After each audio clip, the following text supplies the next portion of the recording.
Hi, Guy. Hi, Loyalty Keeper. Welcome to the stream. Hope you're doing well today. For anyone who's just watching the VOD, I basically ran a vote to see what we were going to start today with. And it looks like, with one more vote, Little Women won. So we're going to start with reading Little Women. Whew. That's fun, I think, right?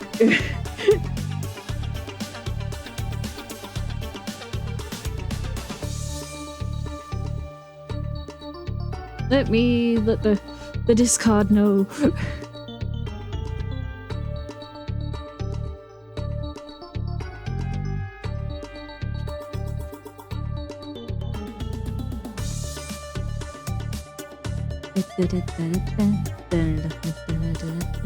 As I go to open the book, because I haven't opened it yet.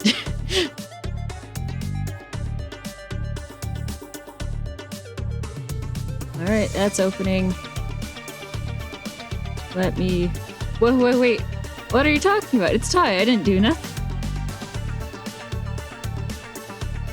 Hey,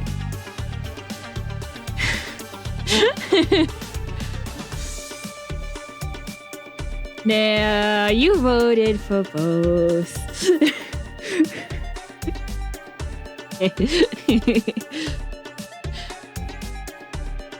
Alright, so... I should probably... poke Marcel.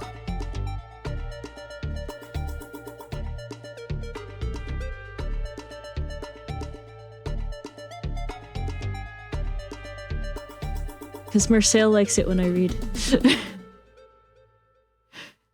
Let me get out the...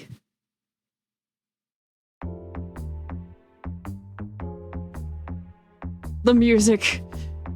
The appropriate music.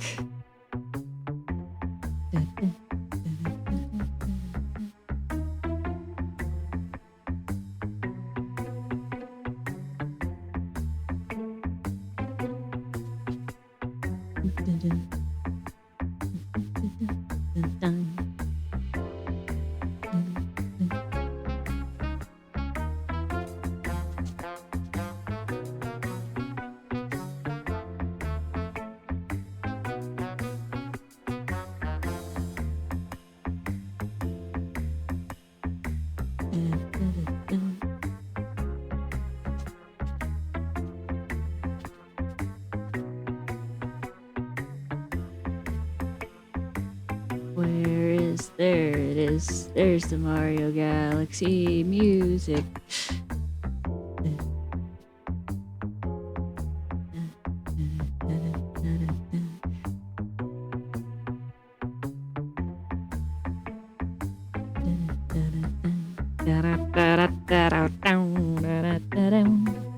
All right. Are you ready? Help, I've no power. Oh no! I magic your power back on Guinea. It's very helpful. Watcha! It's okay, you're here, that's what matters. Yes, well, please stay safe, Guinea. It will be okay. I believe in you.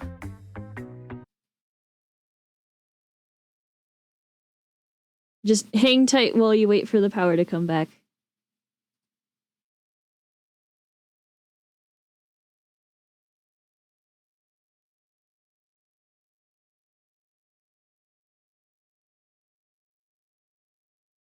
I'm sad.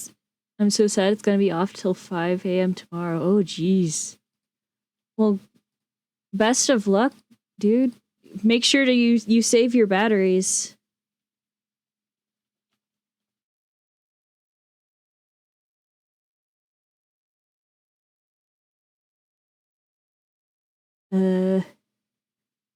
Okay. I think we're about ready. Let me get...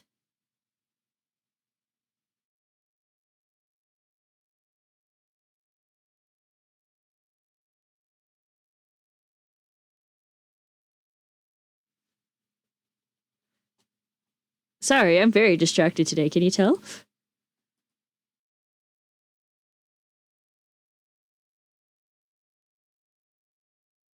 Uh-oh. I'm going to head off to bed now. Bye-bye. Take care, Guinea.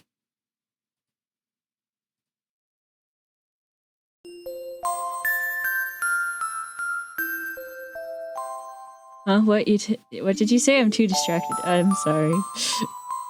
Don't worry about it.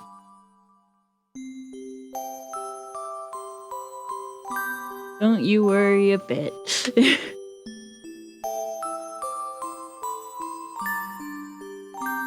I know it was a joke. Alright, so we're going to be reading Little Women today. I should probably poke the two other people who voted for it.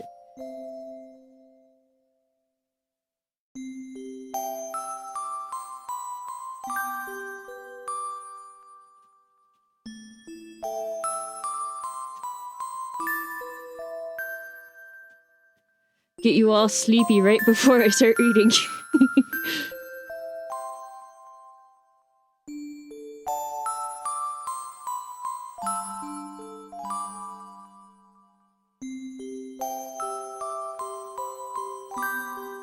Where did I hide Tofu? There's Tofu.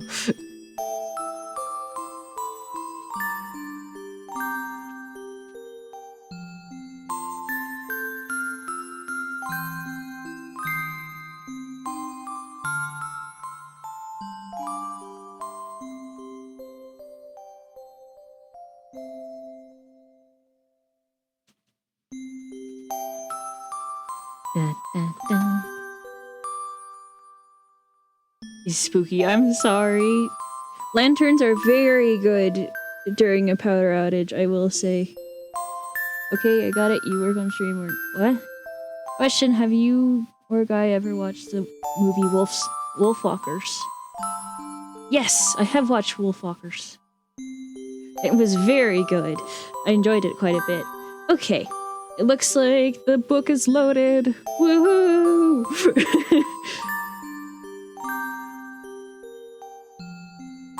But yes, I have watched Wolfwalkers. Yay! Yes, I agree. All right. Are we all ready to go? All snuggled in? Story time, yes! Alright. I do believe we are ready. Is the music volume okay? Are we reading stories today? Yes. I'm reading Little Women today.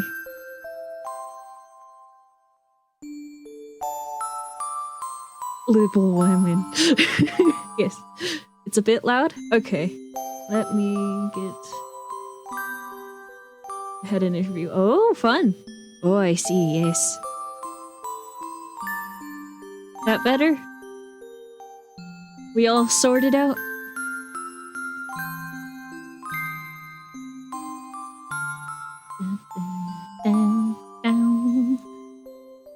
Yes? Okay.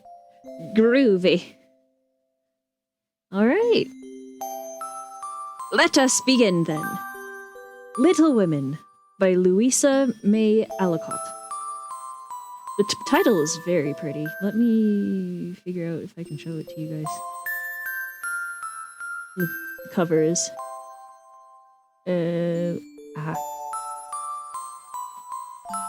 Let me show you...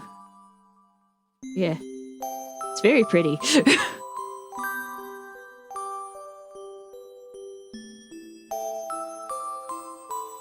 Alright.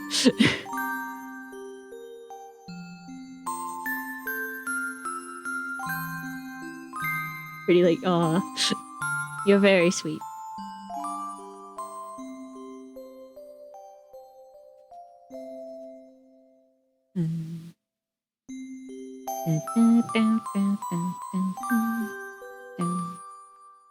Alright. This was published in 1868. Woo. Ding dang, I thought we could have all watched it together, you Guy, possibly Azzy and I, but if you're the only one who watched it before, we've only seen one scene from it, and it is indeed a gorgeous movie, but from what we saw, I just wish we could have been together for the first time. Oh, that's super fair. Ooh, an old one indeed. Very old. Which is probably why I can read it, because it's in fair use.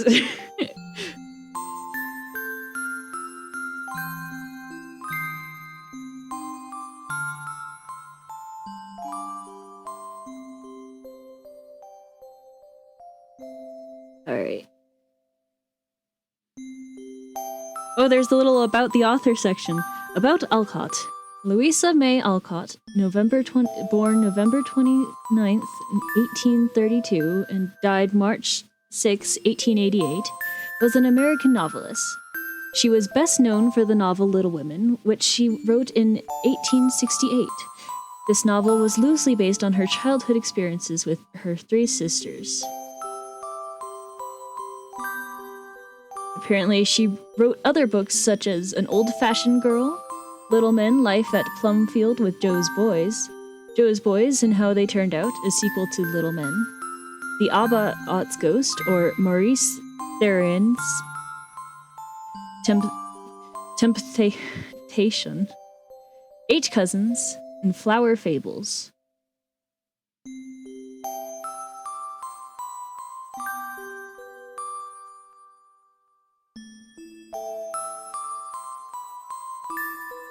Alright, let's get started, shall we? Part 1. Chapter 1. Flaying Pilgrims. Christmas won't be Christmas without any presents, grumbled Joe, lying on the rug. It's so dreadful to be poor, sighed Meg, looking down at her old dress. I don't think it's fair for some girls to have plenty of pretty things and other girls nothing at all, added little Amy with an injured sniff.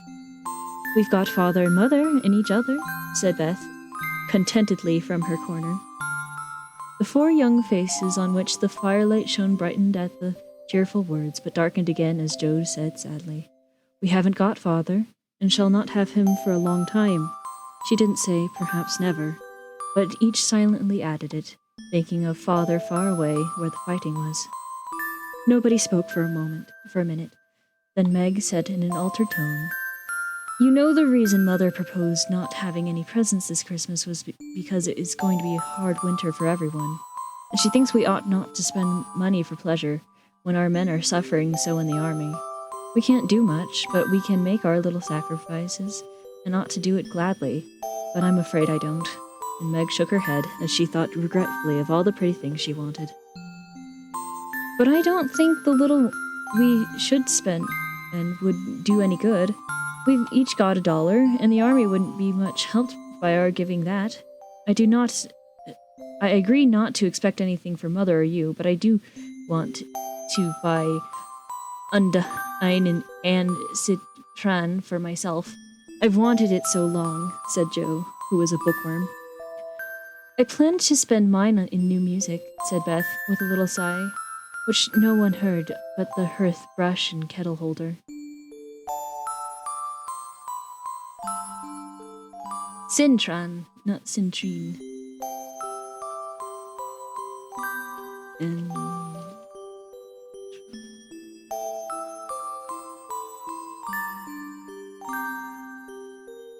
there you go.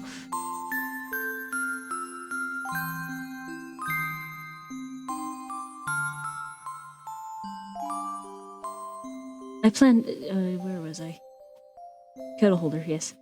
I shall get a nice box of Faber's drawing pencils. I really need them, said Amy decidedly. Mother didn't say anything about our money, and she didn't wish us to give up everything.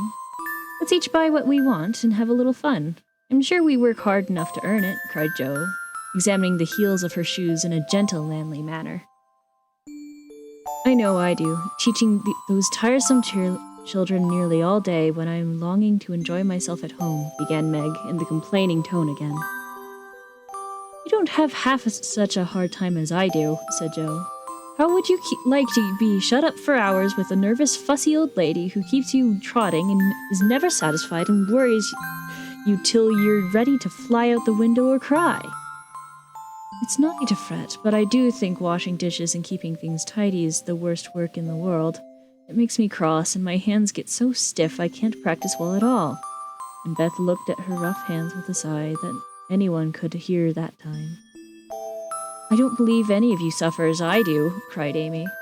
For you don't have to go to school with impertinent girls who plague you if you don't know your lessons and laugh at your dresses and label your father if he isn't rich and insult you when your nose isn't nice.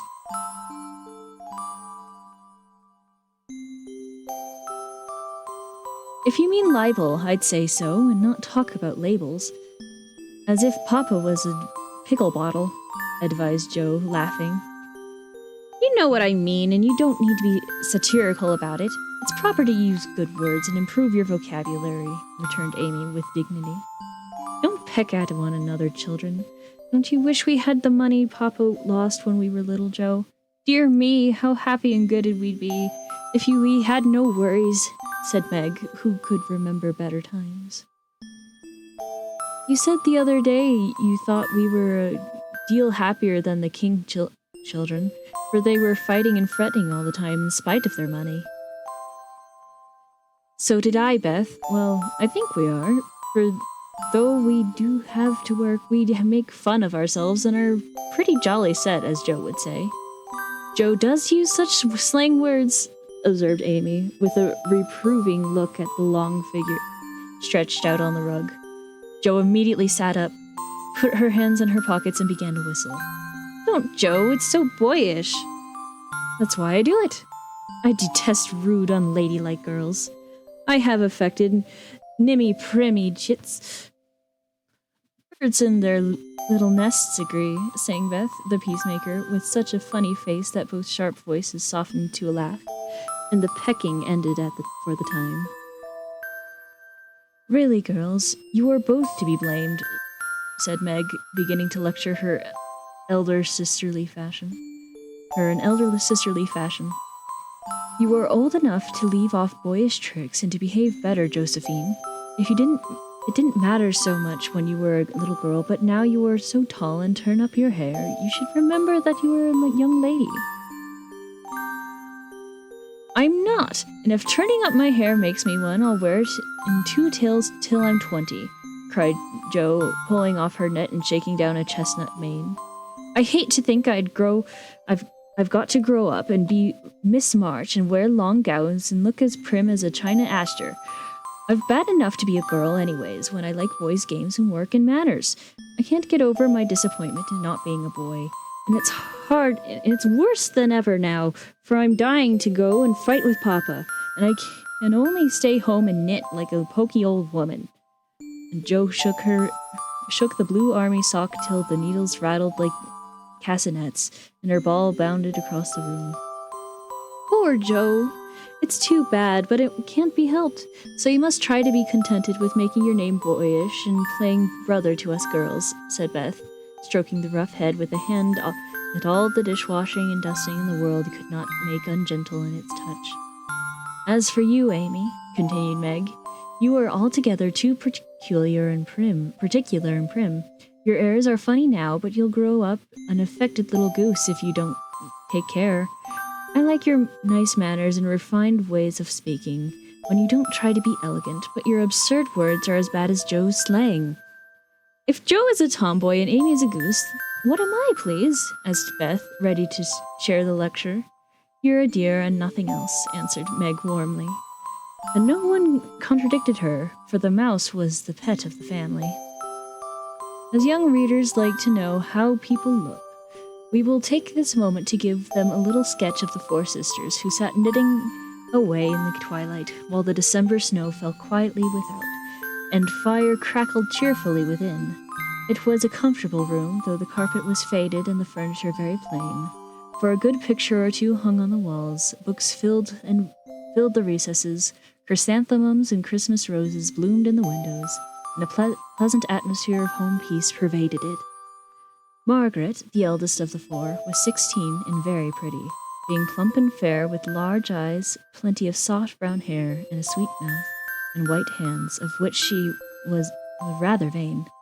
15-year-old Joe was very tall, thin, and brown, and reminded of one of a colt, for she never seemed to know what to do with her long limbs, which were very much in her way. She had a decided mouth, a comical nose, and sharp gray eyes, which appeared to see everything, and were by turns fierce, funny, or thoughtful. Her long, thick hair was her one beauty, but it was usually bundled into a net to be out of her way. Rounded shoulders had Jo, big hands and feet, a flyaway look to her clothes, and the uncomfortable appearance of a girl who was rapidly shooting up into a woman and didn't like it. Elizabeth, or Beth, as everyone called her, was a rosy, smooth-haired, bright-eyed girl of 13, with a shy manner, a timid voice, and a peaceful expression which was seldom disturbed. Her father called her Little Miss Tranquility, and the name suited her excellently, for she seemed to live in a happy world of her own, only venturing out to meet the few whom she trusted and loved. Amy, though the youngest, was a most important person in her own opinion, at least. A regular snow maiden with blue eyes and yellow hair curling on her shoulders, pale and slender, and always carrying herself like a young lady mindful of her manners.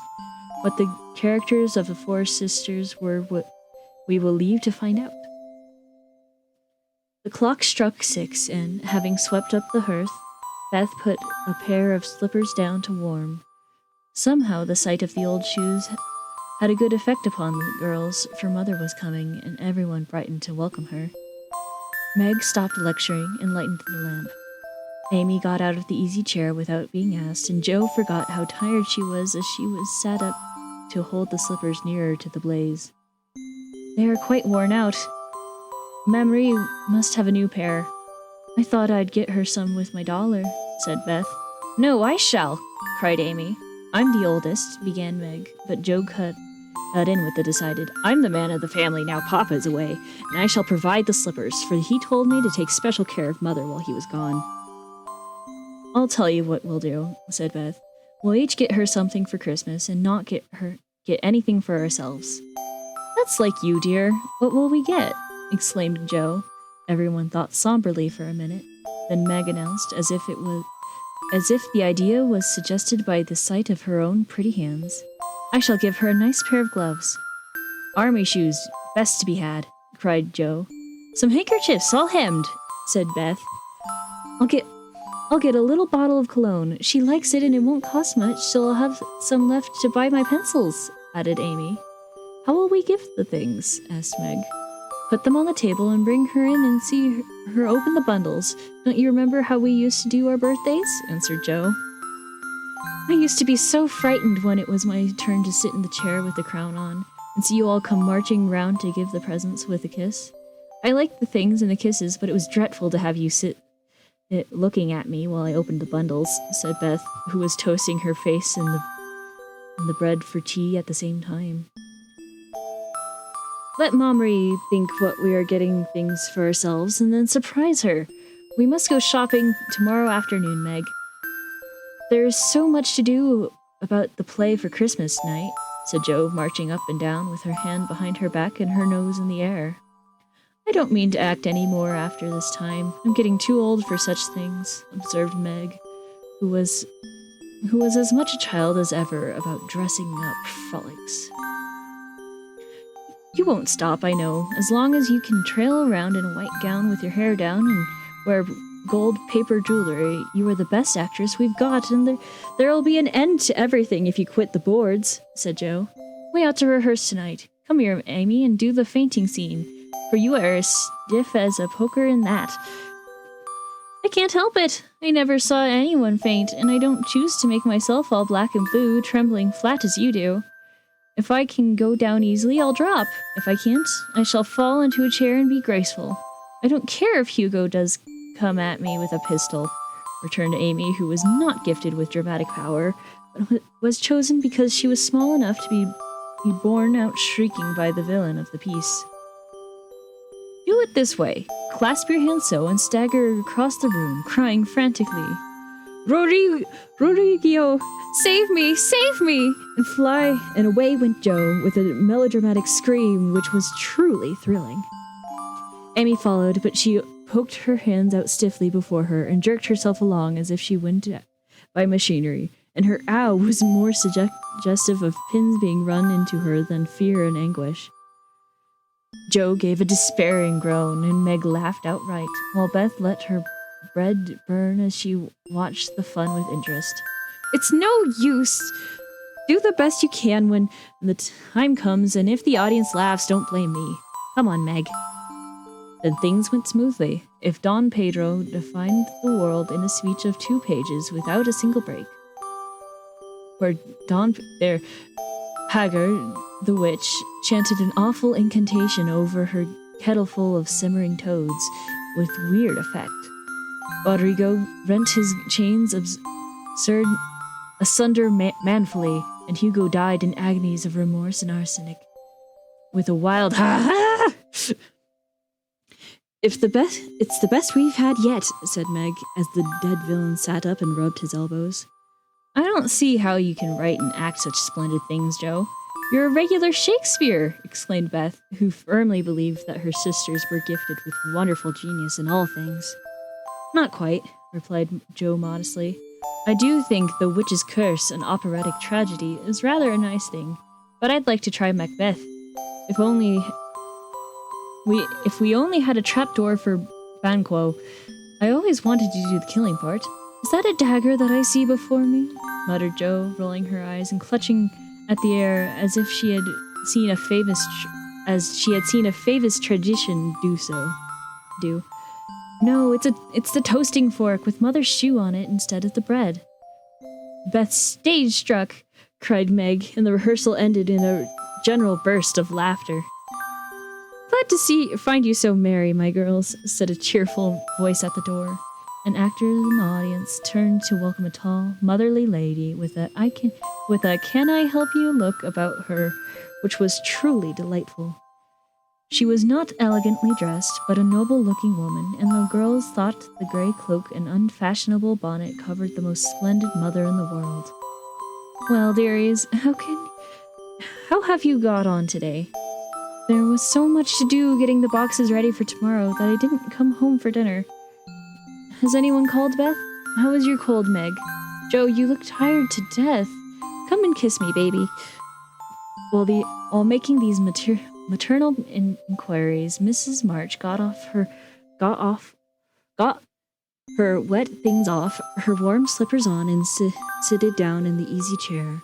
Drew Amy to her lap, preparing to enjoy the happiest hour of her busy day. The girls flew about, trying to make things comfortable, each in her own way. Meg arranged the tea table. Joe brought wood and set chairs, dropping, overturning, and clattering everything she touched. Beth trotted to and fro between parlor and kitchen, quiet and busy, while Amy gave directions to everyone as she sat with her hands folded. As they gathered round the table, Miss March said, with a particularly happy face, I've got a treat for you after supper. A quick, bright smile went around like a streak of sunshine. Beth clapped her hands regardless of the biscuit she held, and Joe tossed up her napkin, crying, A letter! A letter! 3 cheers for Father! Yes, a nice long letter. He is well and thinks he shall get through the cold season better than we feared. He sends all sorts of loving wishes for Christmas, and a special message to you girls, said Mrs. March, patting her pockets as if she got a treasure there. Hurry and get done! Don't stop to quirk your little fingers and simper over your plate, Amy, cried Joe, choking on her tea and dropping her bread, butter side down, on the carpet in her haste to get at the treat. Beth ate no more, but crept away to sit in her shadowy corner and brood over the delight to come, till the others were ready. I think it was so splendid in Father to go as Kaplan when he was too old to be drafted and not strong enough to be a soldier, said Meg warmly. Don't I wish I could go as a drummer, a Vivian, what's its name? Or a nurse, so I could be near him and help him, exclaimed Joe with a groan. It must be very disagreeable to sleep in a tent and eat all sorts of bad-tasting things and drink out of a tin mug, sighed Amy. When will he come home, Marie? Asked Beth with a little quiver in her voice. When will he come home, Marie? There we go. Not for many months, dear, unless he is sick. He will stay and do his work faithfully as long as he can, and we won't ask for him back a minute sooner than he can be spared. Now come and hear the letter. They all drew to the fire, Mother in the big chair with Beth at her feet, Meg and Amy perched on either arm of the chair, and Joe leaning on the back, where no one would see any sign of emotion if the letter should happen to be touching. Very few letters were written in those hard times that were not touching, especially those which Father sent home. In this one little was said of the hardships endured, the dangers faced, or the homesickness conquered. It was a cheerful, hopeful letter, full of lively descriptions of camp life, marches, and military news, and only at the end did the letter's heart overflow with fatherly love and longing for the little girls at home. Give them all my love, dear. Give all my dear love and a kiss. Tell them I think of them by day and pray for them by night, and find my best comfort in their affection at all times. A year seems very long to wait before I see them, but remind them that while we wait we may all work, so that these hard times need not be wasted. I know they all remember all I said to them, that they all will be loving children to you, and will do their duty faithfully, fight their bosom enemies bravely, and conquer themselves so beautifully that when I come back to them I may be fonder and prouder than ever of my little women. Everybody sniffed when they came to that part. Jo wasn't ashamed of the great tear that dropped off the end of her nose, and Amy never minded the rumpling of her curls as she hid her face on her mother's shoulder and sobbed out, I'm a selfish girl, but I'll truly try to be better, so he mayn't be disappointed in me by and by. We all will, cried Meg. I think too much of my looks and hate to work, but I won't be anymore if I can help it. I'll try and be what he loves to call me, a little woman, and not be rough and wild, but do my duty here instead of wanting to be somewhere else, said Jo, thinking about keeping her temper at home was a much harder task than facing a rebel or two down south. Beth said nothing, but wiped away her tears with a blue army sock and began to knit with all her might, losing no time in doing the duty that lay nearest her, while she resolved in her quiet little soul to be all that Father hoped to find her when the year brought round the happy coming home. Mrs. March broke the silence that followed Jo's words by saying in her cheery voice, Do you remember how you used to play Pilgrim's Progress when you were little things? Nothing delighted you more than to have me tie my piece bags to your backs for burdens, give you hats and sticks and rolls of paper, and let you travel through the house from the cellar, which was the city of destruction, up to the housetop where you had all the lovely things you could collect to make a celestial city. What fun it was, especially going by the lions, fighting Apollyon, and passing through the valley where the hobgoblins were, said Jo. I like the place where the bundles fell off and tumbled downstairs, said Meg. I don't remember much about it, except that I was afraid of the cellar and the dark entry, and always liked the cake and milk we had at the top. If I wasn't too old for such things, I'd rather like to play it over again, said Amy, who began to talk of renouncing childish things at the mature age of 12. We never are too old for things, my dear, because if it is a play, we are playing all the time in one way or another.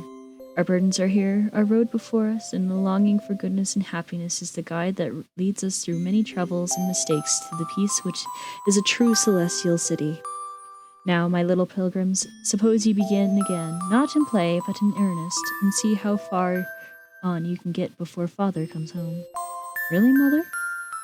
Where are our bundles? Asked Amy, who was a very literal young lady. Each of you told what your burden was just now, except Beth. I rather think she hasn't got any, said her mother. Yes, I have.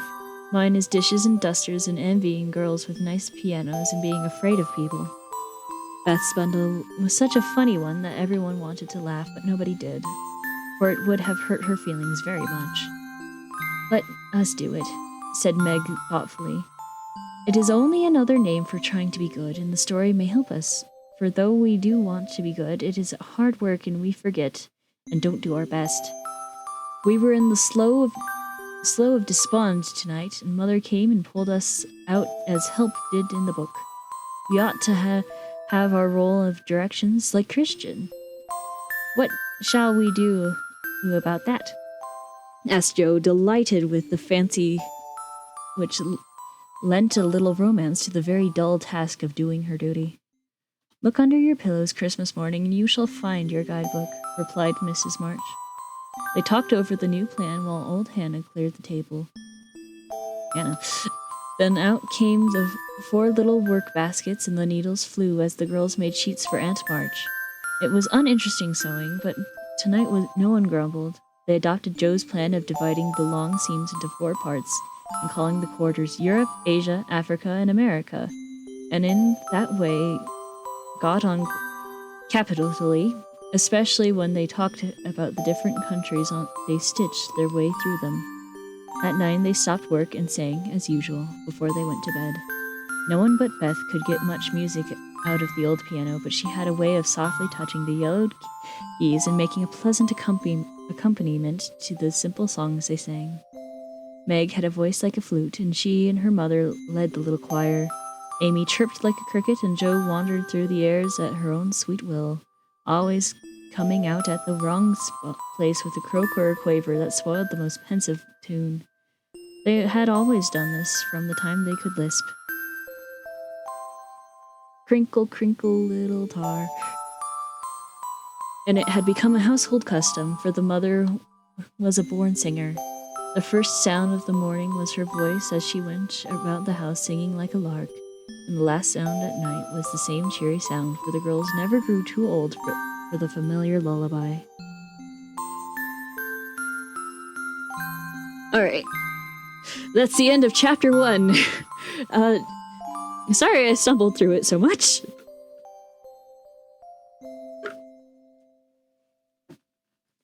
What did we think so far? Is okay, is nice bookie.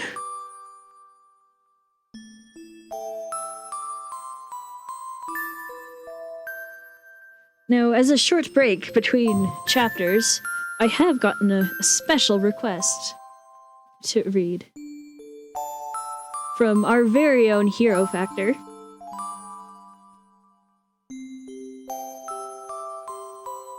Snack? Okay, I will have a snack.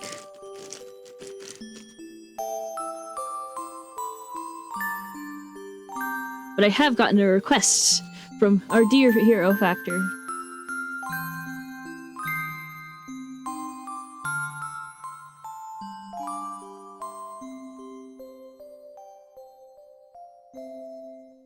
A story of his called The Tale of the Sun, Moon, and Stars.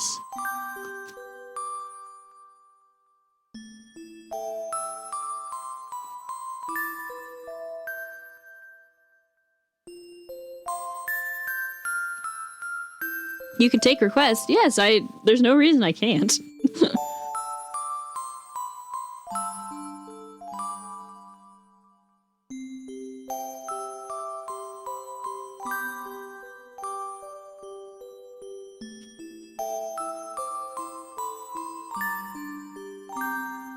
Darn, well, I'll request later, I guess. Yeah.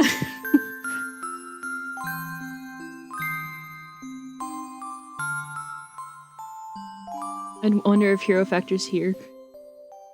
It looks like he is. From what I can tell.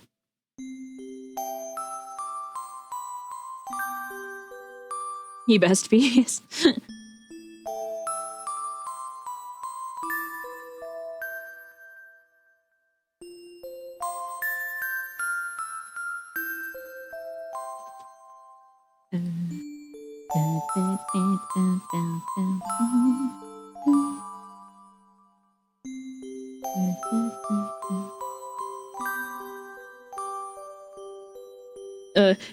Hero, if you are here, give us a sign.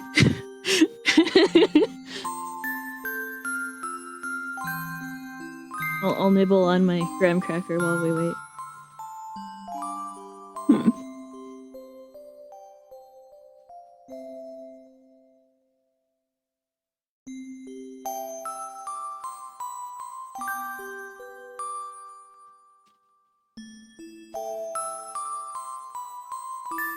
We'd only give you the lore of Loyalty Keeper book we made in Minecraft for a request, but that seems selfish. I don't think so.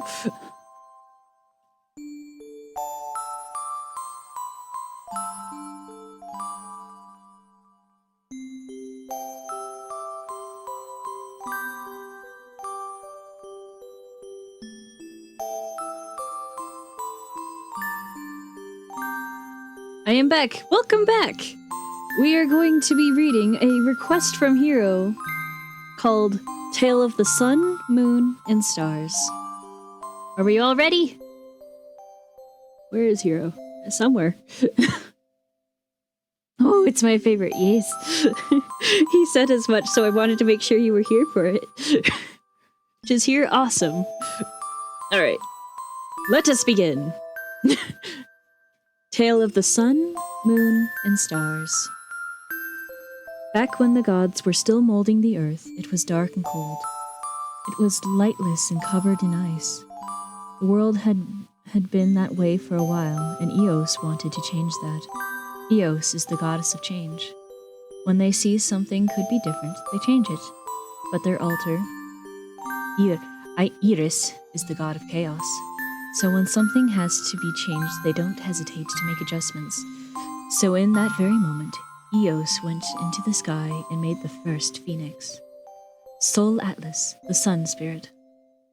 Sol Atlas was a giant in the sky, spreading scorching heat and flowing radiant light as he flew, melting some of the ice and banishing the darkness. All the gods noticed, including Raziel, who hated the change. Raziel is the god of secrets, and they would keep their secrets hidden throughout the world, obscured by shadows and buried deep within the ice where none could see.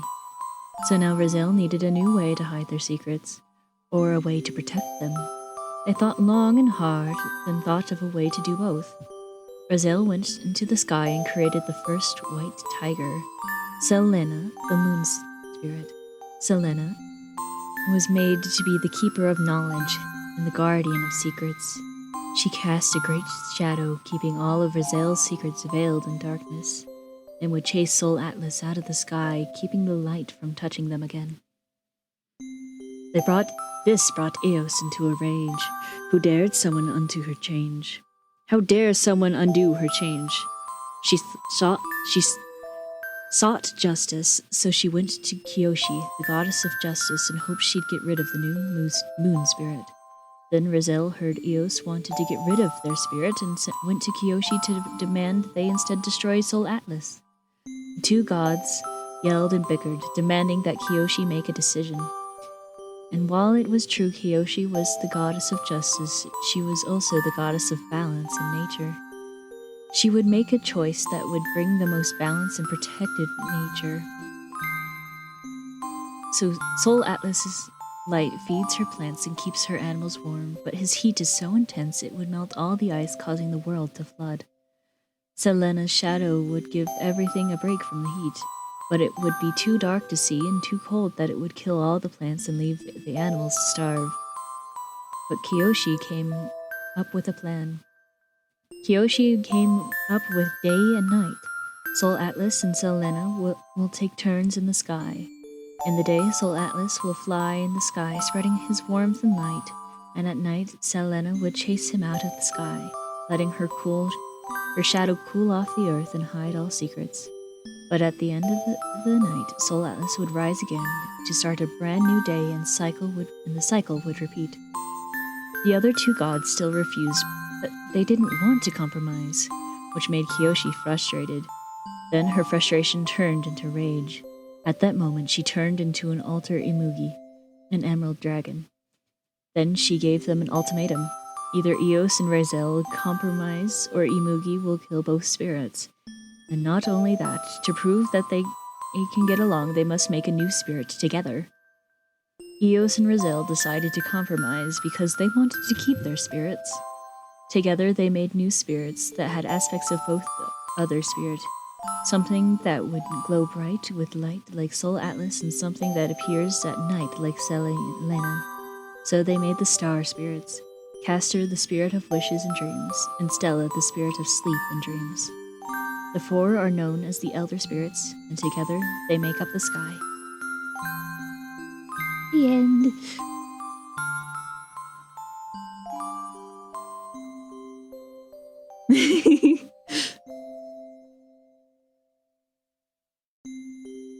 I think Hero did a very lovely job. Yippee! I agree. Let's go. Thank you, Athena. Thank you. Thank you both. Thank you, Hero and Tofu. It was a very good story. I do have to agree.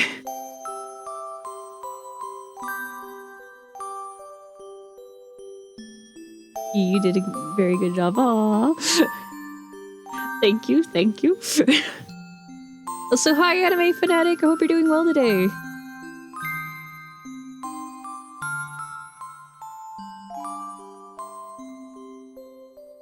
All right. I'm glad you all enjoyed the reading. And that I did the story at least a bit of justice.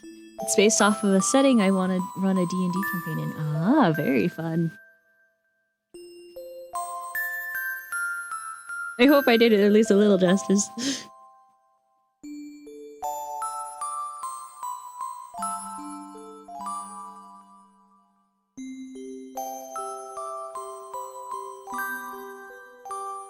I read it to Tofu once and she asked for it often. Ah, that's cute. If you need another break, you said book. Will do.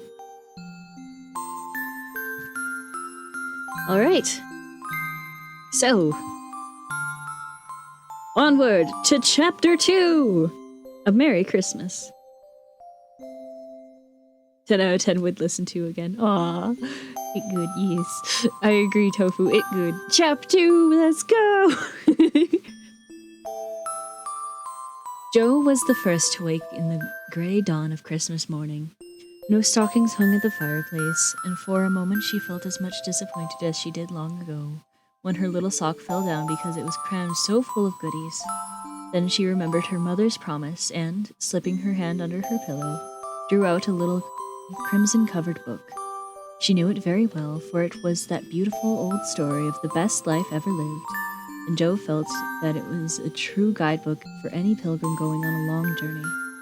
She woke Meg with a Merry Christmas and bade her see what was under her pillow.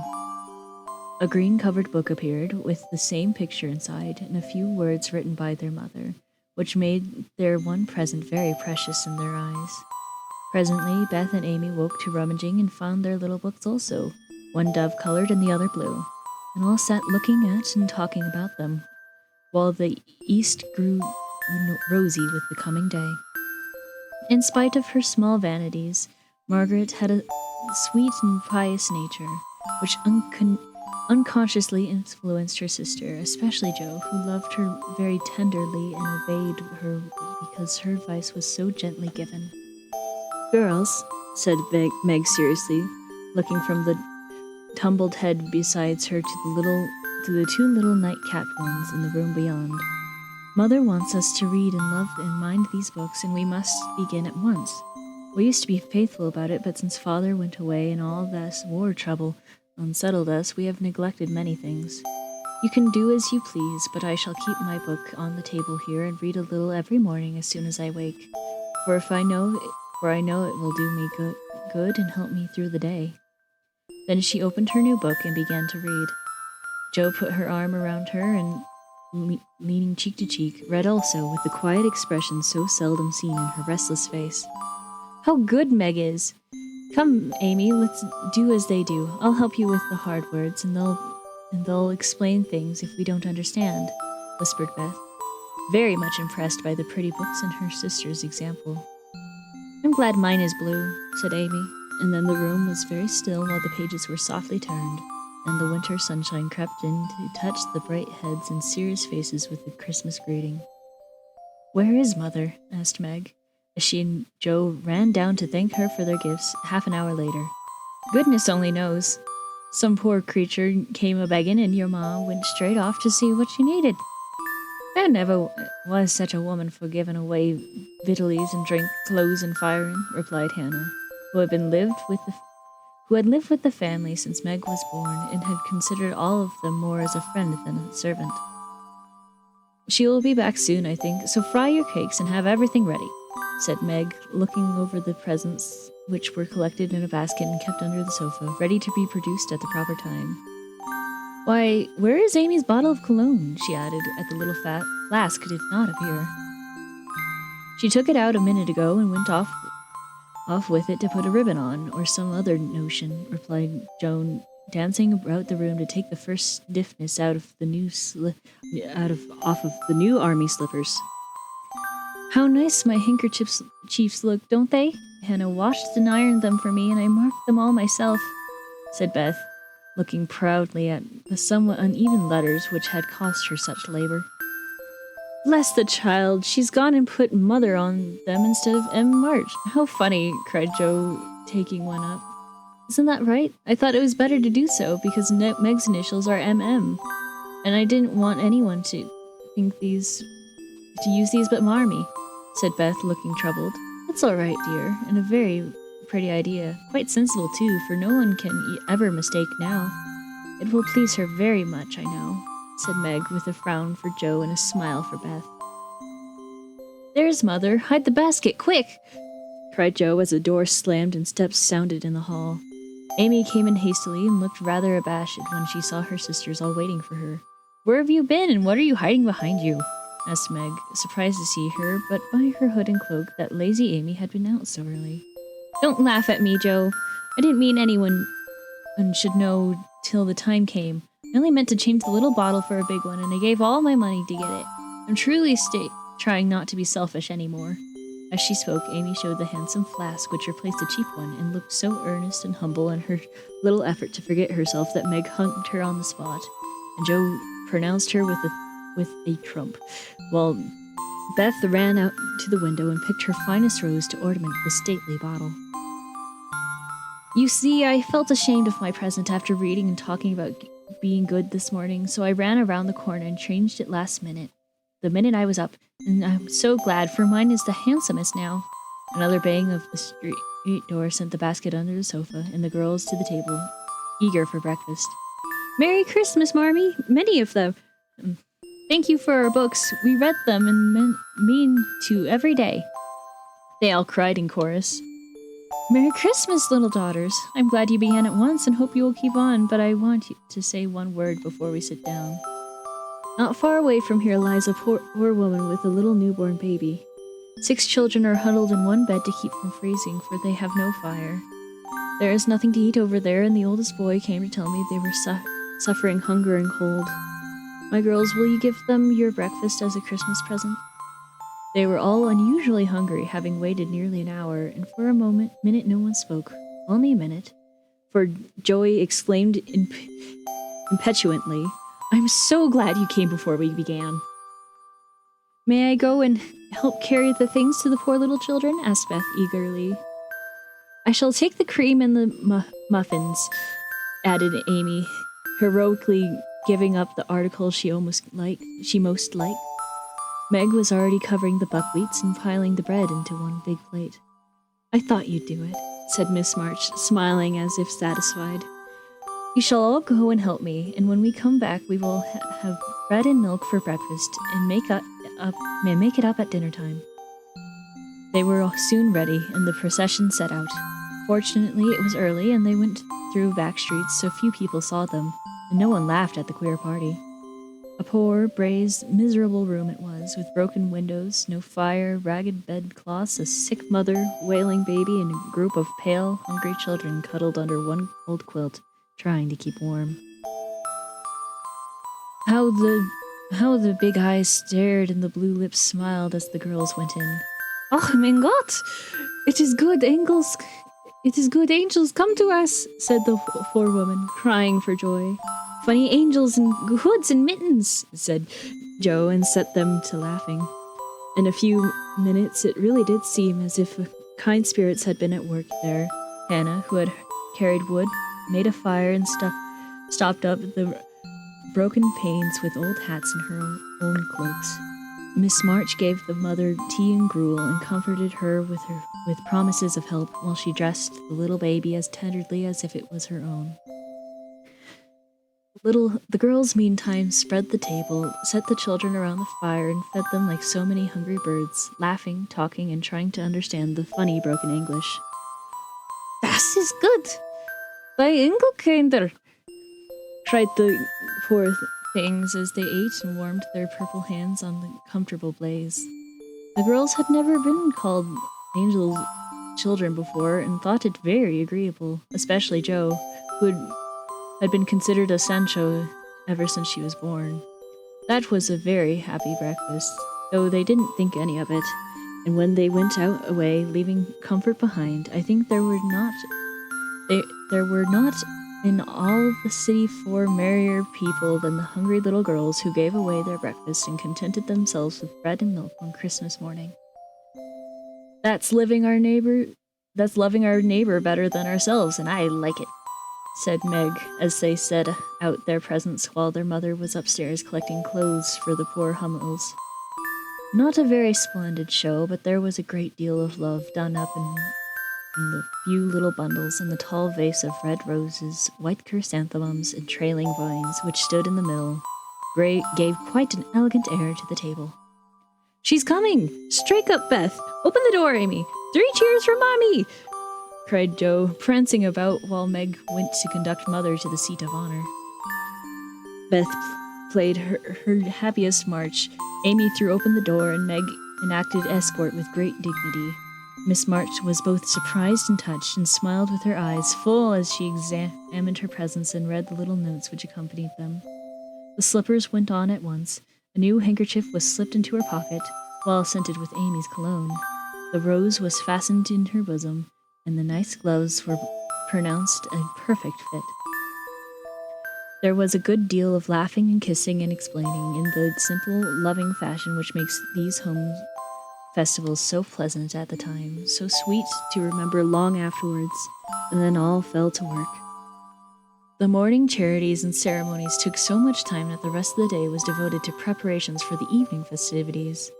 Being still too young to go often to the theater and not rich enough to afford any great outlay for private performances, the girls put their wits to work, and necessity being the mother of invention, made whatever they needed. Very clever were some of their productions: pasteboard guitars, antique lamps made of old-fashioned butter boats and covered with silver paper, gorgeous robes of old cotton, glittering with tin spangles from a pickle factory, and armor covered with the same useful diamond-shaped bits left in sheets when the lids of preserved pots were cut out. The big chamber was the scene of many innocent revels. No gentlemen were admired, so Jo played male parts to her heart's content and took immense satisfaction in a pair of russet leather boots given her by her friend, who knew a lady who knew an actor. These boots, an old foil, and a slashed doublet were once used by an artist for some pictures, were Jo's chief treasures and appeared on all occasions. Small of the company made it necessary for the 2 principal actors to take several parts apiece, and they were certainly deserved some credit for the hard work they did in learning 3 or 4 different parts, whisking in and out of various costumes and managing the stage besides. It was an excellent drill for their memories, a harmless amusement, and employed many hours to which otherwise would have been idle, lonely, or spent in less profitable society. On Christmas night, a dozen girls piled into the bed, which was the dress circle, and sat before the blue and yellow curtains in a most flattering state of expectancy. There was a good deal of rustling and whispering behind the curtain, a trifle of lamp smoke, and an occasional giggle from Amy, who was apt to get hysterical in the excitement of the moment. Presently a bell sounded, and the curtains flew apart, and the operatic tragedy began. A gloomy world, according to one playbill,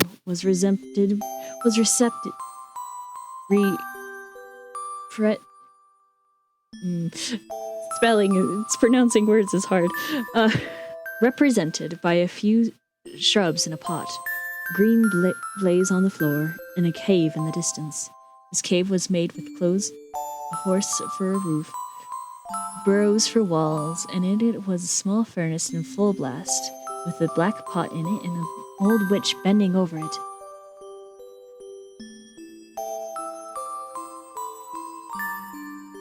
The stage was dark, and the glow of the furnace had a fine effect, especially as real steam issued from the kettle when the witch took off the cover. A moment was allowed for the first trill to subside. Then Hugo, the villain, stalked in with a flanking sword at his side, a slouching hat, black beard, mysterious cloak, and the boots. After pacing to and fro in much agitation, he struck his forehead and burst out in a wild strain, singing of his hatred for Rodrigo, his love for Zara, and his pleasing resolution to kill one and win the other. The gruff tones of Hugo's voice, with an occasional shout when his feelings overcame him, were very impressive, and the audience applauded the moment he paused for breath. Bowing with the air of one accustomed to public praise, he stole to the cavern and ordered Haggard to come forth and be it with a commanding, "What ho, hit minion, I need thee." Out came Meg, with a grey horsehair hanging out her face, a red and black robe, a staff, a cabalistic signs upon her cloak. Hugo demanded a potion to make Zara adore him, and one to destroy Rodrigo. Hagar, in a fine dramatic melody, promised both, and proceeded to call up the spirit who would bring the love hither. "Hither, hither, from thy home, airy sprite, I bid thee come, born of roses, fed on dew, charms and potions cast thy brew. Bring me here with elfin speed the fragrant pither which I need. Make it sweet and make it swift and strong. Spirit, answer now my song." A soft strain of music sounded, and then at the back of the cave appeared a little figure in cloudy white, with glittering wings and golden hair, and garland of roses on its head. Waving a wand, it sang, "Hither I come from my airy home, afar in the silver moon. Take the magic spell and use it well, or its power will vanish soon." And dropping a small gilded bottle at the witch's feet, the spirit vanished. Another chant from Hagar produced another apparition, not a lovely one. For with a bang, a ugly black imp appeared, and having croaked a reply, tossed a dark bottle at Hugo and disappeared with a mocking laugh. Having warbled his thanks and put the potions in his boots, Hugo departed, and Hagar informed the audience that as he had killed a few of her friends in times past, she had cursed him and intends to thwart his plans and be revenged on him. And the curtain fell, and the audience reposed and ate candy while discussing the merits of the play.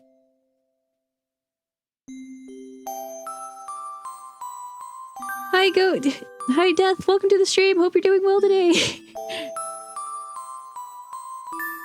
Sorry.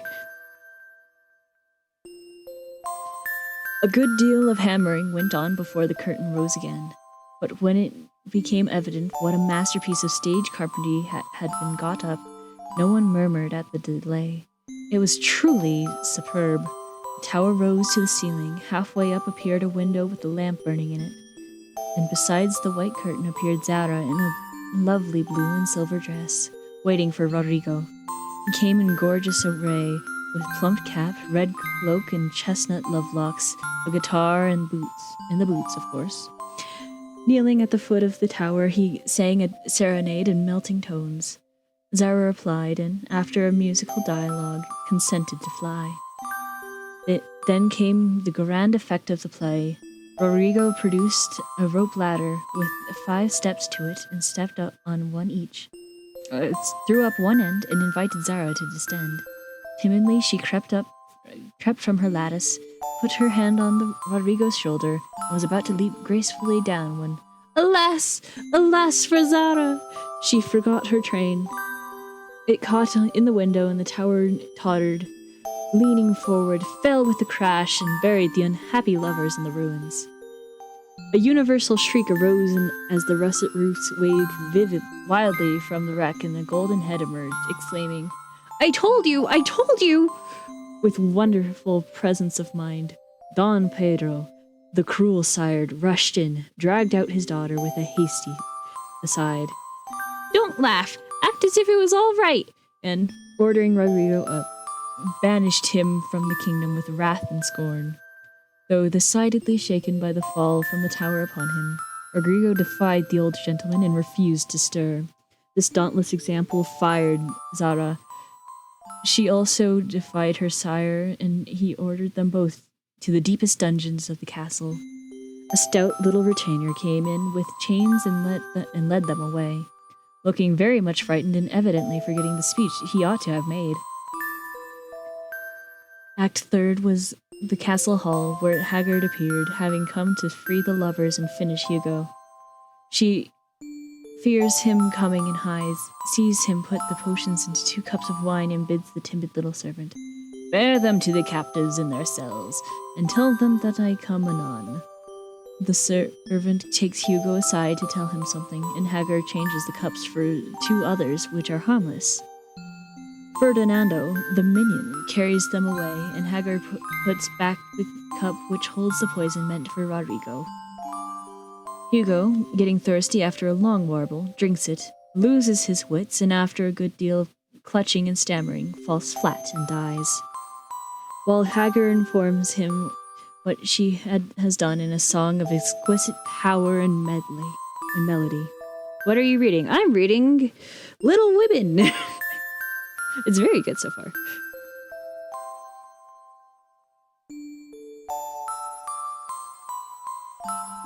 This was a truly thrilling scene, though some persons might have thought that the sudden tumbling down of a quantity of long red hair rather marred the effect of the villain's death.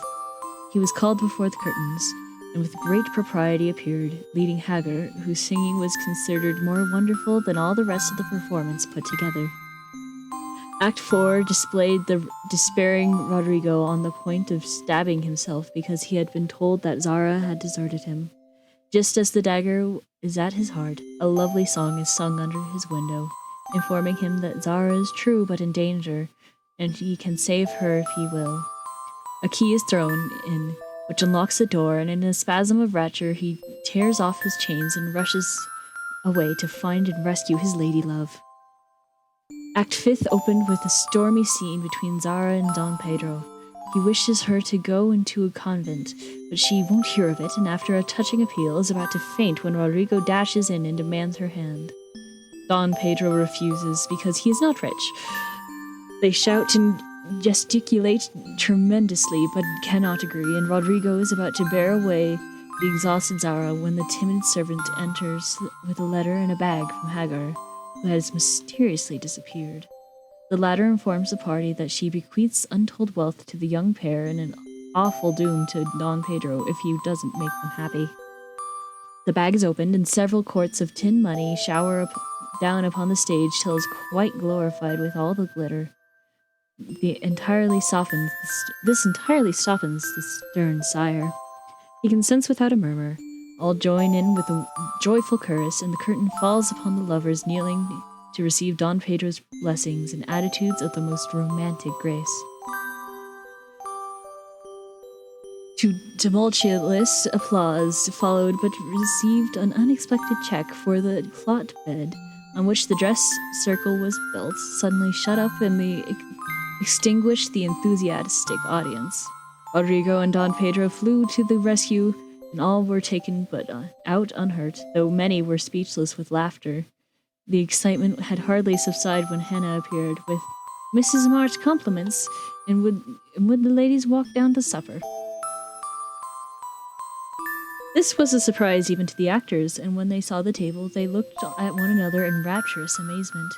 It was like Mommery to get up a little treat for them, but anything so fine as this was unheard of since the departed days of plenty. There was ice cream, actually 2 dishes of it, pink and white, and cake and fruit, and distracting French bonbons, and in the middle of the table 4 great bouquets of hothouse flowers. It quite took their breath away, and they stared first at the table and then at their mother, who looked as if she enjoyed it immensely. "Is it fairies?" asked Amy. "Santa Claus," said Beth. "Mother did it," and Meg smiled her sweetest in spite of her gray beard and white eyebrows. Aunt March had a good fit and sent the supper, cried Joe with a sudden inspiration. "All wrong. Old Mr. Lawrence sent it," replied Mrs. March. "The Lawrence boy's grandfather! What in the world would put such a thing into his head? We don't know him," exclaimed Meg. "Anna told one of his servants about your breakfast party. He's an odd old gentleman, but that pleases him. He knew my father many years ago, and he sent me a polite note this afternoon, saying he hoped I would allow him to express his friendly feelings towards my children by sending them a few trifles in honor of the day. I could not refuse, and so you have a little feast at night to make up for the bread and milk breakfast. That boy put it into his head. I know he did. He's a capital fellow, and I wish he would we could get acquainted. He looks as if he'd like to know us, but he's bashful, and Meg is so prim, she won't let me speak to him when we pass," said Joe as the plates went round and the ice began to melt out of sight with ohs and ahs of satisfaction. "You mean the people who live in that big house next door, don't you?" asked one of the girls. "My mother knows old Mr. Lawrence, but says he's very proud and doesn't like to mix with his neighbors. He keeps his grandson shut up when he isn't riding or walking with his tutor and makes him study very hard. We invited him to our party, but he didn't come. Mother says he's very nice, though he never speaks to us girls. Our cat ran away once, and he brought her back, and when we talked over the fence, we were getting on capitally, all about cricket and so on, when he saw Meg coming and walked off. I mean to know him some day, for he needs fun. I'm sure he does," said Joe decidedly. "I like his manners, and he looks like a little gentleman, so I have no objection to you knowing him if a proper opportunity comes. He brought the flowers himself, and I should have asked him in if I had been sure what was going on upstairs. He looked so wistful as he went away, hearing the frolic and evidently having none of his own." "It's a mercy you didn't, Mother," laughed Joe, looking at her boots. "But we'll have another play sometime, and he can see. Perhaps he'll help act. Wouldn't that be jolly?" "I never had such a fine banquet before. How pretty it is!" Meg examined her flowers with great interest. "They are lovely, but Beth's roses are sweeter to me," said Mrs. March, smelling the half-dead posy in her belt. Beth nestled up to her and whispered softly, "I wish I could send my bunch to Father. I'm afraid he isn't having such a Merry Christmas as we are." End of chapter. Woo!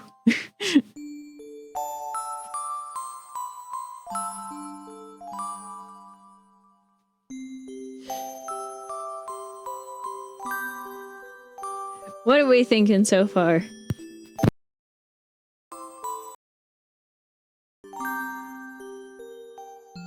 I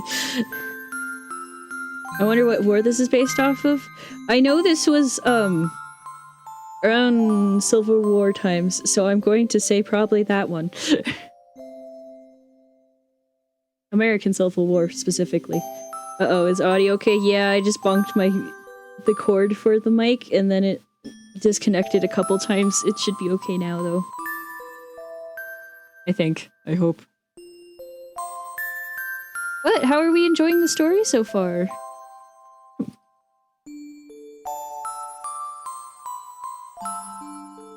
I need to drink some water.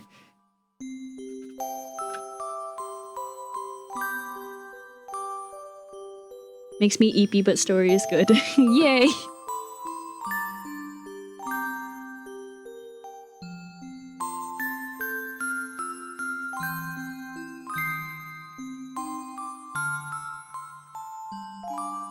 Should we take another break or should we keep reading this?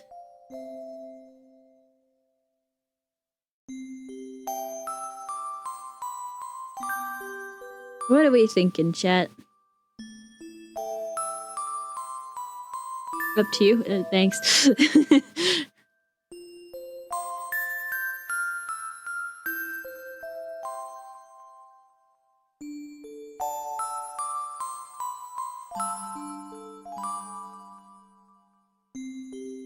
What? We just finished a chapter, so I'm trying to decide if we should take a break or if we should keep reading. Do you have any opinions, Death?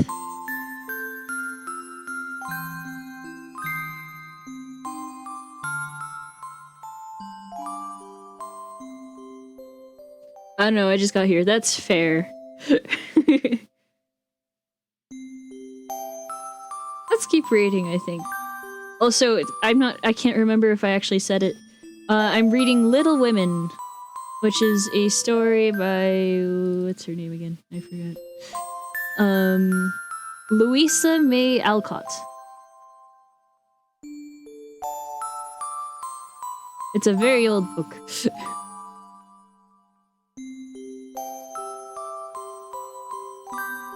Oh yeah, it's from like the 1800s. Which is why I can read it, because fair use. Let's go. What chapter are we on? We are on chapter 3. Chapter 3 is the next one. It is The Lawrence Boy.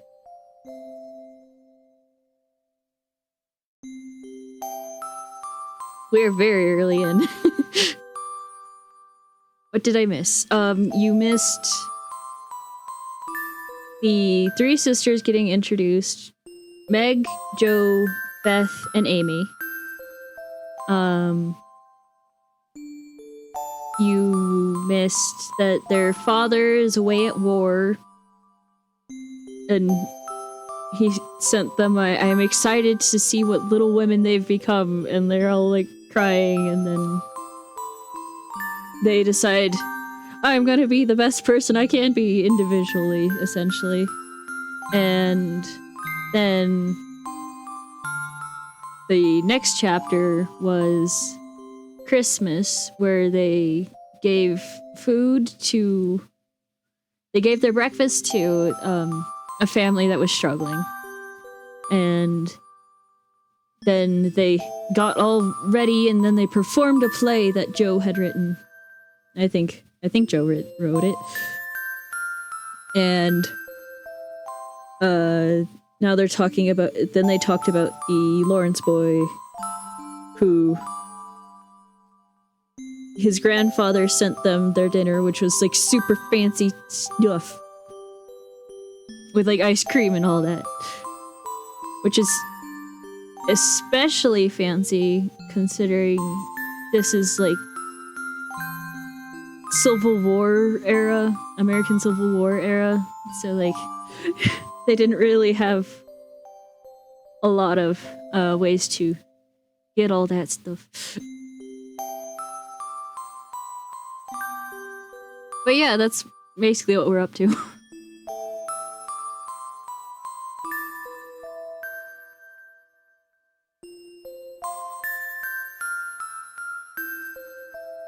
You're all caught up. Even with me struggling with some of the words. Ice cream in the 1861. Yeah, it's crazy.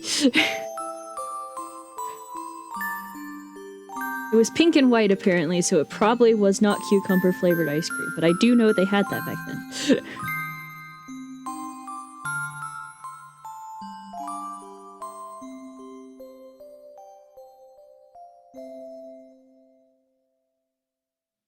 They got that money, they rich. At least the Lawrences are.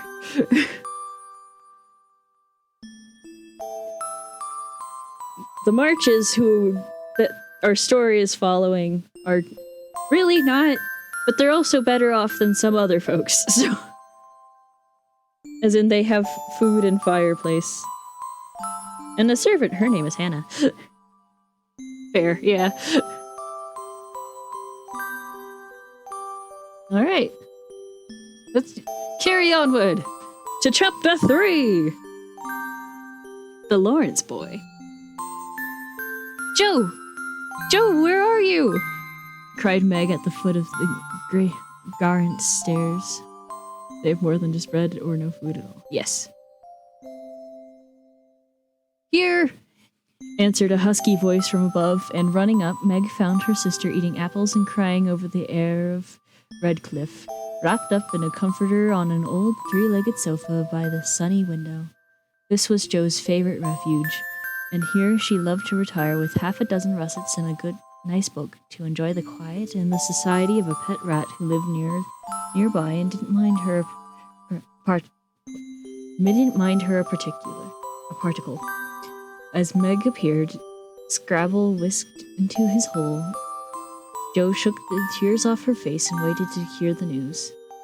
Such fun! Oh, only see, a regular note of invitation from Mrs. Grander for tomorrow night, cried Meg, waving the precious paper and then proceeding to read it with girlish delight.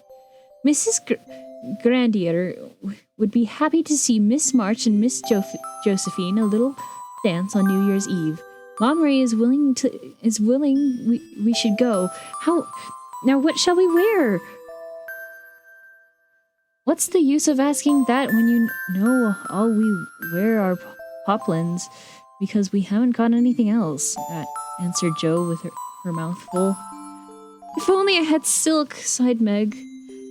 Mother says I may when I'm 18 perhaps, but 2 years is an everlasting time to wait. I'm sure our pops looks like silk. Look, and they are nice enough for us. Yours is still as good as new, but I forgot the burn and the tear in mine. Whatever shall I do? The burn shows badly and I can't take any out. You must sit still all you can and keep your back out of sight. The front is all right. I shall have a new ribbon in for my hair, and Momry will lend me her little pearl pin, and my new slippers are lovely, and my gloves will do, though they aren't as nice as I'd like. Mine are spoiled with lemonade, and I can't get any new ones, so I shall have to go without, said Jo, who never troubled herself much about dress. You must wear gloves or I won't go, cried Meg decidedly. Gloves are more important than anything else. You can't dance without them, and if you don't, I shall be so mortified. Then I'll stay still. I don't care much for company dancing. It's no fun to go sailing around. I like to fly about and cut capers. You can't ask Mother for new ones. They're so expensive and you are so careless. She said when you spoiled the others that she shouldn't get you any more this winter. Can't you make them do? I can hold them crumpled up in my hand so no one will know how stained they are. That's all I can do. No! I'll tell you how we can manage. Each wear one glove and carry a bad one. Don't you see? Your hands are bigger than mine and you will stretch my glove dreadfully, began Meg, whose gloves were a tender point with her. Then I'll go without. I don't care what people say, cried Jo, taking up her book. You may have it, you may, only don't stain it and do behave nicely. Don't put your hands behind you, don't stare, and don't say Christopher Columbus, will you?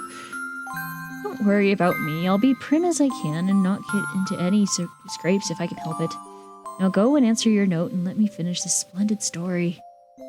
So Meg went away to accept with thanks, look over her dress, and sing briskly as she did up her once real lace frill, while Jo finished her story, her 4 apples, and had a game of romps with Scrabble. On New Year's Eve, the parlor was deserted, for the 2 younger girls played dressing maids, and the 2 elder girls were absorbed in an all-important business of getting ready for the party. Simple as the toilets were, there was a great deal of running up and down, laughing and talking, and at one time a strong smell of burned hair pervaded the house. Meg wanted a few curls around her face, and Jo undertook to pinch the papered locks with a pair of long tongs. Ought they to smoke like that? Asked Beth from her perch on the bed. It's the dampness drying, replied Jo. What a weird smell, it's like burned feathers, observed Amy, soothing her own pretty curls with a superior air. There, now I'll take off the papers and you'll see a cloud of little ringlets, said Jo, putting down the tongs. She did take off the papers, but no cloud of ringlets appeared, for the hair came with the papers, and the horrified hairdresser laid a row of little scorched bundles on the bureau before the victim. Oh, what have you done? I'm spoiled, I can't go. My hair, oh my hair, wailed Meg, looking with despair at the uneven frizzle on her forehead. Just my luck. You shouldn't have asked me to do it.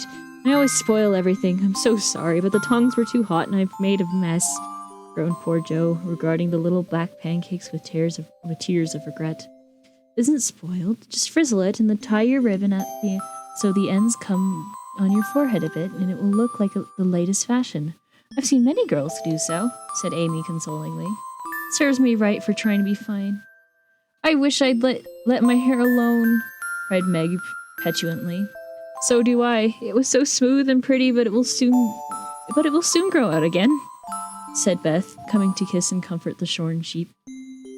Like various lesser mishaps, Meg was finished at last, and by the united exertion of the entire family, Jo's hair was got up and her dress on. They looked very well in their simple suits. Meg's in silvery drab with the blue velvet snood, lace frills, and pearl pin. Jo in maroon with a stiff, gentlemanly linen collar and a white chrysanthemum or two for her only ornament. Each put on once nice light gloves and carried one soiled one, and all pronounced the effect quite easy and fine. Meg's high-heeled slippers were very tight and hurt her, though she would not own it. And Jo's 19th hairpin all seemed stuck straight into her head, which was not exactly comfortable, but dear me, let us be elegant or die. Have a good time, dearies, said Mrs. March as the sisters went daintily down the walk. Don't eat much supper and come away at 11 when I send Hannah for you. As the gate clashed behind them, a voice cried from the window. Girls, have you both got nice pocket handkerchiefs? Yes, spandy nice, and Meg has cologne on hers, cried Jo, adding with a laugh as they went on. I do believe Marie would ask if we were all running away from an earthquake. It is one of her aristocratic tastes, and quite proper, for a real lady is always known by neat boots, gloves, and a handkerchief, replied Meg, who had a good many little aristocratic tastes of her own. Now don't forget to keep the bad breath out of sight, Jo. Is my sash right, and does my hair look very bad? Said Meg as she turned from the glass in Mrs. Grandier's dressing room after a prolonged prink. I know I shall forget. If you see me doing anything wrong, just remind me by a wink, will you? Returned Jo, giving her collar a twitch and her head a hasty brush. No, winking isn't ladylike. I'll lift my eyebrows if anything's wrong, and nod if you are all right. No, hold your shoulders straight and take short steps, and don't shake hands if you are introduced to anyone. It isn't the thing. How do you learn all the proper ways? I never can. Isn't that music great? Down they went, feeling a trifle timid, for they seldom went to parties, and informal as the little gathering was, it was an event to them. Mrs. Gardner, a stately old lady, greeted them kindly and handed them over to the eldest of her 6 daughters. Meg knew Sally and was at ease very soon, but Jo, who didn't care much for girls or girlish gossip, stood about, with her back carefully against the wall, and felt as much out of place as a colt in a flower garden. Half a dozen jovial lads were talking about steaks in another part of the room. She longed to go and join them, for skating was one of the joys of her life. She telegraphed her wish to Meg, but the eyebrows went up so alarmingly that she dared not stir. No one came to talk to her, and one by one the group dwindled away until she was left alone. She could not roam about and amuse herself, but the burned breath would show, so she stared at people rather forlornly till the dance began. Meg was asked at once, and the tight slippers tripped about so briskly that none would have guessed the pain their wearer suffered smilingly. Jo saw a big red-headed youth approaching her corner, and feared he meant to engage her. She slipped into a curtained recess, intending to peep and to enjoy herself at peace. Unfortunately, another bashful person had chosen the same refuge, for, as the curtain fell behind her, she found herself face to face with the Lawrence boy. Dear me, I didn't know anyone was here, stammered Jo, preparing to back out as speedily as she had bounced in. But the boy laughed and said pleasantly, though he looked a little startled, Don't mind me. Stay if you like. Shan't I disturb you? Not a bit. I only came here because I don't know many people and felt rather strange at first, you know. So did I. Don't go away, please, unless you'd rather. The boy sat down again and looked at his plumps till Jo said, trying to be polite and easy, I think I've had the pleasure of seeing you before. You live near us, don't you? Hi, Cluster Duck! Welcome to the stream! I hope you're doing well today! Next door. And he looked up and laughed outright, for Joe's prim manner was rather funny when he remembered how they had chatted about cricket when he brought the cat home. That put Joe at ease, and she laughed too, as she said, in her heartiest way, "We did have such a good time over your nice Christmas present. Grandpa sent it." "But you put it into his head, didn't you now? How is your cat, Miss March?" asked the boy, trying to look sober while his black eyes shone with fun. "Nicely, thank you, Mr. Lawrence, but I am not Miss March, I'm only Joe," returned the young lady. "And I'm not Mr. Lawrence, I'm only Laurie." "Laurie Lawrence, what an odd name. My first name is Theodora, but I don't like it, for the fellows called me Dora, so I made them say Laurie instead. I hate my name too, so sentimental. I wish everyone would say Joe instead of Josephine. How did you make the boys stop calling you Dora?" "I thrashed them." "I can't thrash Aunt March, so I suppose I shall have to bear it." And Joe resigned herself with a sigh. Don't you like to dance, Miss Joe?" asked Laurie, looking as if he thought the name suited her. "I like it well enough, for if there is plenty of room and everyone is lively. In a place like this, I'm sure to upset something, tread on people's toes, or do something so dreadful, so I keep out of mischief and let Meg sail about. Don't you dance?" "Sometimes. You see, I've been abroad a good many years and haven't been into company enough yet to know how to do things here." "Abroad!" cried Joe. "Oh, tell me about it. I love dearly to hear people describe their travels." Laurie didn't seem to know where to begin, but Joe's eager questions soon set him going, and he told her how he had been at school in Vevre, where the boys never wore hats and had a fleet of boats on the lake, and for holiday fun went on walking trips about Switzerland with their teachers. "Don't I wish I'd been there," cried Joe. "Did you go to Paris?" "We spent last winter there. Can you talk French?" "We were not allowed to speak anything else at Vevey." "Do say some. I can read it, but can't pronounce it." "Oh no." "Pendant que John des demoiselles is less fortunate jolies." "How nicely you do it. Let me see," you said. "Who is the young lady in the pretty slippers, didn't you?" "Oui, mademoiselle." "It's my sister Margaret, and you knew it was. Do you think she was pretty?" "Yes, she makes me think of the German girls. She looks so fresh and quiet and dances like a lady." Joe quite glowed with pleasure at this boyish praise of her sister, and stored up to repeat it to Meg. Both peeped and criticized and chattered till they felt like old acquaintances. Laurie's bashfulness soon wore off, for Joe's gentlemanly demeanor amused and set him at ease, and Joe was her merry self again, because her dress was forgotten and nobody lifted their eyebrows at her.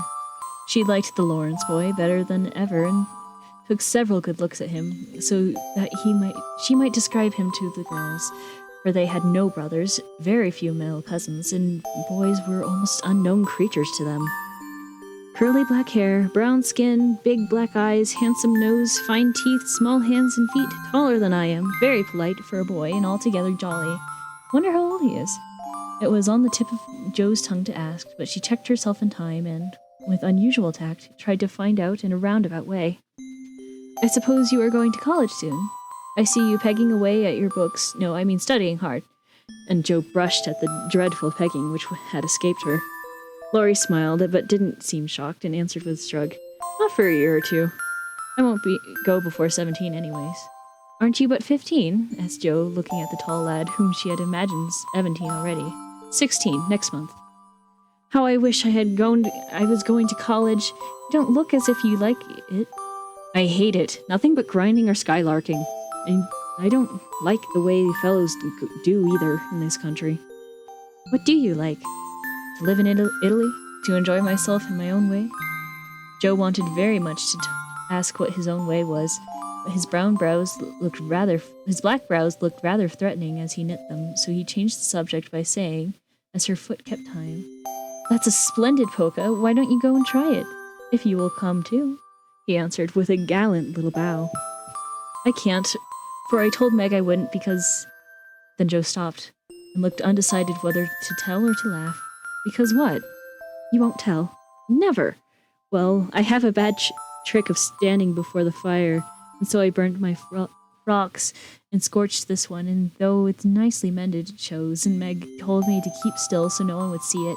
You may laugh if you want to. I know it's funny, I know. But Laurie didn't laugh. He only looked down a minute, and then the expression of his face puzzled Joe when he said very gently, "Never mind that. I'll tell you how we can manage. There's a long hall out there, and we can dance grandly, and no one will see us. Please come." "Oh, Athena, dropping in to say hi and wish you a happy stream. Hi, Coffee, take care. Stream goes well, too." Joe thanked him and gladly went, wishing she had 2 neat gloves when she saw the nice pearl-colored ones her partner wore. "Thank you, yeah."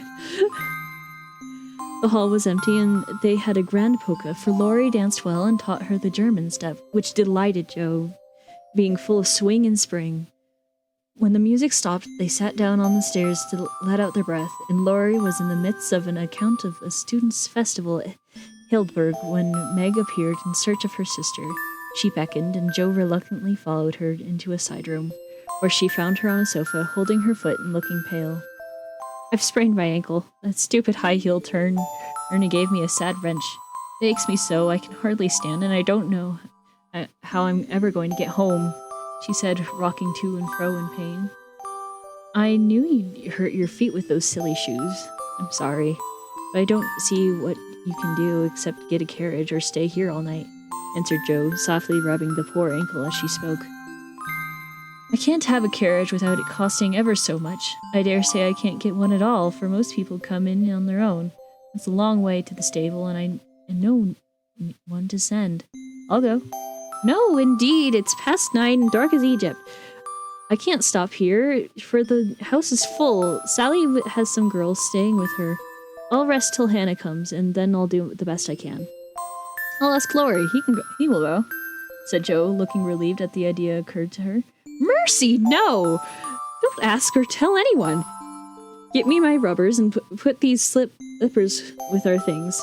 I can't dance anymore, but as soon as supper is over, I'll watch for Hannah and tell me the minute she comes." "They're going out to supper now. I'll stay with you. I'd rather." "No, dear, run along and bring me some coffee. I'm just tired. I'm so tired I can't stir."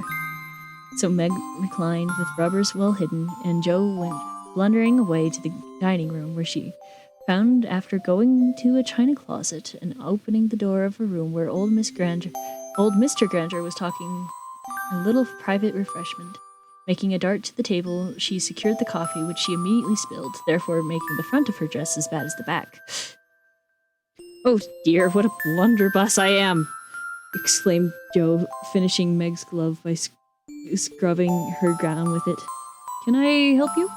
asked a friendly voice, and there was Laurie, with a full cup in one hand and a plate of ice in the other. "I was trying to get something for Meg, who was very tired, and someone shook me, and here I am in a nice state," answered Joe, glancing dismally from the stained skirt to the coffee-colored glove. "Too bad. I was looking for someone to give this to. May I take it to your sister?" "Oh, thank you. I'll show you where she is." I don't offer to take it myself, for I should only get into another scrape if I did." Joe led the way, and if used to waiting on ladies, Laurie drew up a little table, brought a second installment of tea and ice for Joe, and was so obliging that even particular Meg pronounced him a nice boy. They had a merry time over the babons and motos, and were in the midst of a quiet game of buzz when with two or three other young people who had stayed in when Hannah appeared. Meg forgot her foot and rose so quickly that she was forced to catch hold of Joe with an exclamation of pain. "Don't say anything," she whispered, adding aloud, "It's nothing. I turned my foot a little, that's all," and limped upstairs to put her things on. Hannah scolded, Meg cried, and Joe was at her wit's end till she decided to take things into her own hands. Slipping by, she ran down and, finding a servant, asked if he could get her a carriage. It happened to be a hired waiter who knew nothing about the neighborhood, and Joe was looking around for help when Laurie, who had heard what she said, came up and offered his grandfather's carriage, which had come for him, he said. "It's so early, you can't mean to go yet," begged Joe, looking relieved, but hesitating to accept the offer. "I always go early, I do, truly. Please let me take you home." It's all on my way, and you know, and it rains, they say. That settled it. Instead, telling him of Meg's mishap, Joe gratefully accepted and rushed up to bring down the rest of the party. Hannah hated rain as much as a cat does, so she made no trouble. They rolled away in the luxurious close carriage, feeling very festive and elegant. Laurie went on the box so Meg could keep her foot up, and the girls talked over their party and freedom. I had a capital time, did you? Asked Jo, rumpling up her hair and making herself comfortable. Yes, till I hurt myself. Sally's friend, Annie Moffat, took a fancy to me and asked me to come and spend a week with her when Sally does. She's going in the spring when the opera comes, and it will be perfectly splendid if Mother only lets me go, answered Meg, cheering up at that thought. I saw you dancing with the red-headed man I ran away from. Was he nice? Oh, very. His hair is auburn, not red, and he was very polite. I had a delicious rideau with him. He looked like a grasshopper in a fit when he saw the new step. Laurie and I couldn't help laughing. Did you hear us? No, but it was very rude. What were you all about that time hidden away there? Jo told her stories, and by the time she had finished, they were at home. With many thanks, they said good night and crept in, hoping to disturb no one. But the instant their door creaked, 2 little nightcaps bobbed up, and 2 sleepy but eager voices cried out, "Tell about the party! Tell about the party!" With that, called a great want of manners, Jo had saved some babons for the little girls, and they soon subsided after hearing the most thrilling events of the evening.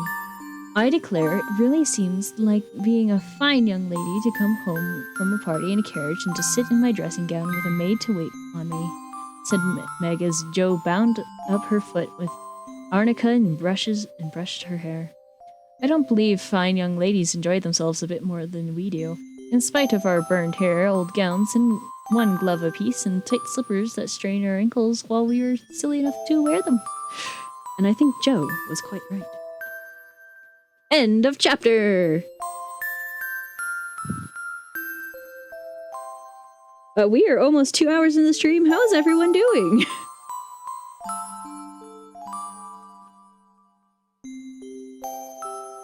Yawn? It's fair.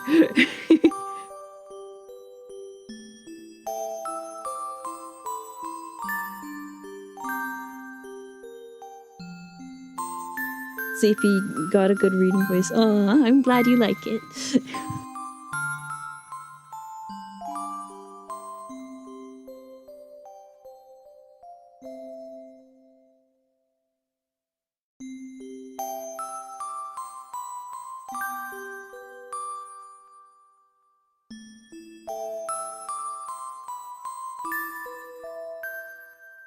Is good reading to build to. Nice. How about you? I'm doing alright. Trying to remember to drink water every so often so my voice doesn't dry out.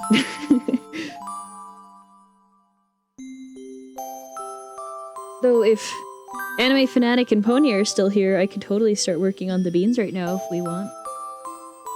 Because, oh boy, we have beans to work on as a fundraising reward. I can go get them. Okay. So, let me set up that, I guess. You can pause for now. Beans is. Let me switch on over.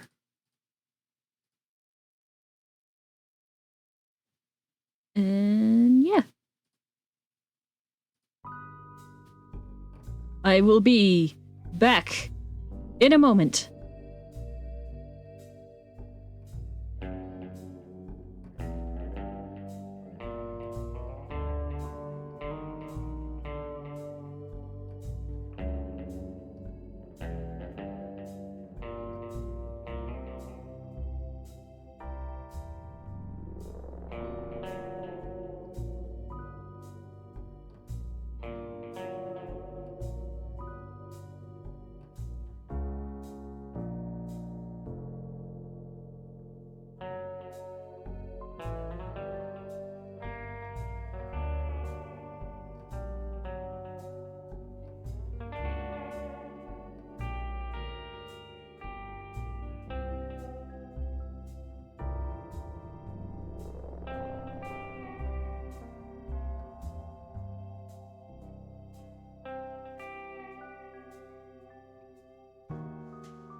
All right, hi. I'm back. I see Pony has joined us. Welcome, welcome. We're gonna work on beans for a while. I hope you guys have been thinking about... Hi back, I'm Guy. Nice to meet ya, Guy. I hope you guys have been thinking about what you'd want me to make of a bean for you. So it's Pony, Guy, and Anime Fanatic who got beans.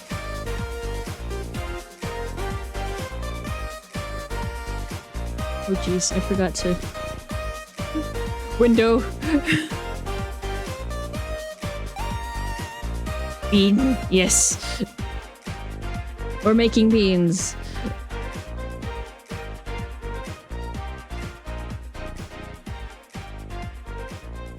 Is Anime Fanatic here? I'm not sure. He might be asleep. Sweet, yeah.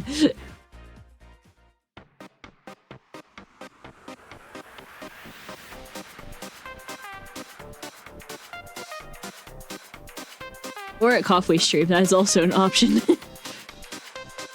Coffee is streaming, I believe.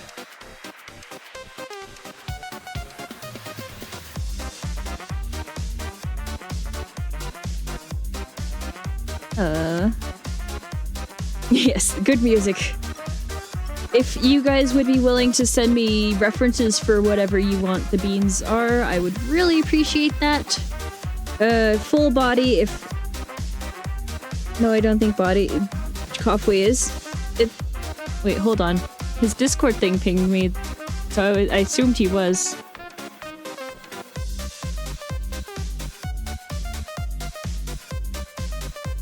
Okay. I've been mistaken. Never mind. I'm not streaming now, but I will be soon. I'm chatting with you guy. That's your alert, gamer. Alright.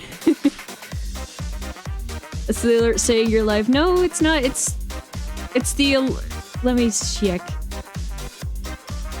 It's the alert saying Sea of Speed Day, lads! Join me and the lads for some more exciting, explosive journeys on the sea. See you soon. Stay tuned for the live announcement, as I don't have a set time for tonight.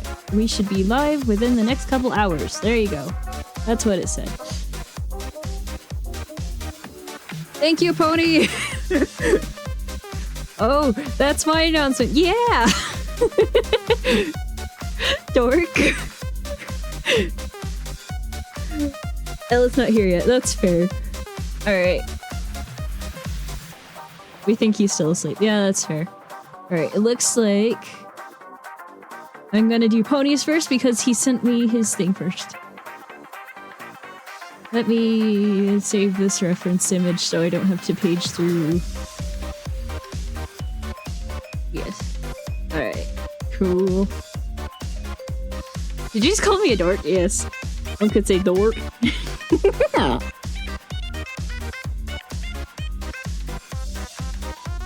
Alright,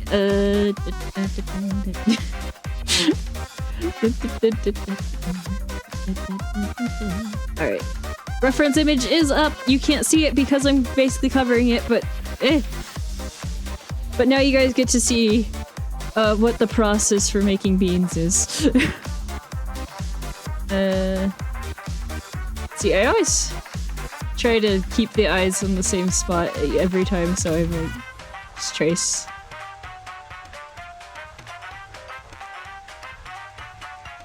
Beans! Yes. I agree. There. Alright, let me see. How do I approach this? I wanted the hood.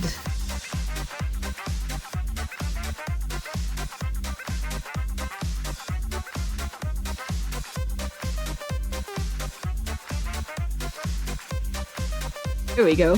Whom's this bean for? This is Pony's bean to start with.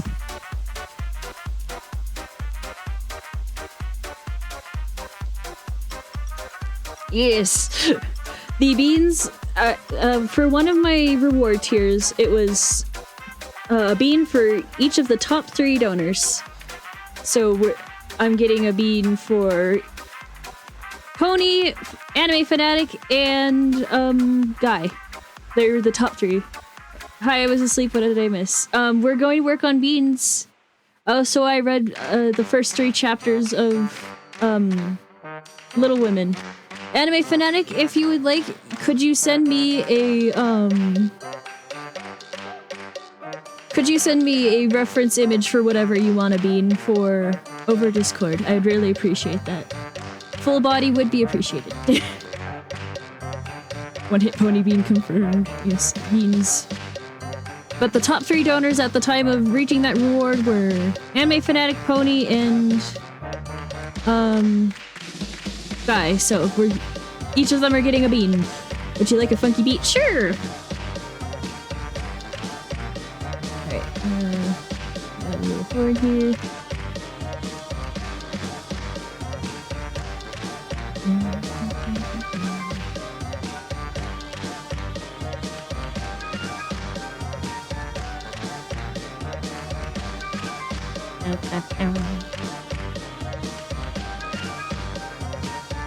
Just take notes of all my process.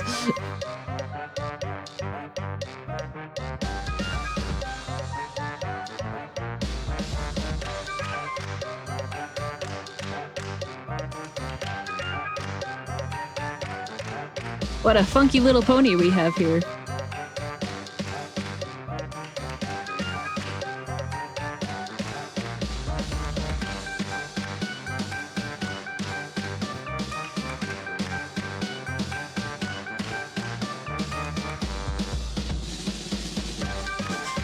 I do like to groove, yes.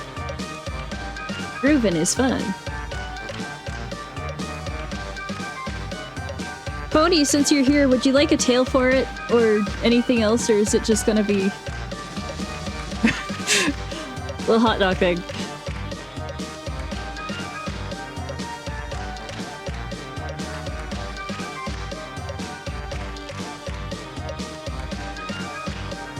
Sure, I do have a tail, but I don't usually get shown. That's super fair. What does the tail look like? Hold on. If it's a horse tail, it'll probably be like...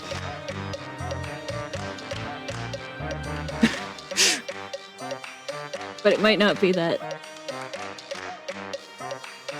Ah, I see. Okay, it is. It is a fuzzy tail.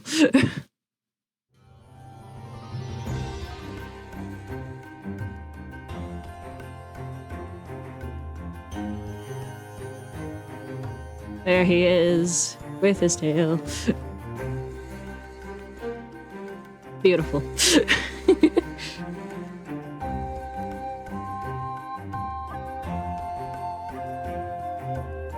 kind of have the blush. I'll make sure to add that.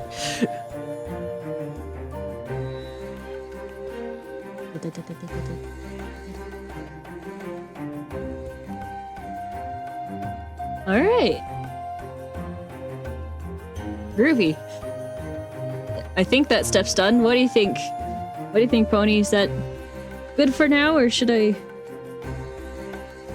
Any adjustments you'd like to be made? I love it. Nice. Because otherwise I'm just gonna start inking it. I'm just honored to become Dabine, yes.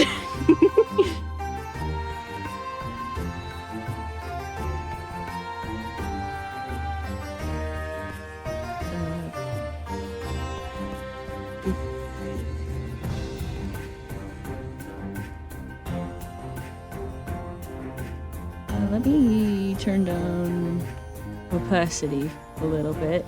There we go.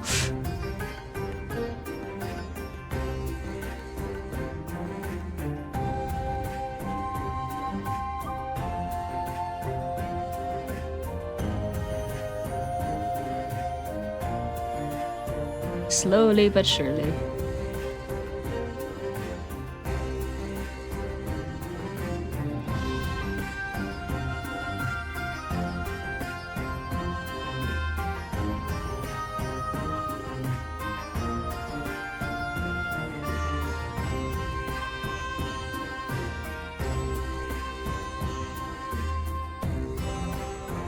Okay, I sent thing. Awesome. Thank you so much, Anime Fanatic.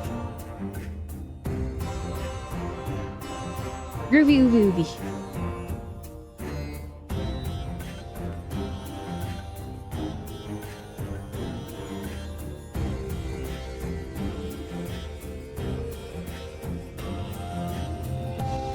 I have returned. Welcome back, Lotus.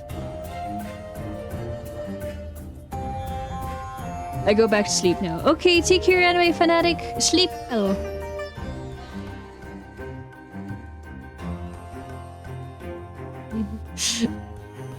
Struggling with ice.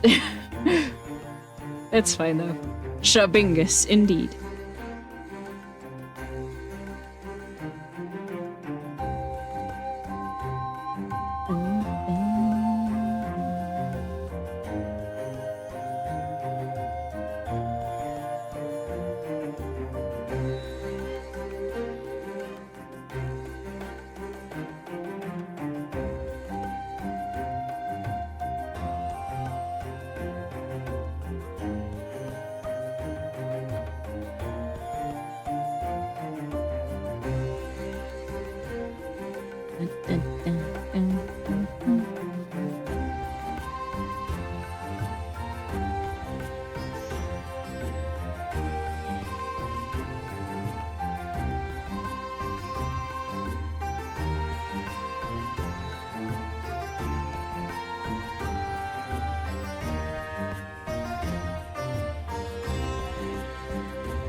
Fun fact, all the beans are on one file.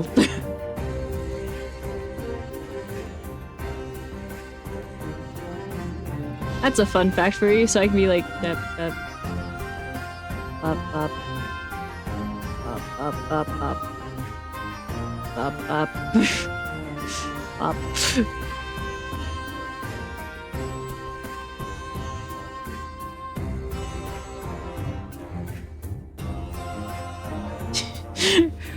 That is the thing I can do. All beans, all the time, yes. Alright, let me turn on for kind of neutrally background for the colors.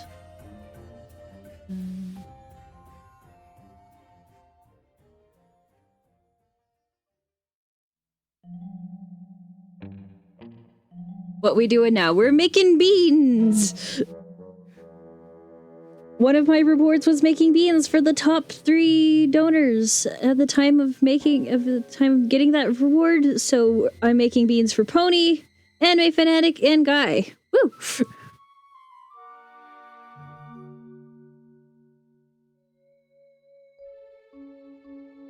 Beans for the boys? Yes.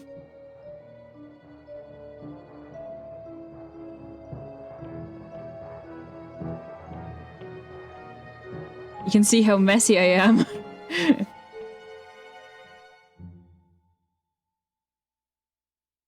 It takes me roughly an hour for each of the beans, so we'll see how much this takes up. I have to eat now and I don't wanna. Will at least send me a reference, Guy? Beans! Yes. Oh, yes.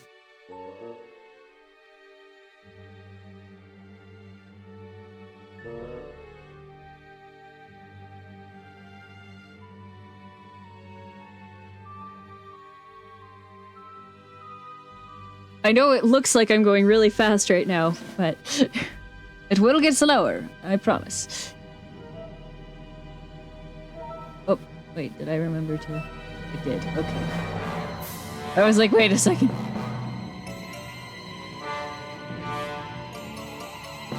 So kind of Athena to provide me with fresh beans for my coffee machine, yes.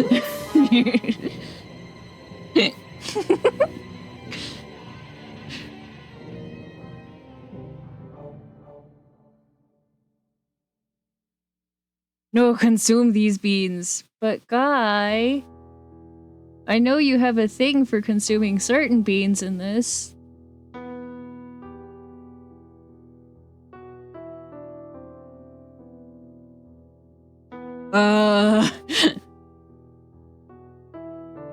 You got me there. Yeah, I did. Thankfully, I'm one of the members of the Don't Consume Them Off Club, so I forgot to color in the tail. I try to keep all the same colors on one layer, you know. I survived! Hooray! I'm glad you survived, Giddy! Come to Coffee Inc., where we only provide the freshest of produce. Guys got a thing for what now? Consuming them off. Don't consume them off, club. Unite! Yes! He always talks about how he's gonna consume them off. Fight me! That's what we're doing. That's why we made the club.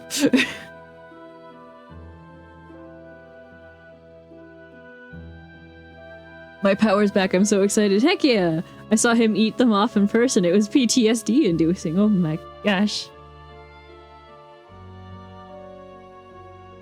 How could you do this? My therapist will hear about this. I'ma do it. Oh wait, I already have. Boys love bearing the beautiful, bountiful beans, for bearing beans is bound to bring bundles of bliss. Very poetic, thank you.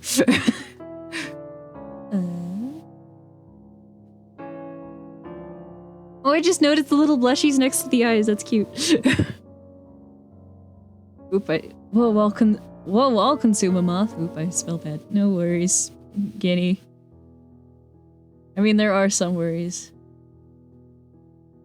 Yeah, this color will work better for...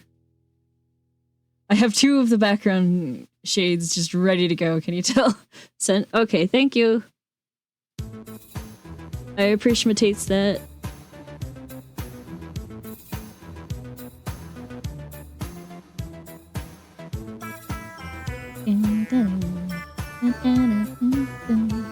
Also, yes, I do agree. I am a silly little girl.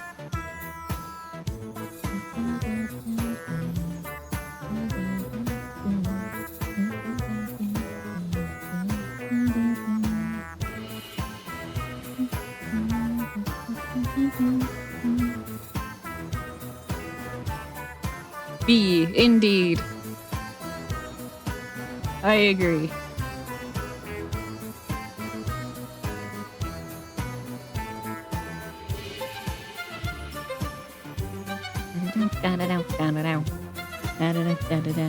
E. A.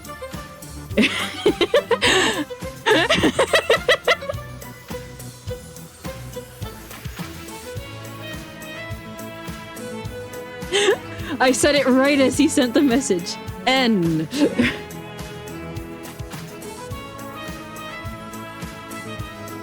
E.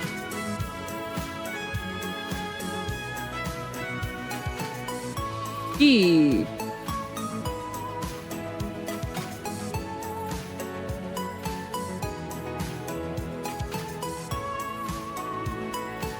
Bean scrub. Why are you scrubbing the beans? Did they need a bath?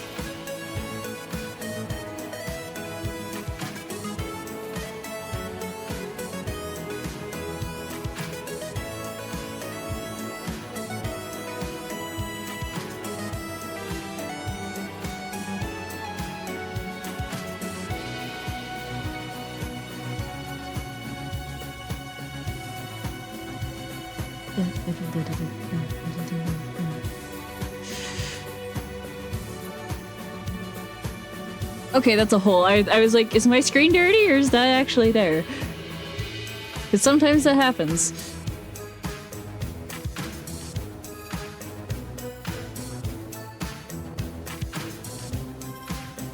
Me when the beans are at the function. Ah. These are functioning beans, you see.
Alright, base colors are down.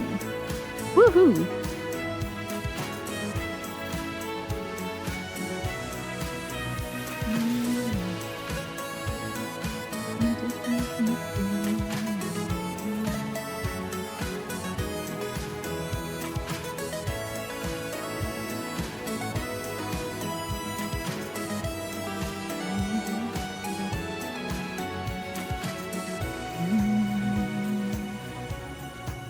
Blend, blend, blend, blend, blend, blend, blend.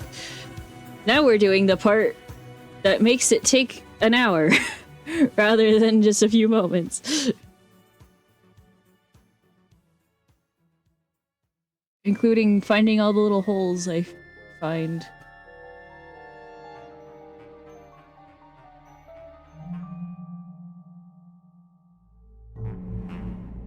He looks like he's mega blushing.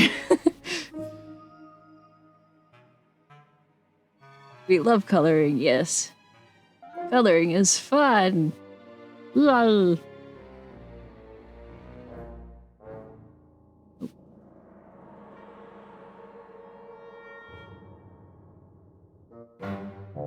Oh my gosh, is that a bean? From the bean? That's crazy, man.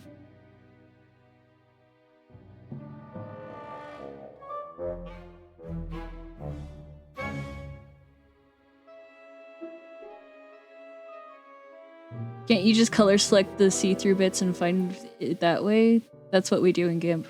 I have no idea how to do that in Fire Alpaca, so I don't. Besides, there's some see-through bits I want to stay there, like this little triangle right here.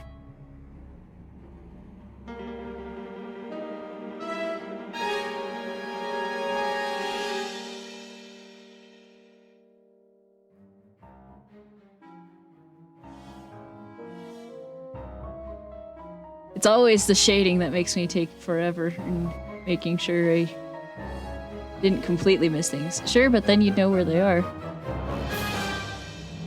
I still have no idea how to actually do that, so I'm like, eh. Whatever. You know. Alright, let me... We do the shading now. Wahaha.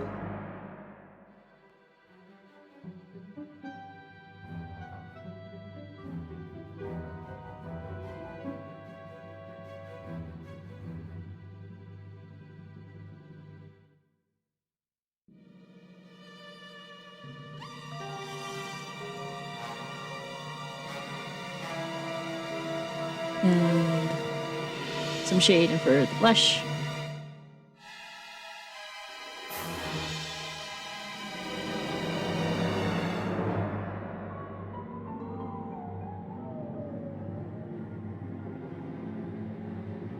Also, Pony, feel free to like yell at me if I do something and you don't like. Like, hey, could you change this, please?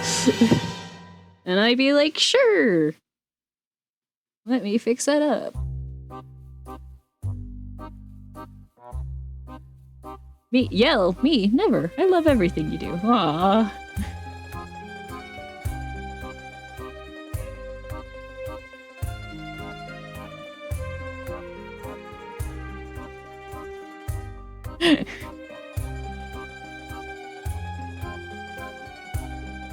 How about squeak at me? Would that make it easier? Squeak at me if I do something you're not enjoying.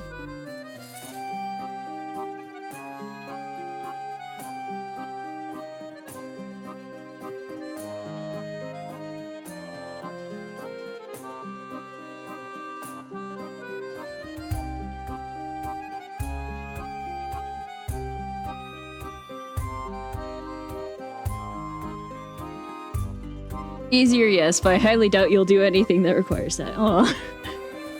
Just in case, you know?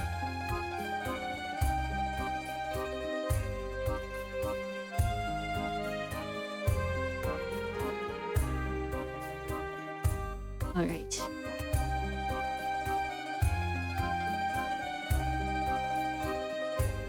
Make sure that's clipping so things don't go too far awry. Oh no, things are going too far awry!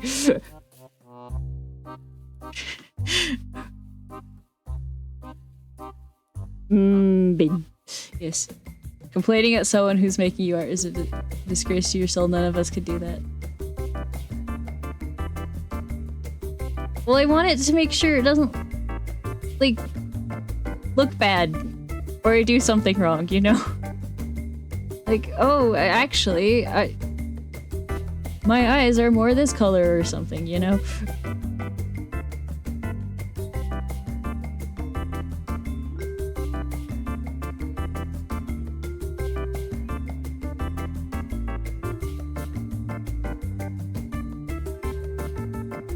Gotta get... It's over here.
Depending on the situation, it depends. If I spend like $100 on a piece, I would be a little more critical. But even with that said, it's going to be perfect, Athena. I've wanted one of these since the first time I saw one. Aw, I've been meaning to make you one for ages now, so I'm happy I'm getting around to it.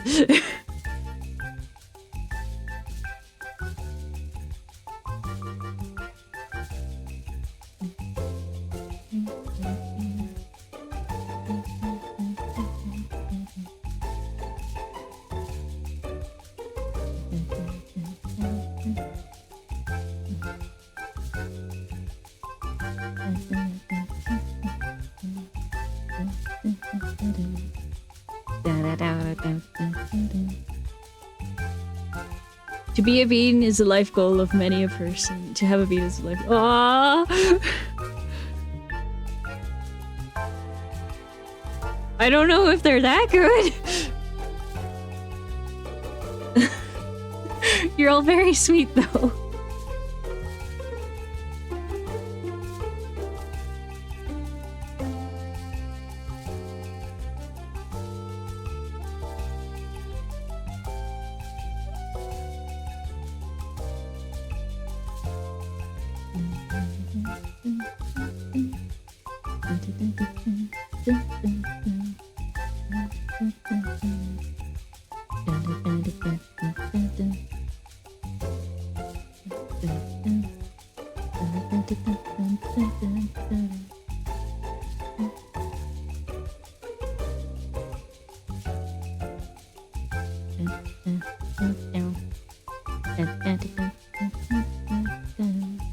If you don't believe us, I'll go find Drift. He's incapable of lying.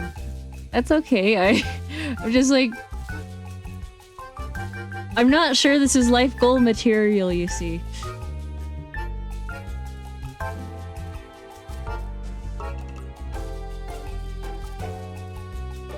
But maybe it's just because I'm the one who creates them. Nonsense? Okay. If you say so, I will believe you.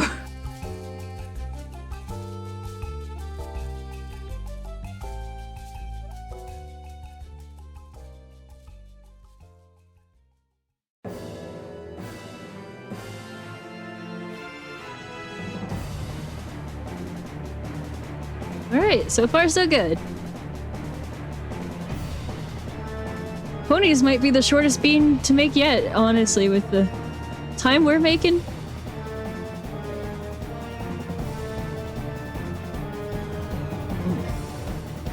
Turn the punk darker punk.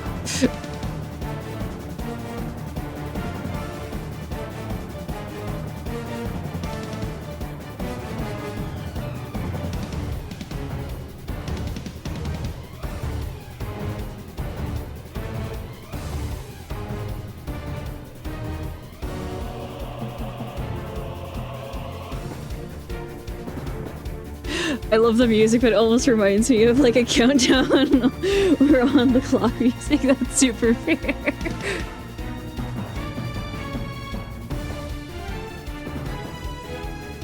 Which song is this? This is... Oh, it's... I think it's B-side of Toilet of Doom. From Hat in Time. So it's boss fight music.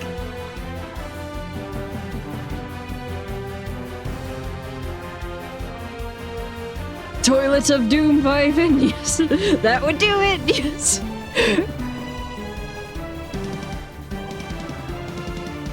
The vibes of this stream are all over the place, huh?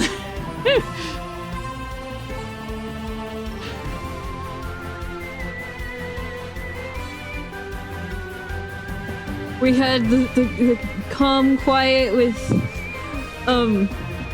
Little Women, and now we're like rocking out as I make beans. It just seems very silly.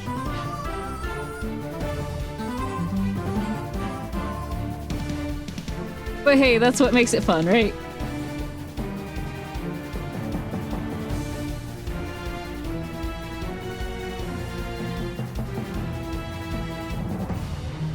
Amazing stream, 100 out of 10. Aww. You guys are very sweet.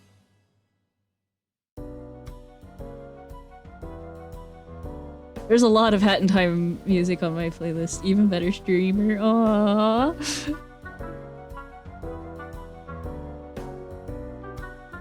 I actually took off the music I had that was Portal music on the stream playlist because I kept getting... Because I keep getting various copyright stuff about the Portal music specifically, so I just took it off. Just to be safe, you know?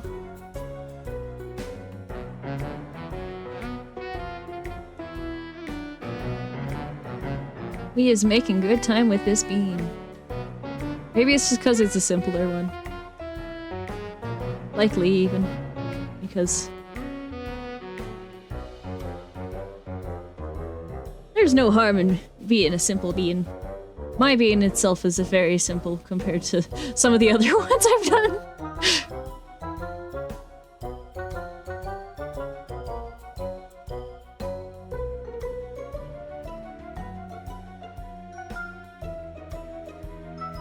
I just realized you guys don't get to see my own bean very often just because I just have it for other people's streams rather than my own.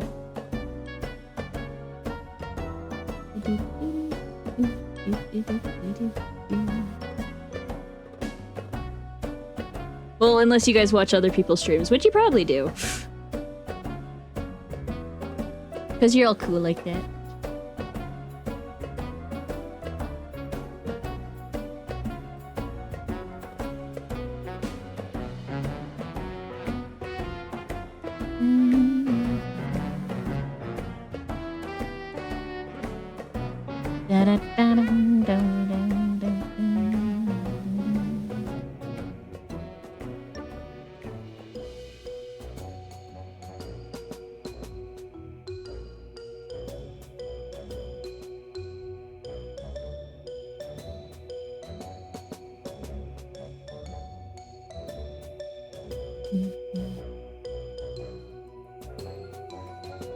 Pony only looks a little bit like he's getting nibbled on.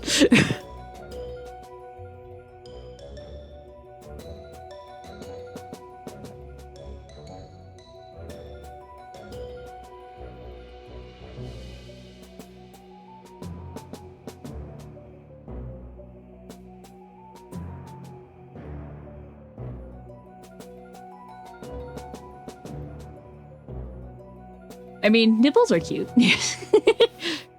Yum.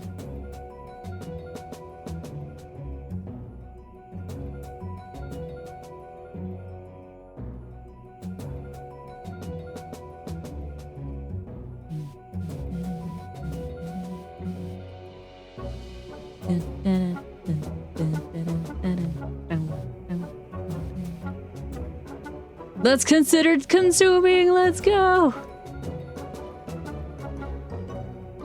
We're not saying you can nibble butter.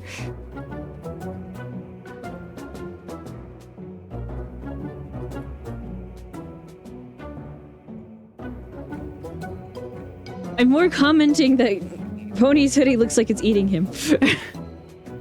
Butter off limits, yes. You must use margarine instead.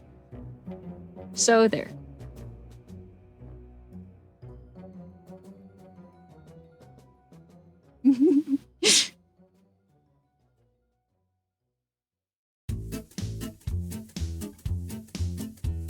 Even actual butter and moths, all protected here. Yes.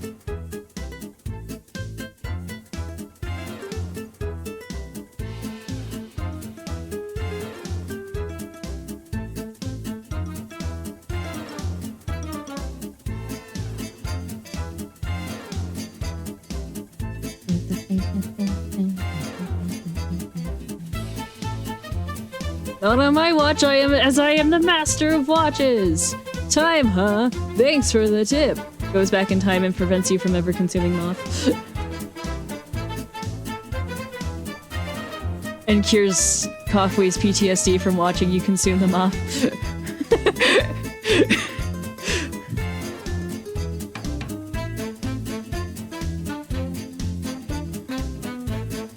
What? Don't worry about it, Death. Your tricks won't work on me, little miss. Why not? What if I said please? Pretty please, with a cherry on top.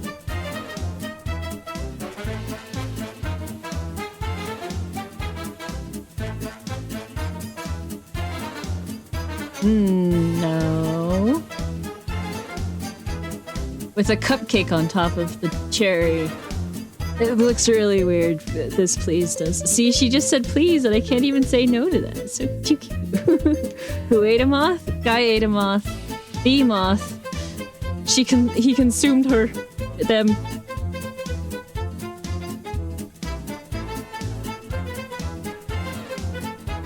Consume moth. No!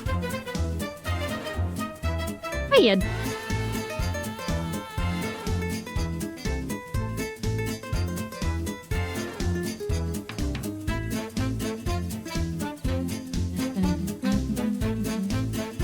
Nice. Do it, it's extra protein. No!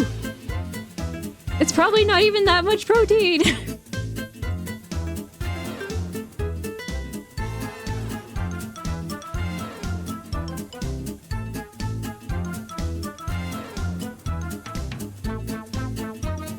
I have ate an oth. Oh, interesting. I've eaten crickets before.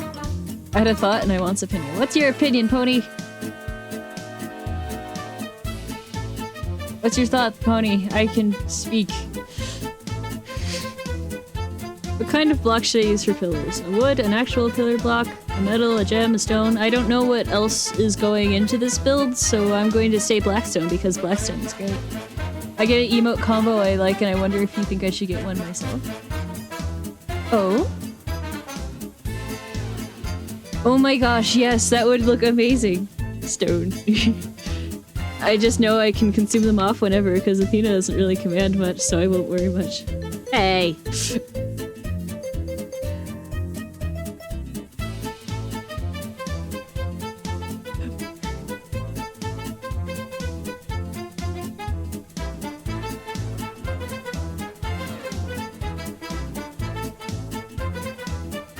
Oh, what? Sorry, the conversation's going a mile a minute. What are we talking about now? Death suggested stone for your pillar. I suggested black stone.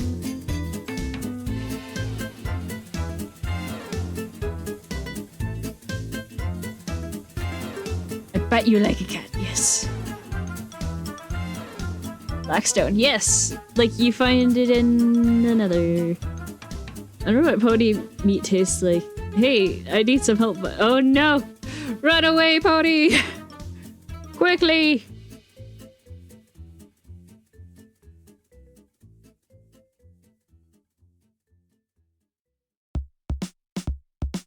No ponies were harmed in the making of this bean! It doesn't taste good. That's fair. I'll put up a fight. Darn, I really need to consume my emote. Yeah, go consume your emote. So I will! Usually when I ask someone, unless I use general question, I'm asking for clarification of what you said. I have no idea what I said, so I forgot already, I'm sorry. Just not tonight, because I got work tomorrow, yeah.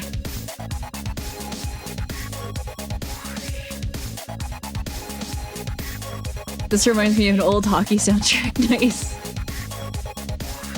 This is a song from the Viscera Cleanup Crew soundtrack. This one is called Shrieker.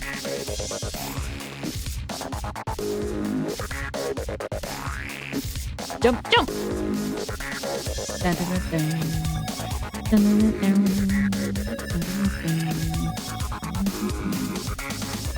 Right, now coffee streaming.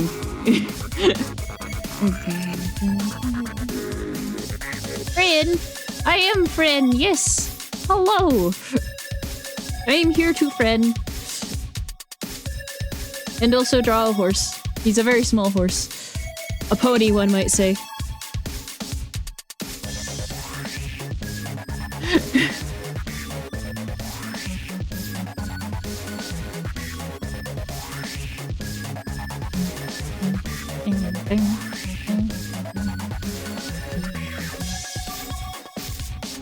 That's fine.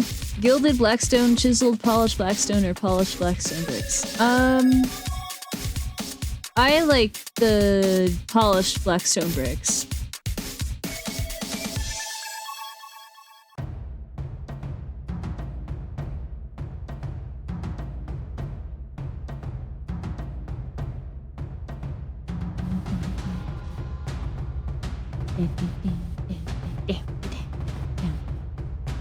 Hey Pony, want to know the meaning behind hold your horses?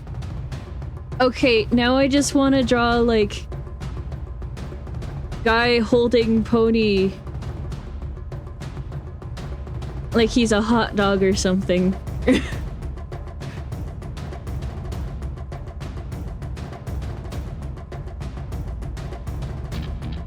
One-handed holding pony.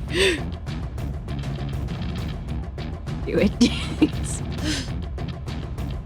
Not right now, though. I've got a horse to draw. Yes, so I can consume the pony. No!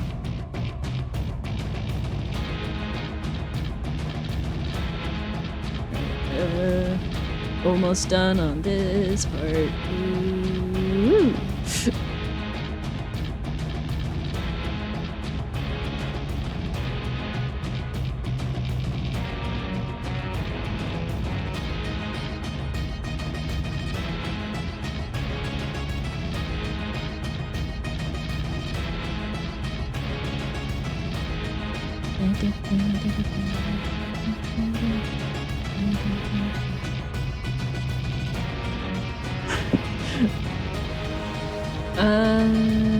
Wait. Trying to think. But I should eat, but Athena's streams are so addicting. Oh no.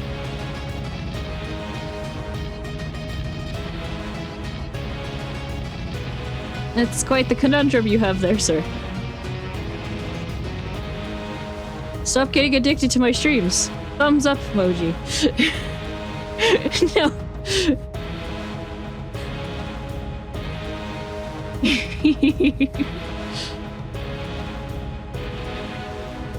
Darker than that, I think.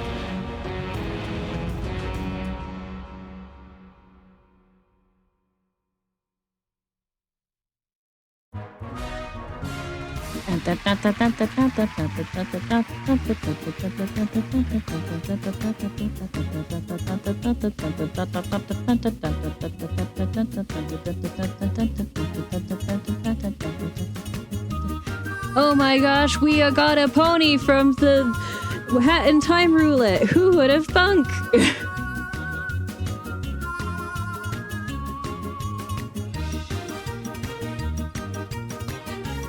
Stop, Athena. Why?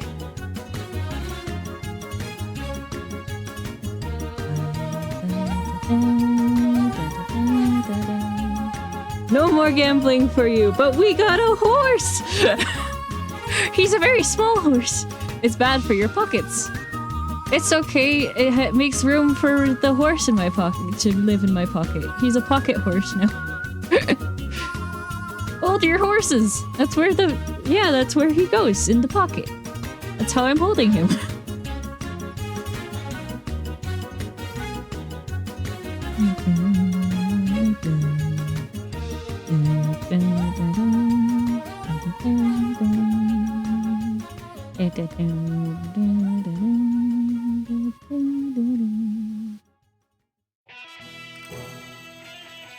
Oh.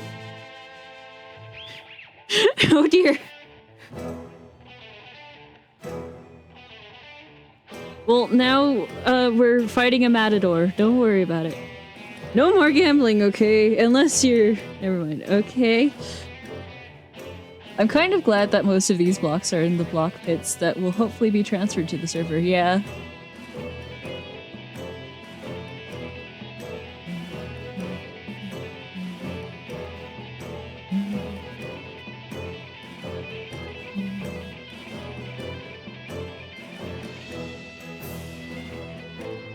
There's a wiggling going on.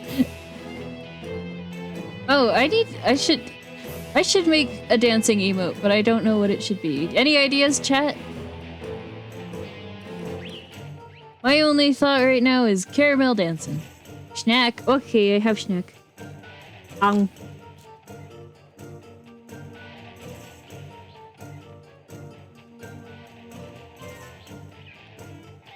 I could give a lot. I'm sure you can.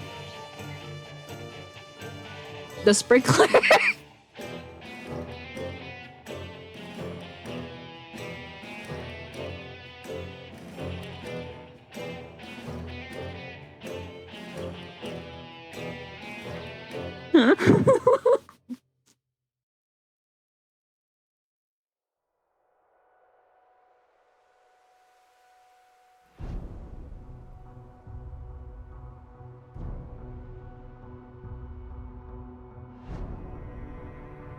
Or the worm and it moves across the emo image.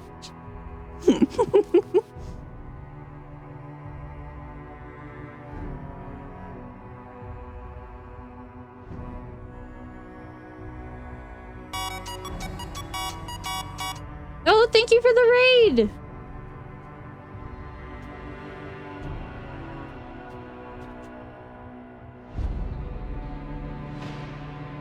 Hello, Nebu! How was the stream?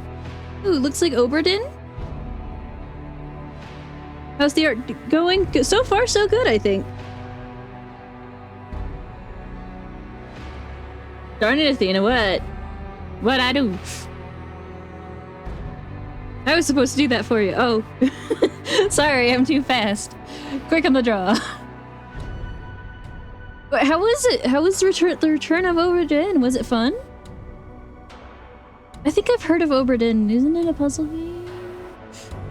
Yeah, I got hard stuck on Oberdin, so I needed chat to give me lots of hints. That's super fair. I'm your mod for a reason, girl. Yeah, there is that. Oh my gosh, look at all the dancing emotes.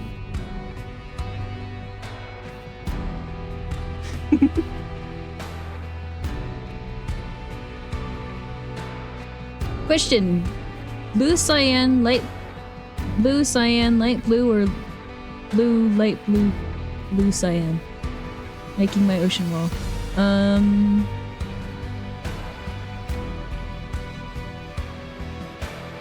Probably the second one.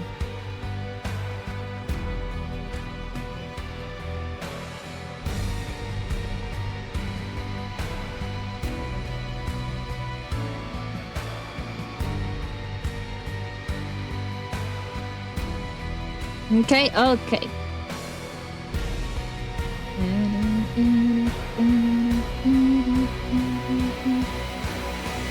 The first part of the stream was me reading Little Women, so that was fun.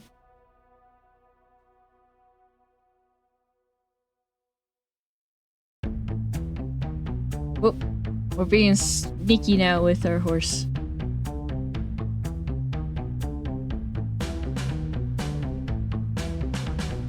At least that's what it feels like.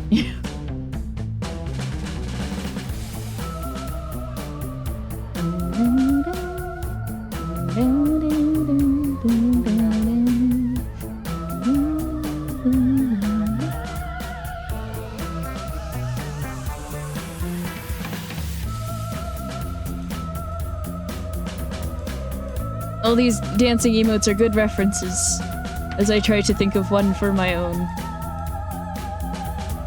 Because I hadn't even thought to come up with a dancing emote before, if you could believe it. I'm sure you can.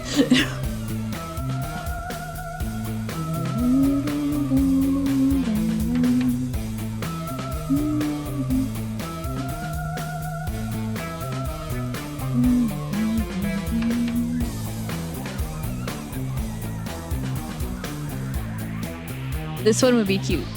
Yeah. Fun fact, I do got a new emote on the way. Nice!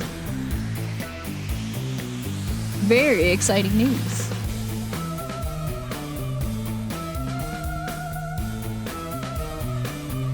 It's gonna be this, but me. Nice! I like it.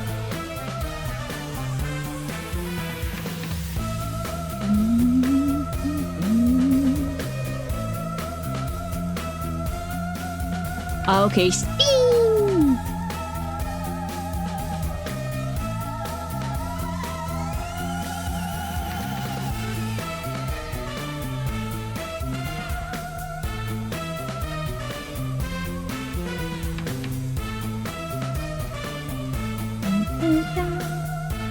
Eesh! That's not the right one. There we go.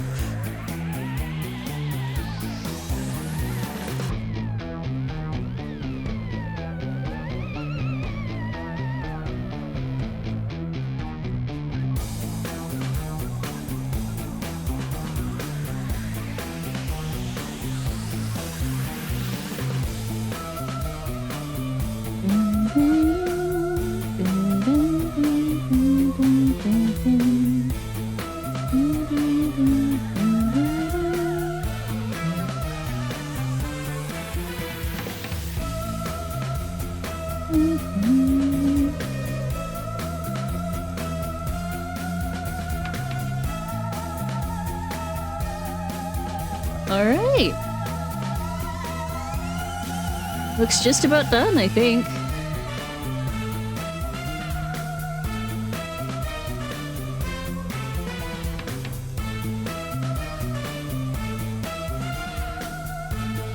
Small. Small. Very small.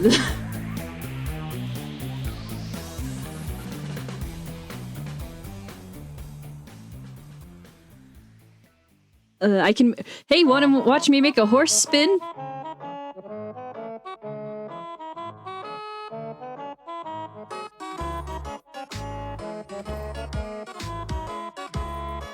Spin.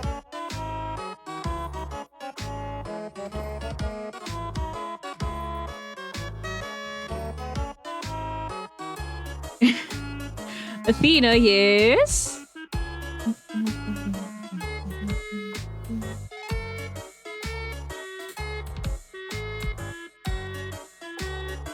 Wow! Hey, that's a unicorn. Hey, Goated, I'm not sure if I said hi before, but hi! Welcome to the stream, hope you're doing well today. It's a one-hit pony.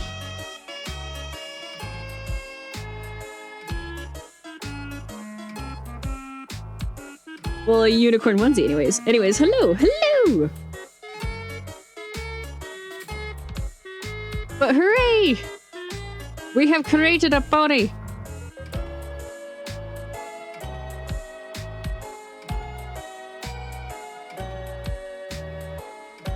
Let me save it.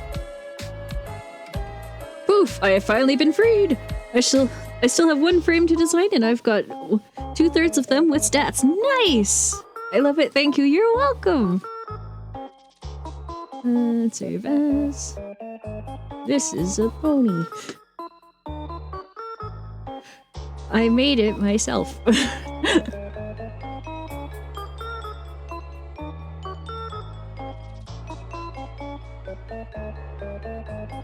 Have you been on the server recently? I haven't been able to recently, sorry. How's the stream been? How has stream been, Athena? It's been good so far. I read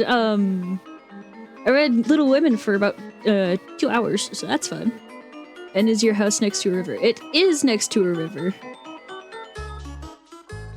Should it not be? Is something wrong? Wait, let me send this to Pony real quick.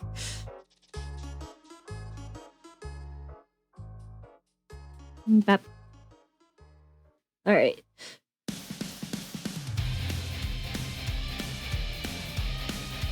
Now to see if I can get any sea creature banners. Ah. But yeah, my house is next to a river. It's not far from Heroes. Now then, I get the next person's. I'm glad you like it, Pony.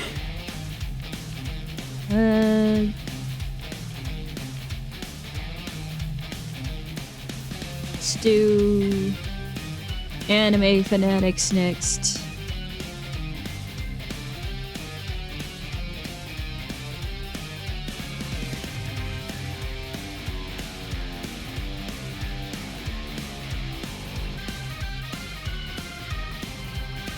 Okie dokie. Nothing's wrong, just wanted to make sure. Yeah, that's fair. Like weeks ago I gave you a sniffer egg and a chest in your house. You may do what you want with that. Ooh! Very nice. Alright. So now... we do... the next one, which is Anime Fanatics. We stick it from the top. The last frame is definitely going to be a challenge to design. If concept blocks weren't bad enough, I'm translating the concept to player use that absolutely is not intended to be used by players. Ah, that's fair.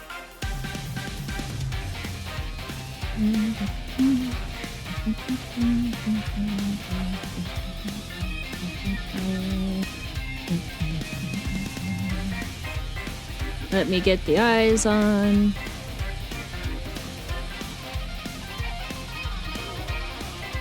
That's not great.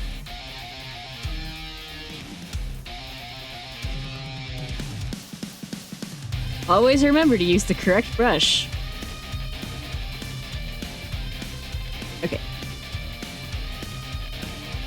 I'm gonna go. Alright, I'm gonna go play Valorant now, so goodbye and have a good stream. Take care, Goated! Okay, I go eat now. I hope you have a great rest of your stream. I'll send you a personal message for you when you read it. Have a good night, chat, and I'll see you next time. Take care, guy! I hope you sleep well! Alright, this will be interesting. Dude. Let me do... Here be... Okay!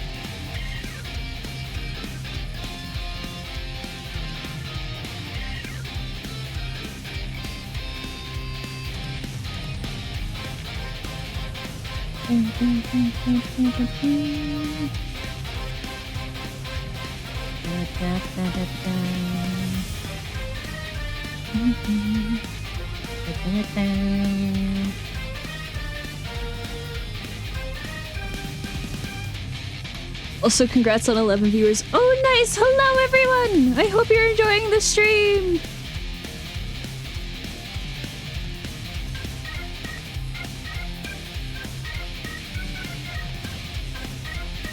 This bean's got facial hair. Not a lot of them do.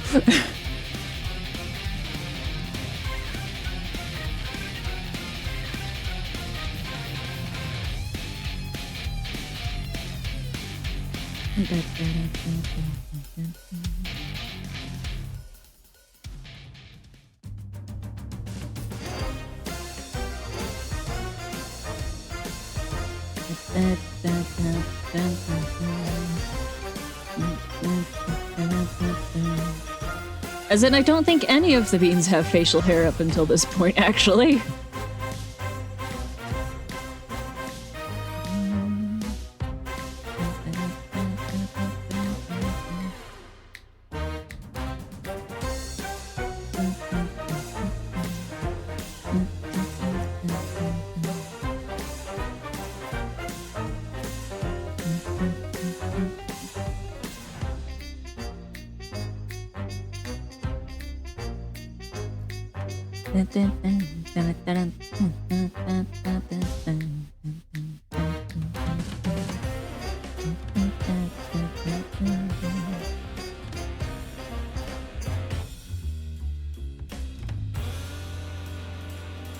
This is such an interesting silhouette.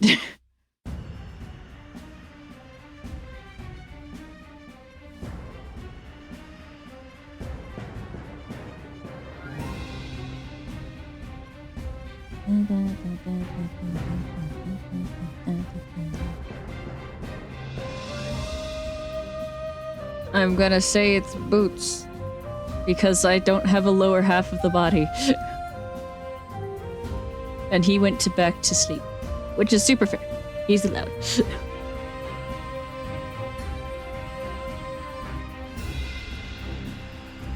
Sleep is allowed in the chat.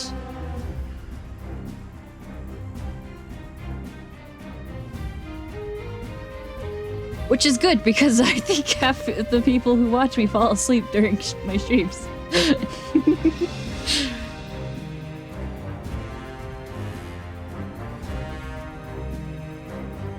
Alright.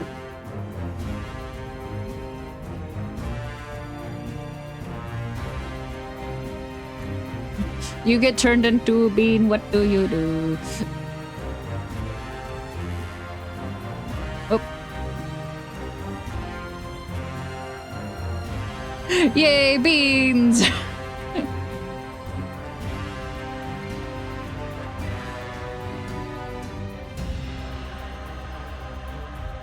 It's always interesting seeing people turn their beans into emotes. I'm always super amused by it.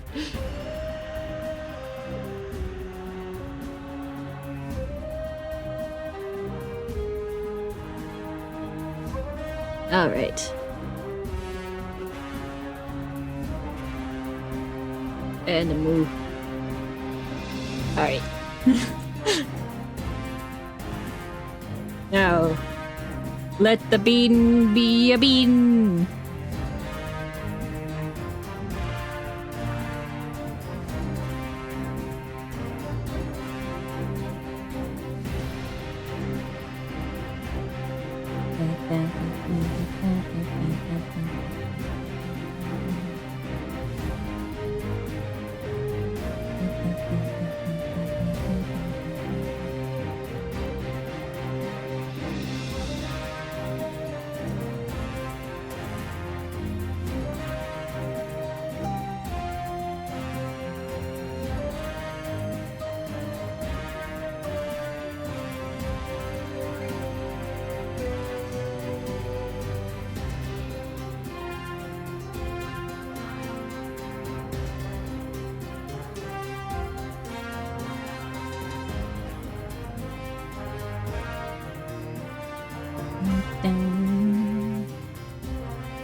The eyes are a bit too far in that direction, so let me...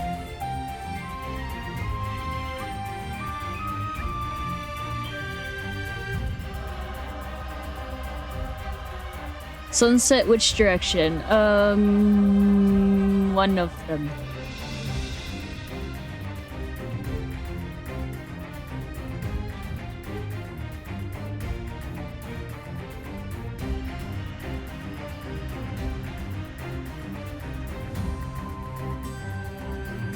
Up. The sunset's up. Yes. Perfect.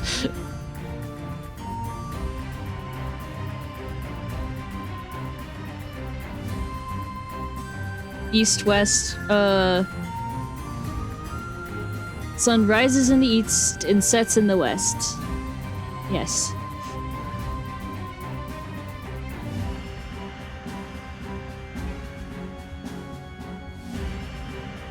Rises east, sets west. Yeah. What she said.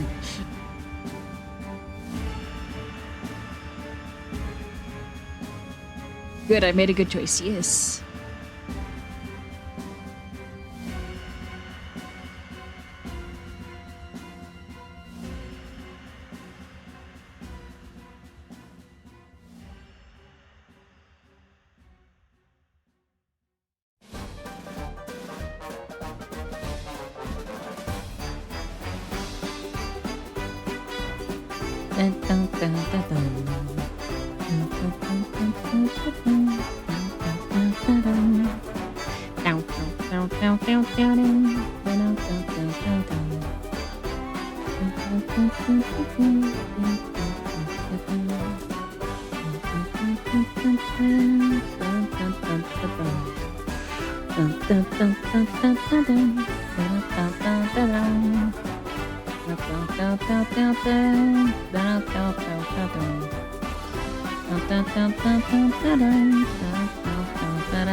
All right. Not too shabby.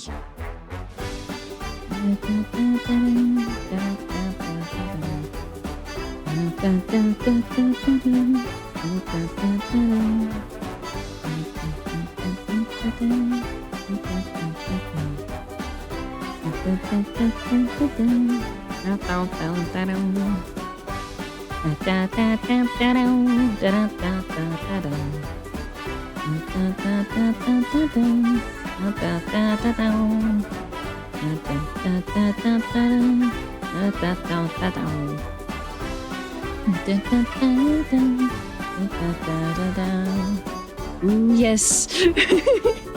What do you think, Anime Fanatic? Liking it so far?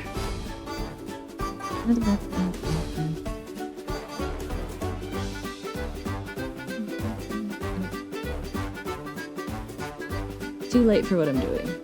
This one is dead.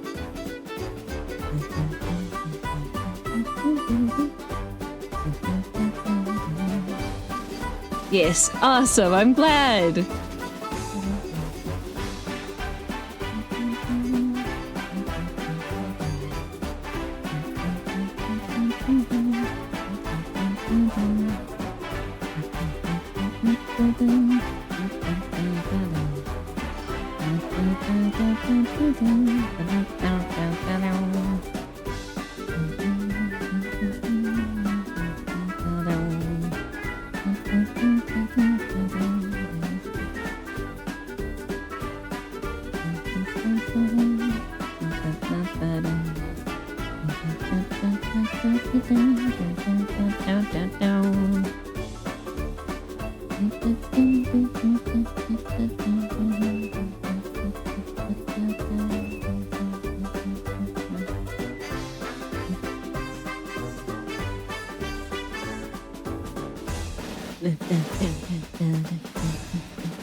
Oh, oops. That's okay.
Very quiet music right now, I suppose.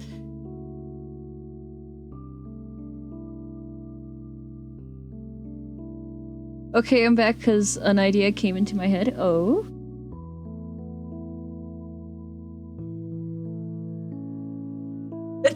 Sorry. Sorry. What do you think of the name Toggy? I think you use it sometimes. I think it's cute. Bless you, thank you. Oh, I forgot to color in the beard. How did I miss the beard? Tempted to make it that on Twitch. Ah. I think it suits you.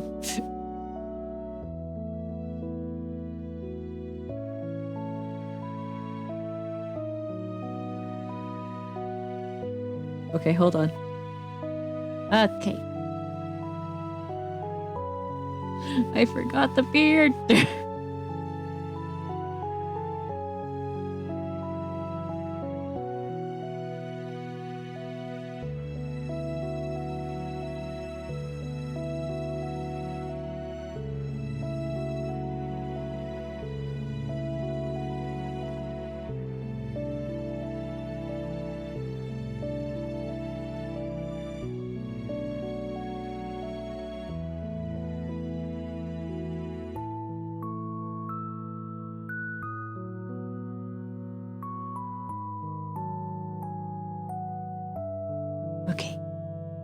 Groovy oovy.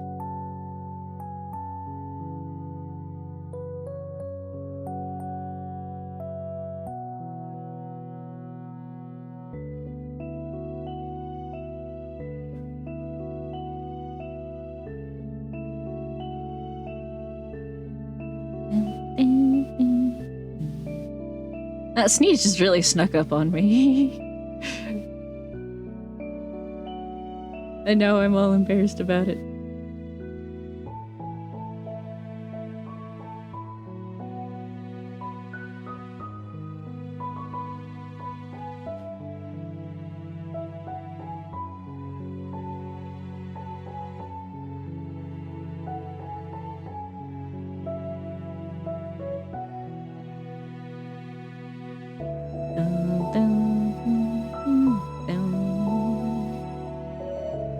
So Toggy has taken any ideas on a spin to put it on it to make it mine.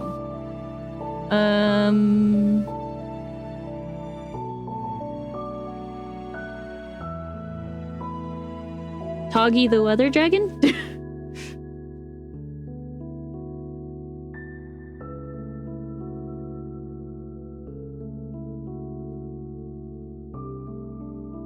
Bit long hung. Yeah? Your whole thing is that your username is long. That's your gimmick. Toppy, oh. Weather Toggy? Oh my gosh, yes. And then it can sound like weather toggle, like you're toggling the weather.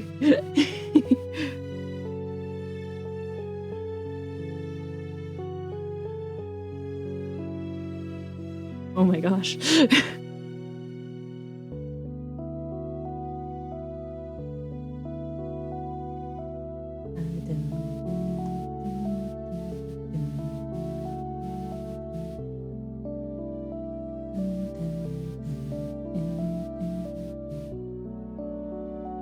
I feel like I've basically just invented a lower half of Anime Fanatic's body, so I apologize for that, but also I needed a lower half of your body to draw. I hope this one works.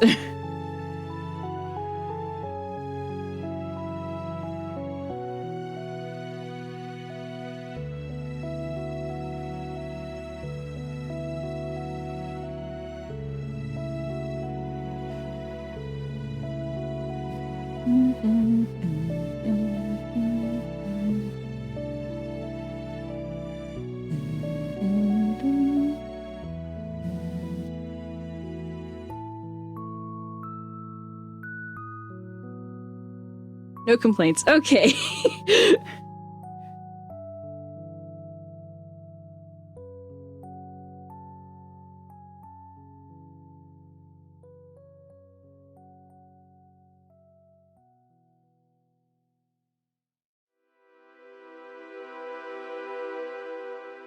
If you do have a complaint, let me know so I can adjust.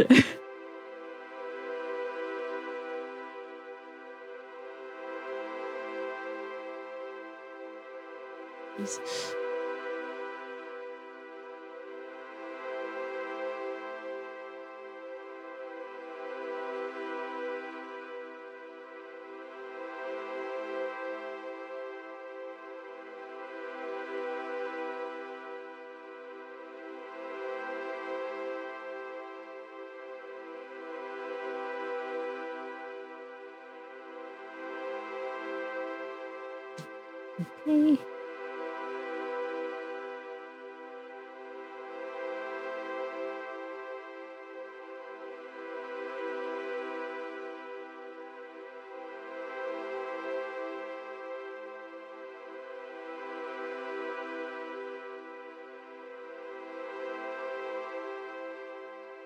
Alright, cool.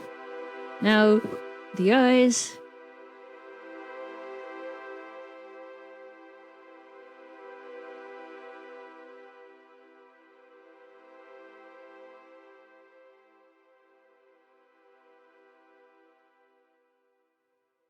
Here we go.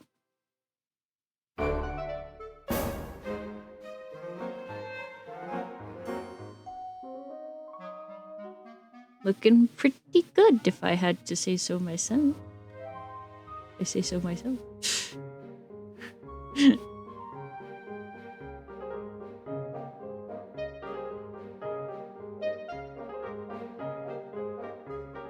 Obviously not done yet, but...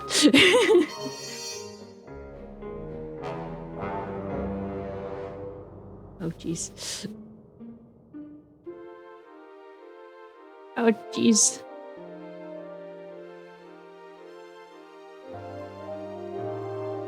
Well, that's why we do this. To find all the little holes.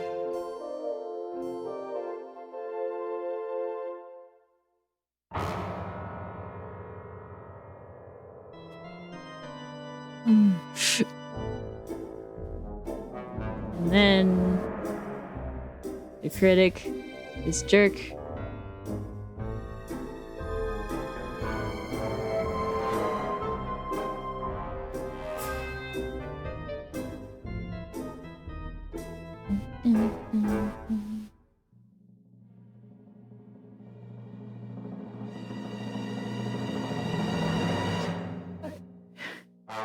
Gotta clean up all the little holes.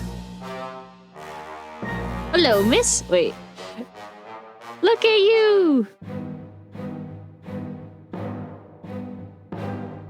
Why no change? It changed on mine? To me? You're a certified weather toggy now.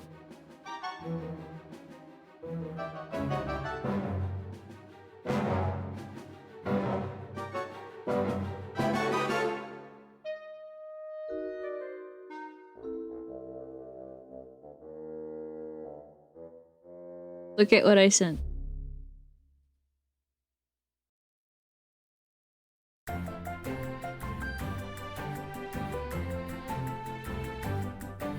It's the opposite for me.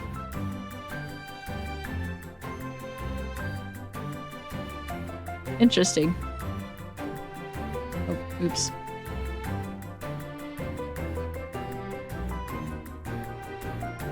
Who this guy right here?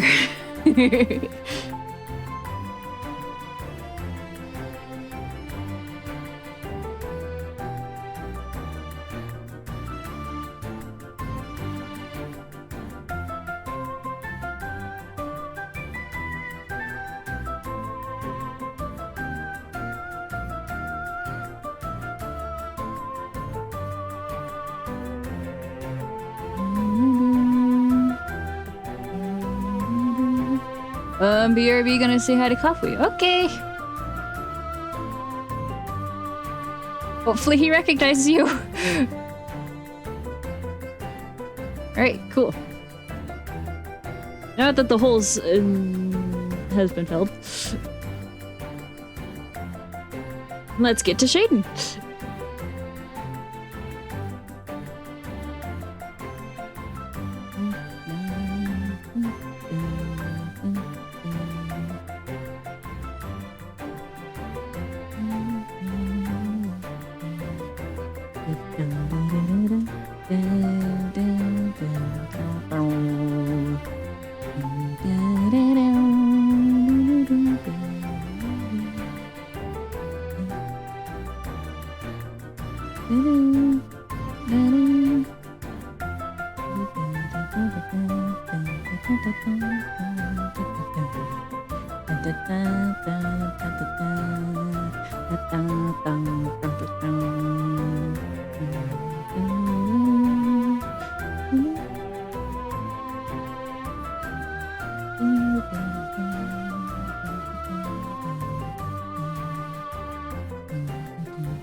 Ah, jeez.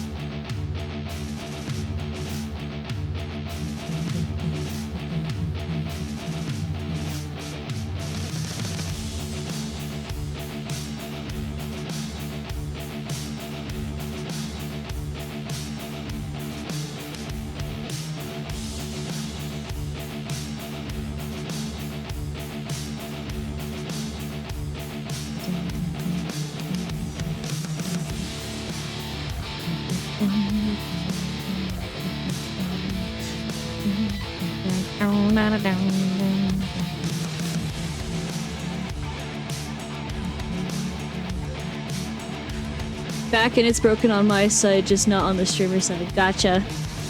Maybe refresh your app?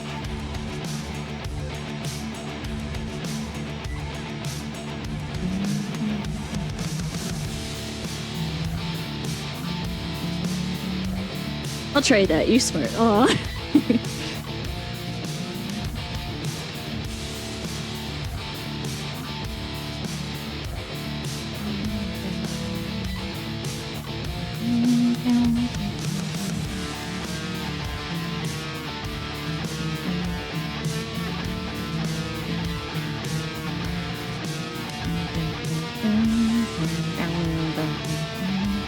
Maybe?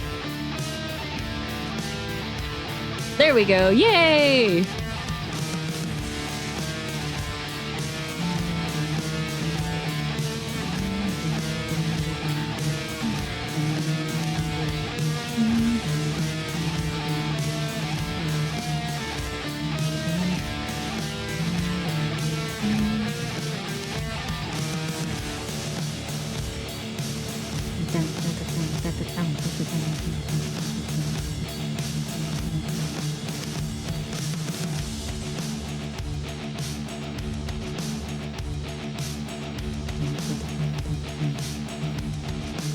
Pet, thank you for helping me find a name. You're welcome. I hope you enjoy your new name.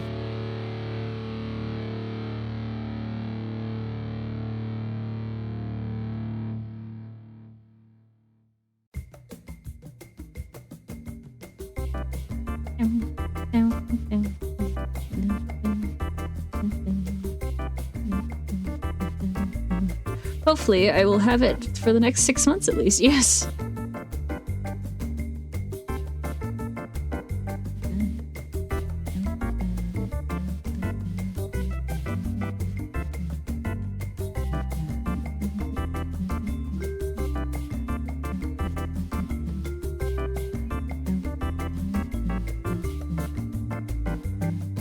Now I'm hyper and can't sleep even more.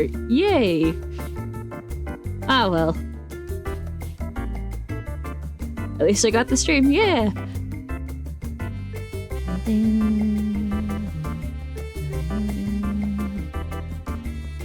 Friendly reminder to check what spice you have in your hand before you put it in your food.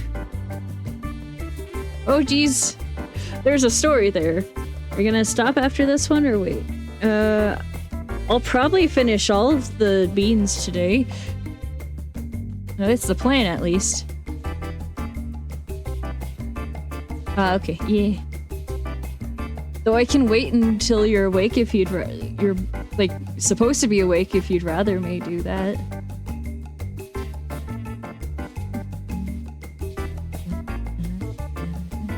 Nah, you're fine. Okay.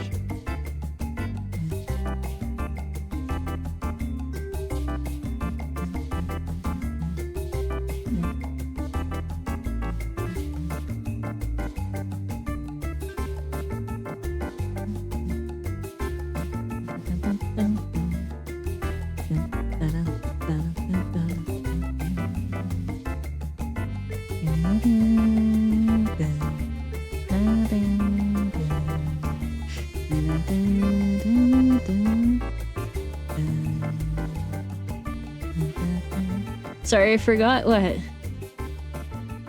gonna try to actually fall back to sleep now. I'll leave this in your capable hands. All right, sleep well, anime fanatic. You will wake up to a bean.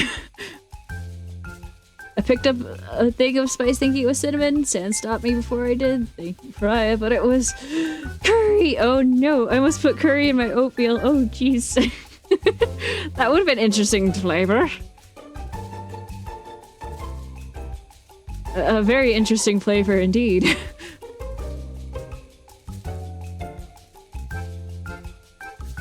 Curry oatmeal go wee!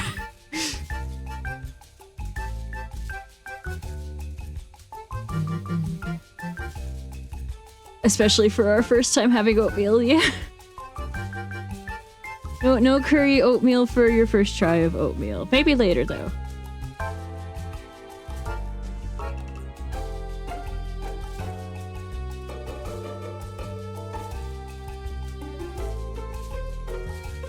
I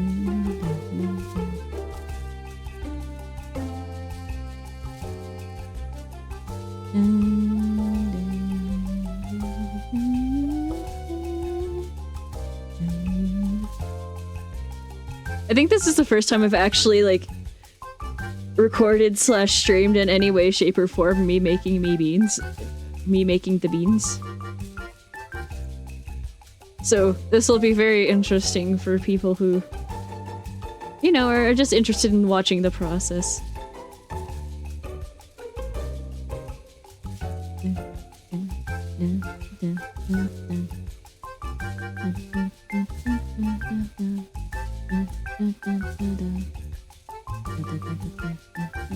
Hey, oh, hello, Skelly! Welcome to the stream! I hope you're doing well today. New mod? Oh no, that... Who you see before you? A weather toggy is Guy. He changed his username.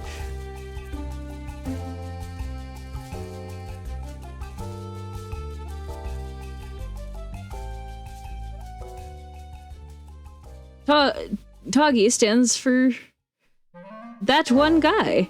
English is not my strong suit. I feel that.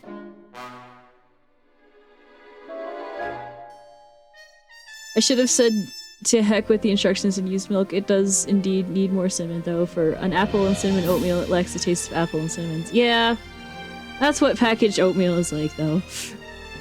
Perfect sense.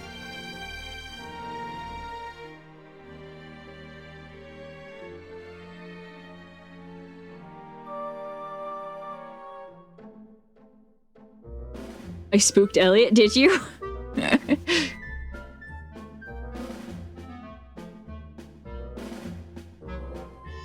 How'd you do that?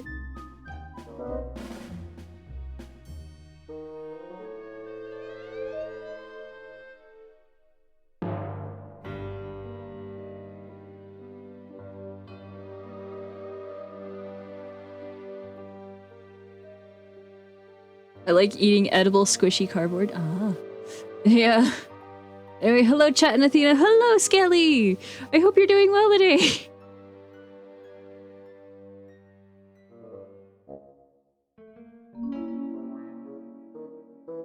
I went into his chat with emotes and he was like, oh, hello there, Weather Toggy. Wait, how did you get moderator?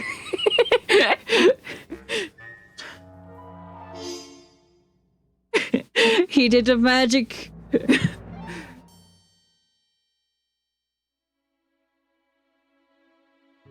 Is me, Guy, yes. That's his Guy, he just changed his username, like, just changed it. As in moments ago.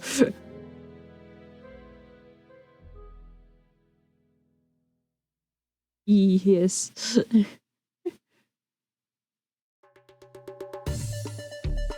New mod, who dis?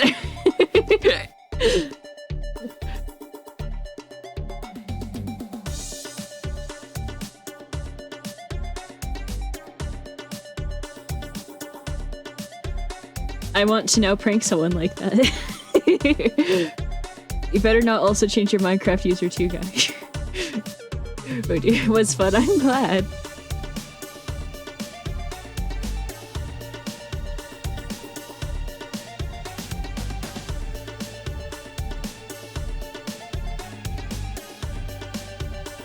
We hopefully got you both whitelisted. Ooh. We will see, I don't know yet, yeah. He has to decide if he likes this new name first. Before he goes and changes everywhere with it.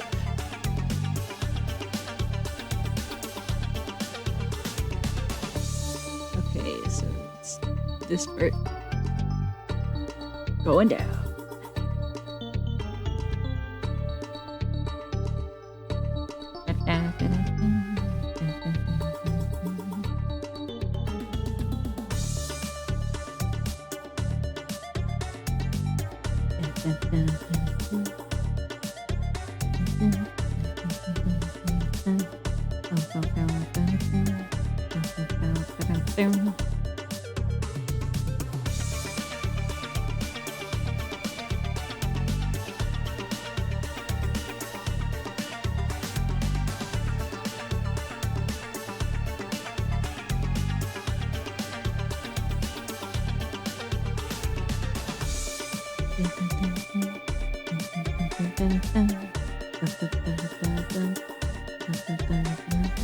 I can't wait to go spook more people. Well, I hope you have fun. I can say hopefully because nobody said anything about it yet, but both you two and the mods of the server are incredibly busy. Yeah. Apologies.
I thought about changing my name once before, but I'm so used to it and everyone knows me by it. That's super fair.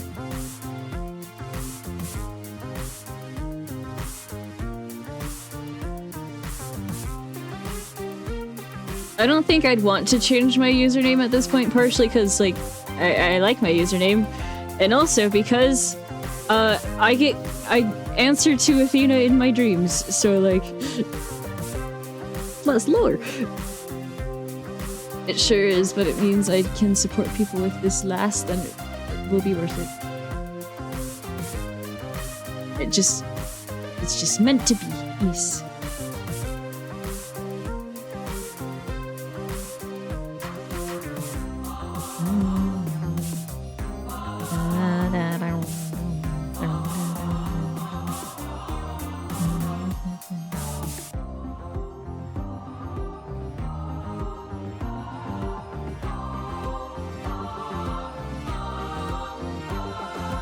I just now got the guts to do so. I was in the same boat.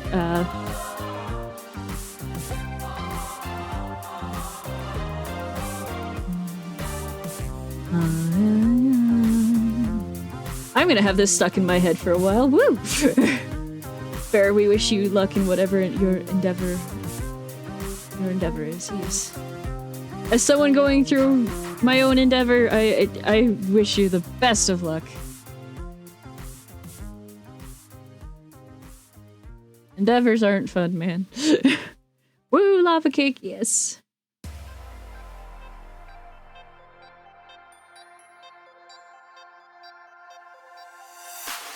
You're welcome. Unless Pony was not taken, which it is, it would be the only thing I would be comfortable changing. Yeah.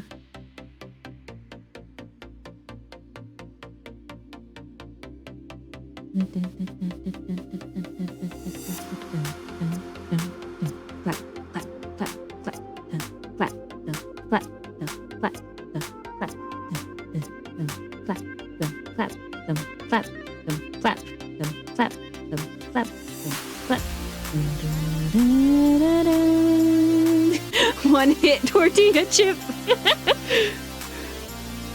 April Fools. Which sucks because the one with the name don't stream. Ah!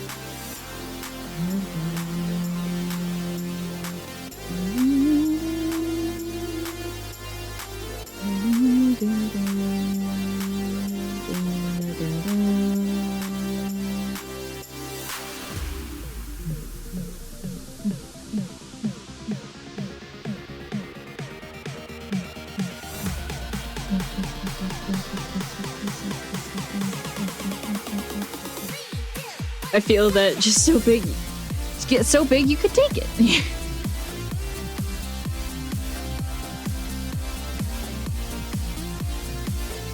I personally really like your username, though, Pony, so. Hey Ashley, how you doing today? Welcome to the stream. Hope you're doing well today.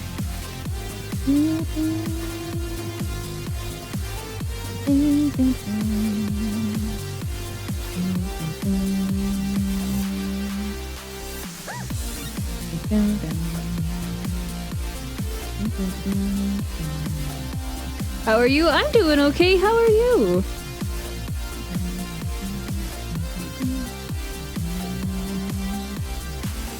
I am working on beans we got as a donation reward. All the lovely people who were so kind as to donate. Oh, yo, we got Ashley here, Pog. Yes, indeed. Ever so slightly EP since I just woke up. That's super fair.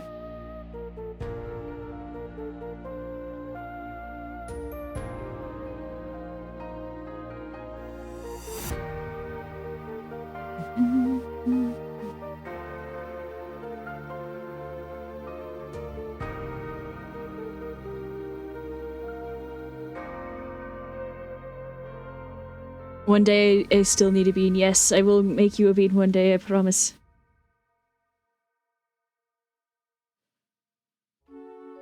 Ashley is probably smart enough to know who I am. I like the implication that everyone else wasn't. That's an implication, alright.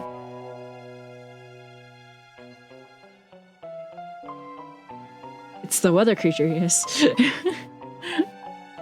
He who stalks the skies, yes.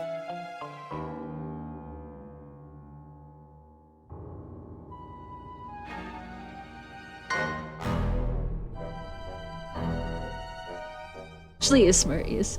He who smooshes the Athens, yes. Yes!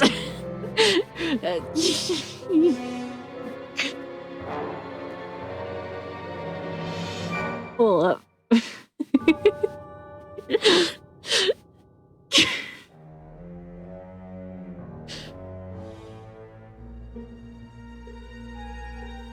You're not wrong.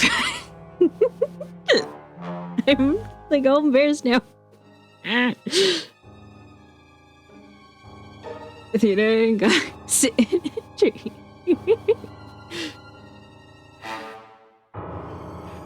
I'm all embarrassed now, why?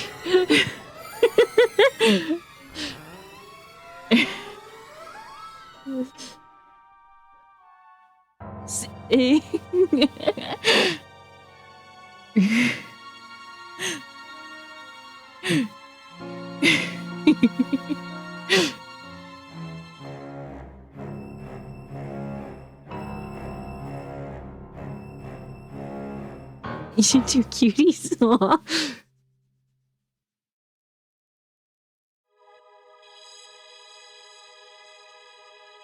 Have fun arting. Okay, take care, Ashley. I've sufficiently made fun of you. I'll go set up for early morning stream. Alright. Have a good stream. If anyone said that about me, they'd find themselves a bit. Oh.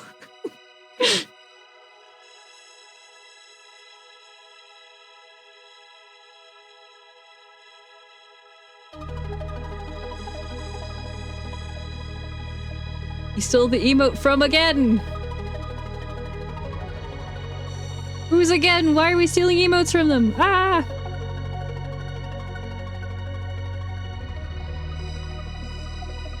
From me again, huh? It's all a masterful plan. Yes.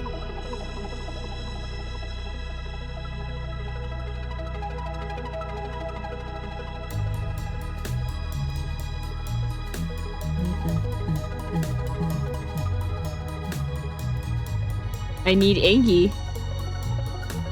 I can play Getting Over It again. Would that help? Till you stop consuming moths, it shall be vanished.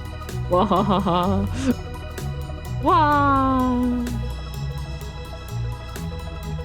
Sam thinks like could be airways, which is why. Since oh, okay. Plus, I wanted beans. Bean.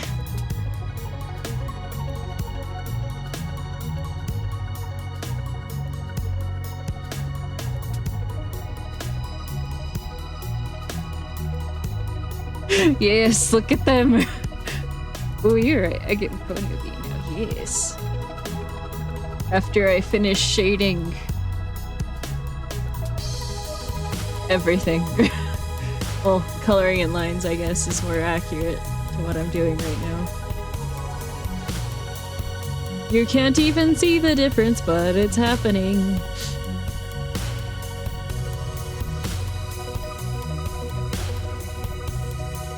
Let me look and see what emote I can remove for Angie for you.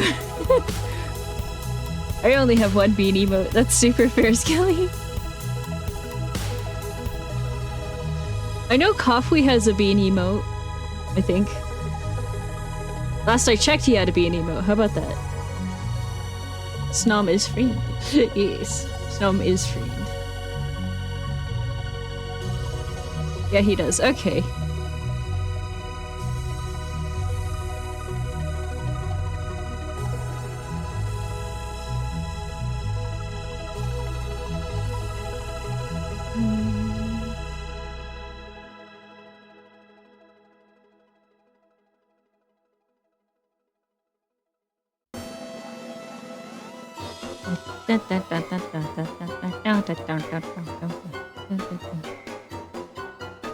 I saw Nightbot's message and it made me flinch for some reason. I also have this godsend of an emote. That's a great emote. For anyone who's unaware, QPR is queer platonic relationship. It's basically romance, but without the romance stuff. I see. There he is. Hydrate. Okay. Slurp. Behold, our very own anime fanatic. There you go, Weather Talkie, if that's your real name. Bean fanatic, yes.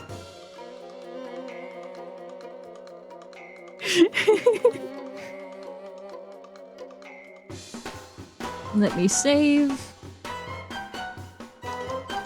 No, this isn't Pony. This is anime.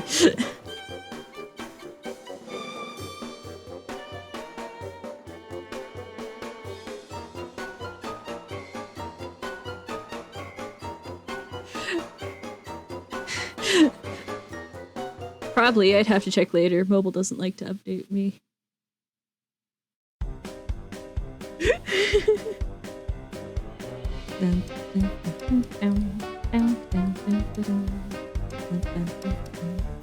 This is the pony I ordered? It's anime. Alright. We's almost done with the beans. Bean anime fanatic. Be anime fanatic. Yes.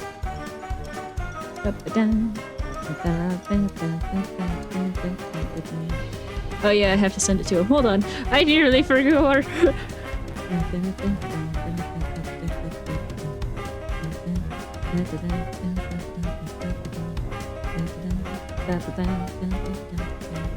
Now I grab the Maconia.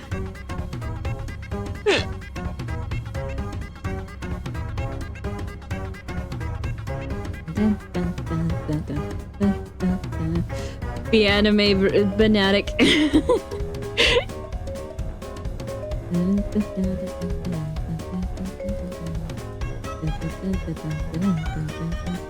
Nope, that's not what I have to do.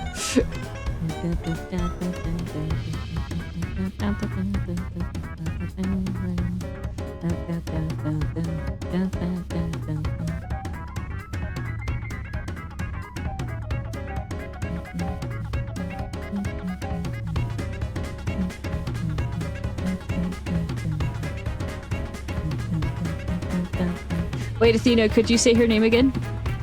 Mikona? Did I say Mikonia? Oh no. I think I said Mikonia. Okay, I think you might have. Whoops a doodle.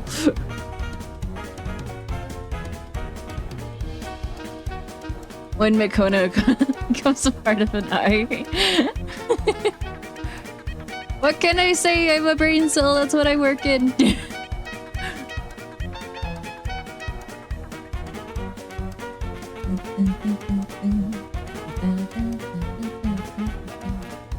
Micordia!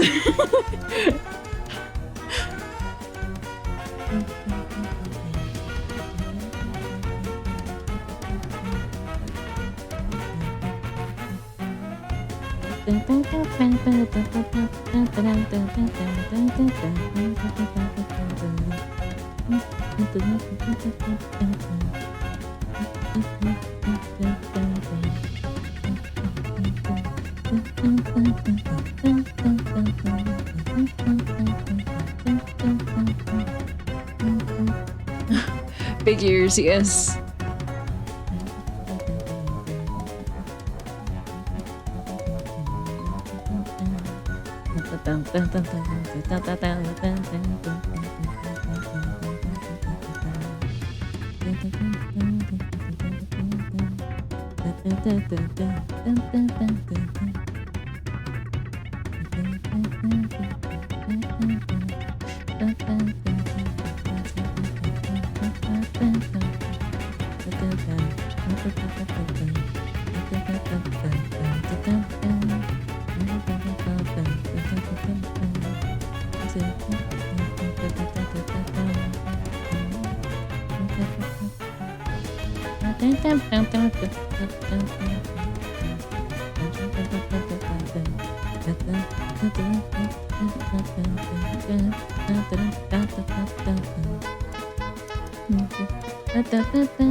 The song is just speed, but faster! Yes. You must be the speediest of speed.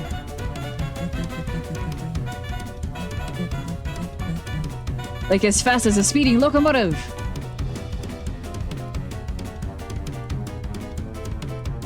Quick Locomotive, that is my favorite song. I don't know what you're talking about.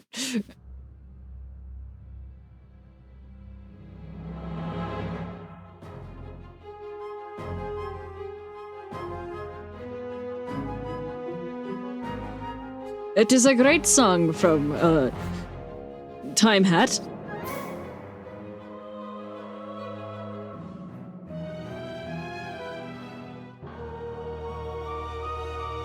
Psychonauts EAS.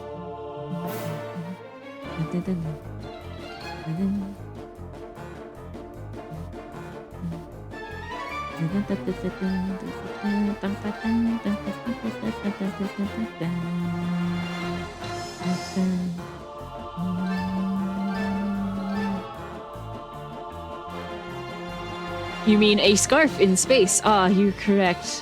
How could I be so forgetful of your favorite game?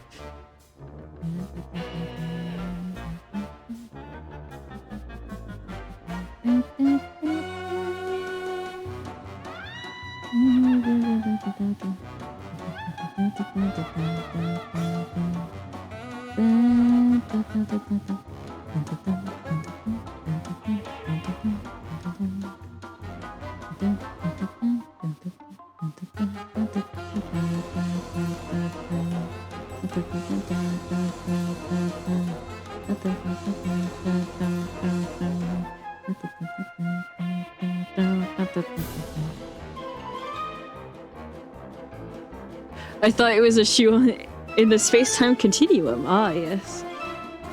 That's its sequel. That's its sequel. Very good sequel.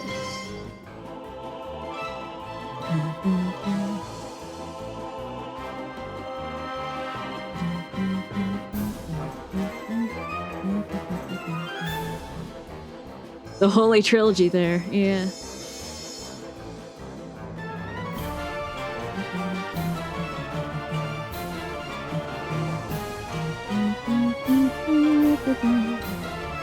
Not that you need to, but after Beans, will you read some more? Yeah!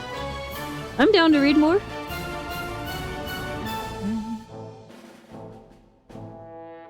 We'll check in after the beans are done just to make sure. Though, because...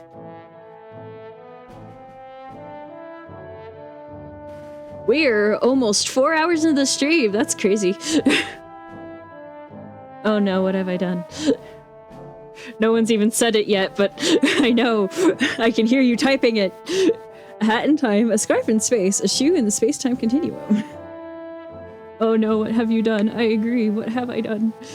I should be eeping right now. You should.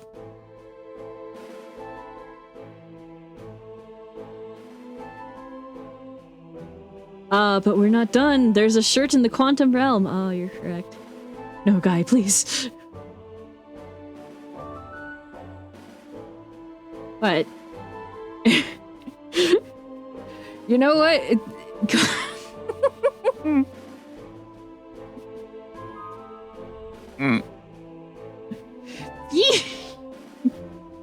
Wait, he didn't hear you. We're safe. Yes, we're very safe. But maybe Skelly heard it. How goes Art Athena? So far, so good. How are you doing today, game guy? That one was a spin-off. It was alright, but definitely went in a weird direction, yeah. No, I heard.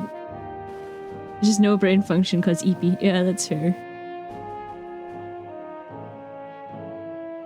I'm almost done making the reward beans for the fundraising. The fundraising is still going on, by the way. What was I supposed to hear? Don't worry about it. The fundraising is still going on. Yes. Oh good, I don't need you flaking our TikTok anymore. What? Crazy. No!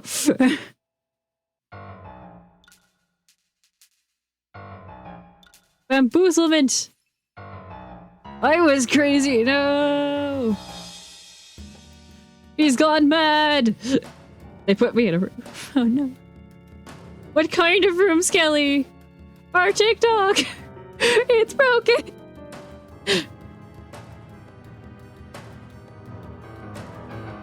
It will hear you! A rubber room? Oh my gosh. Was there anything else in the rubber room? You said something and... Oh no. Unfortunately, the meme does not work because I already ate the rats.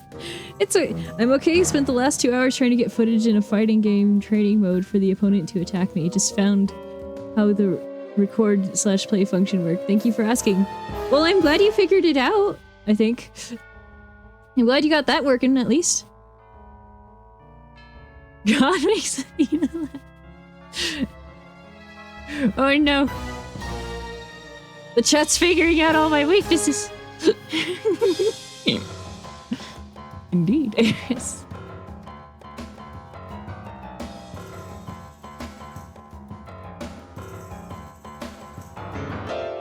Ahem, weaknesses. I was laughing once. If we get another of those dang TikToks, I blame both of you. Double doors that can open and close. Oh no.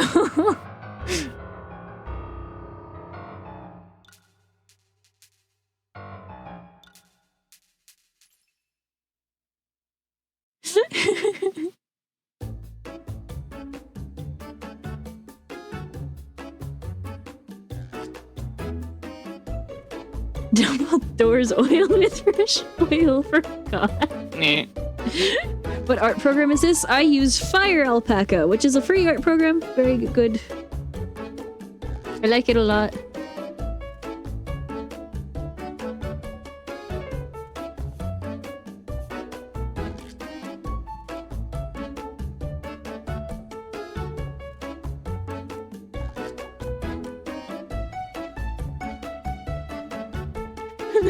Oh, oh dear. For reference, some way, somehow, Guy got my TikTok to show me 2 TikToks of the C word meme. The insanity meme.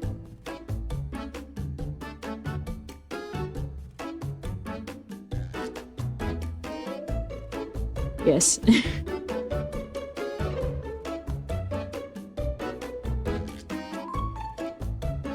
Oh geez, you said the C word. Now we have to go get him in a rubber room full of rats. Crazy Dave is a Chad, by the way. Like the Plants vs. Zombies guy?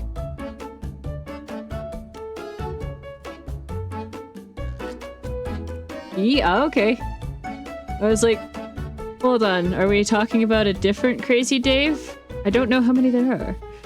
Crazy Dave is a real nice dude, yeah, but it doesn't work because I already ate the rats. Yes, nom nom nom nom nom.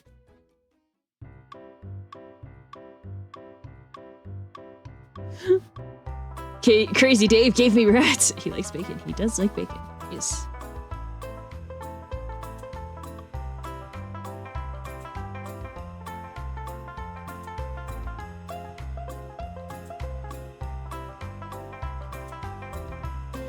The rats made me crazy.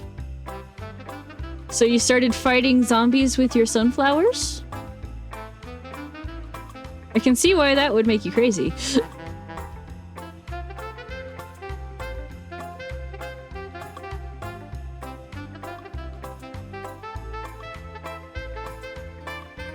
Sad. I was sad once. They put me in a room with Athena in it. Athena makes me happy. Happy. Yeah, no, I'm still happy. Yay. I'm glad I'm scientifically proven to improve your mood? Wait, what? That doesn't sound right. Anyway.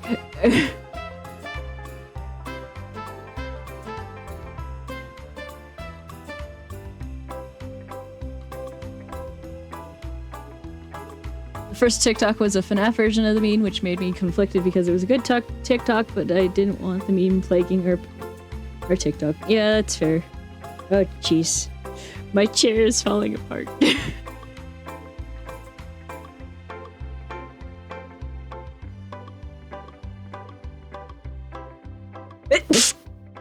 I apologize. The scientists agree that Athena improves moods 10 out of 10 times. 10 out of 10 dentists recommend. Bless you, thank you.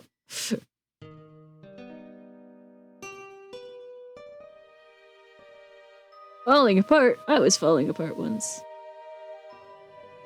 Did they put you back together like you were RoboCop? White dentist. You're gonna say hi to Paystream and people. Okie dokie, have fun.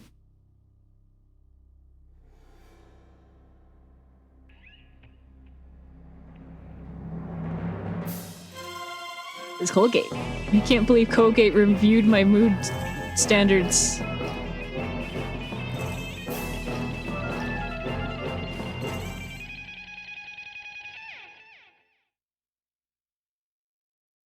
We're gonna pretend that's round, chat.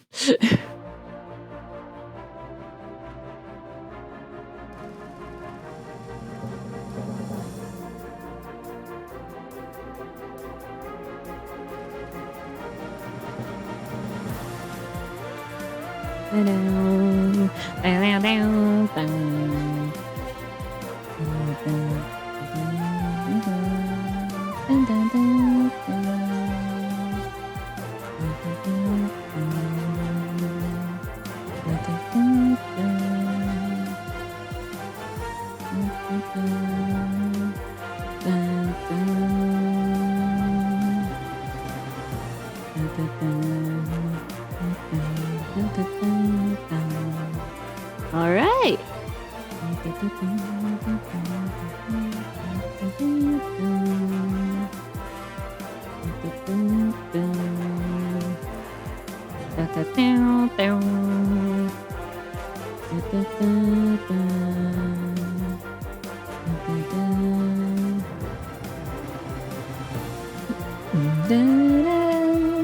Congrats on 10 viewers, by the way. Thank you. I really appreciate you all being here.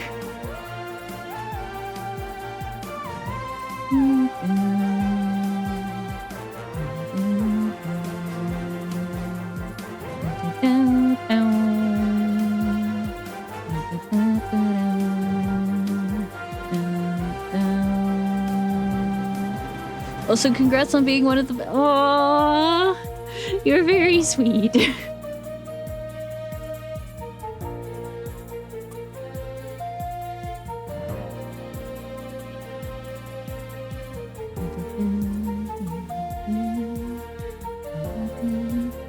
You're my top watch streamer. Oh yeah. That just means you like me a lot. Next to Elliot, cause mod stuff. Oh, of course. And Elliot streams. Elliot streams like Elliot streams. There's no one streams quite like Elliot does.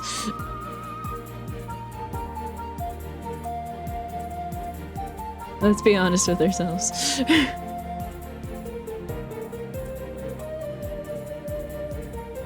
Whispers, don't tell them my secret feelings about you. They'll find out. Oh no. Okay. I feel like you have a lot of feelings towards me, actually.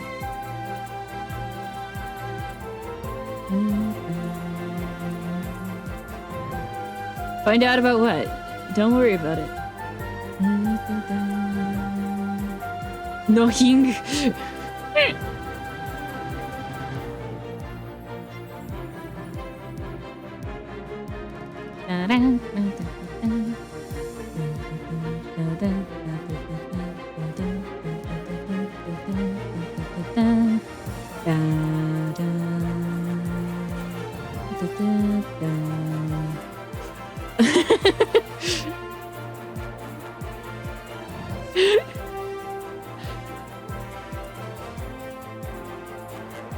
There's nothing between Athena and I other than a screen and many miles.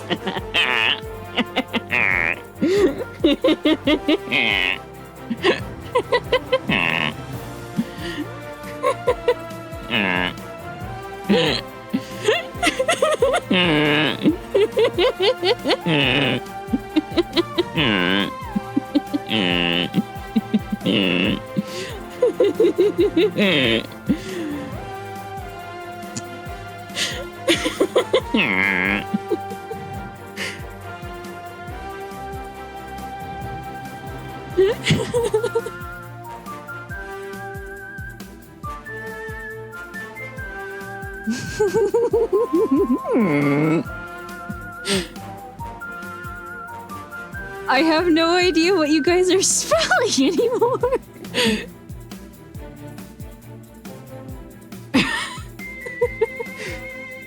Oh.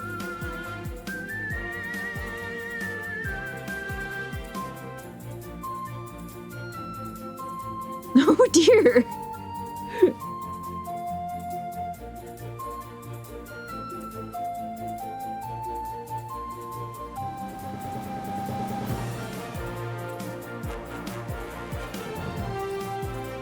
Oi, I was on your side.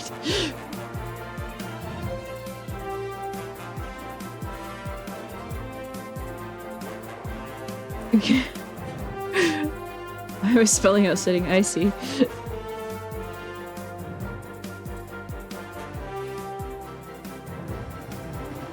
I was like, there's something being spelled, but I don't know what it is.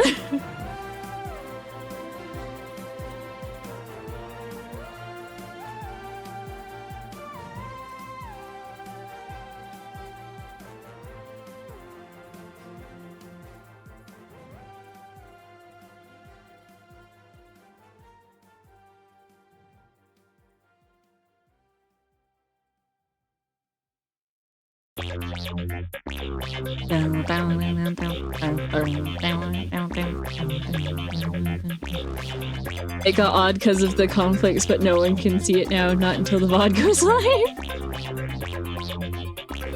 Which will theoretically start getting uploaded as soon as the stream's over.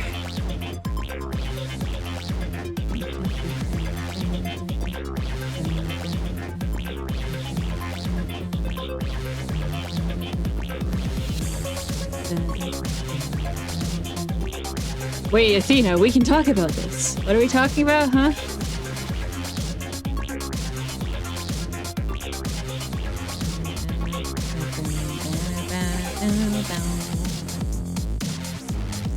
Also, side note, the music is a lot louder for me than it is for you guys. We don't need to show them what we said before, it's fine. YouTube. Also, hi YouTube, if you're watching this far, we appreciate you! Oh no, my hand slipped. It slipped a lot.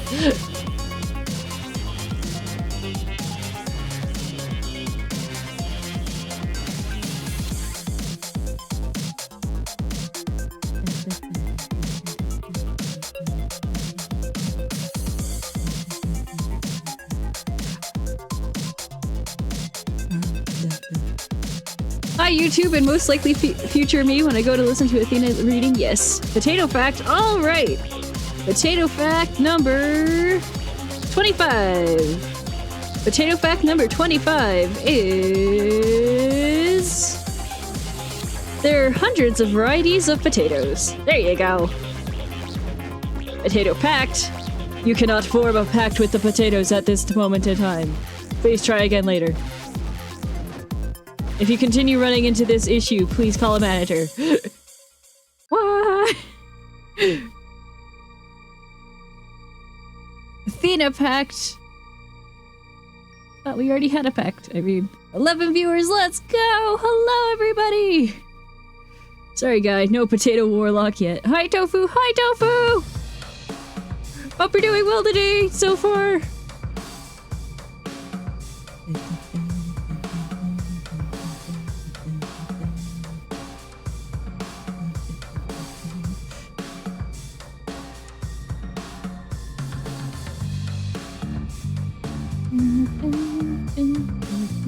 Gosh, this drawing is really messy so far. Tofu be tofuing? Oh yeah.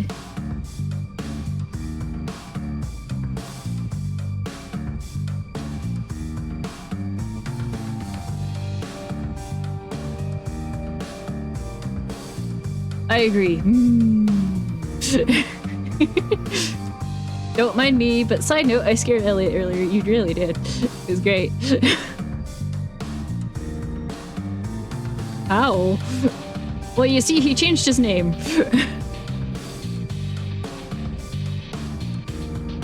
Be a bit slow.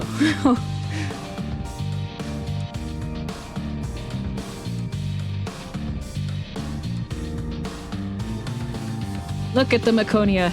Macona. Not Maconia.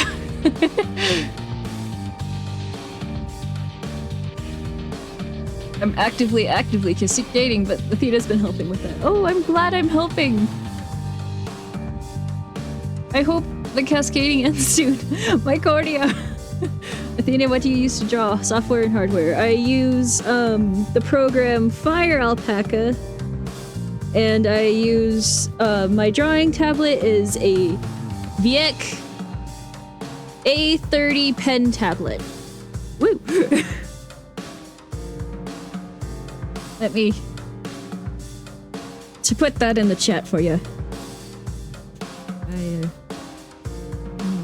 Papa. Also, I should make my next character Toga Bunga.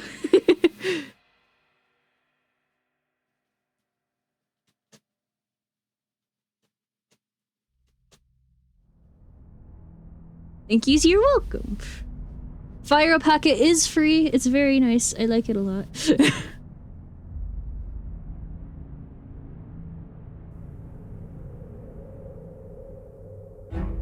No one's ever asked me what my tablet is before, so this is exciting.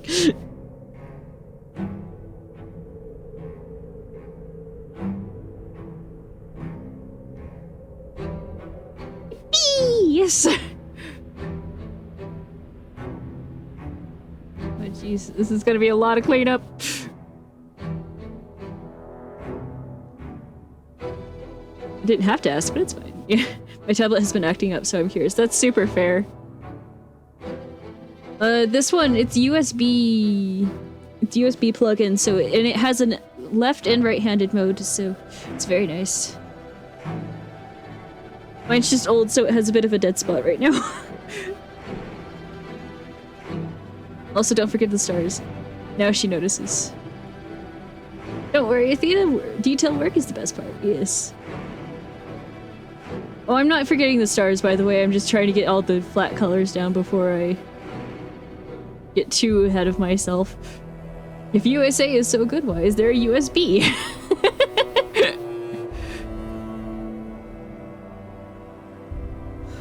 It's the backup. Lunk. But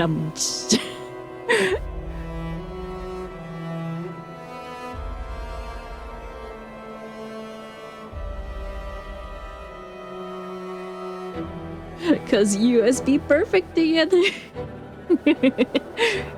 USB so good, why is there a USB-C? If US, why B? Wait. That makes sense. Anyway.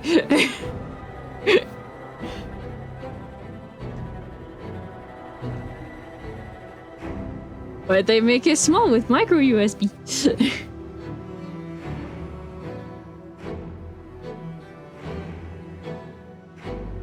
If USB is so good, why don't people use it?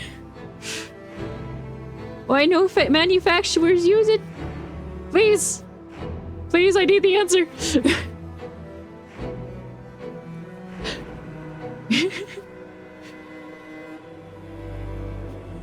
Looking at you, phone people!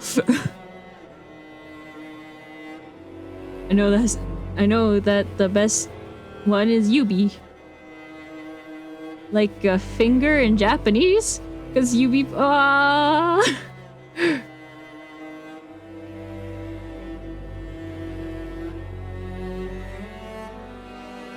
You're very sweet.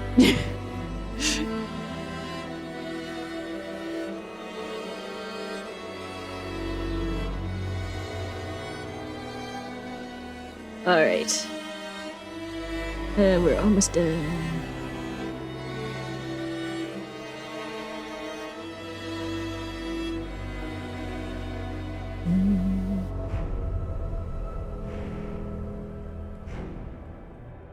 USB-C is trying to get to be universally used. Ah. If actually listening to things is so good, why don't manufacturers put in a freaking headphone jacks? I know, understand.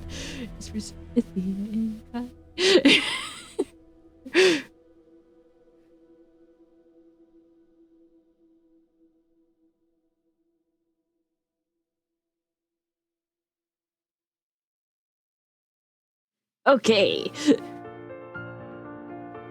Now that I've slapped down the colors. There we are. Okay. I can actually clean this up.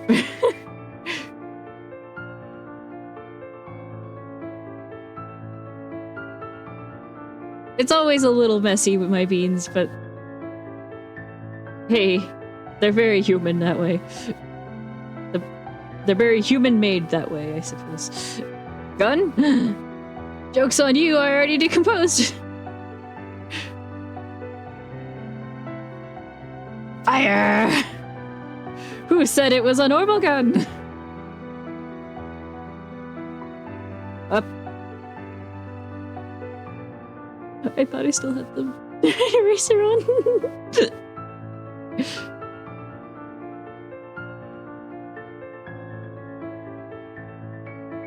Now I need to change of clothes.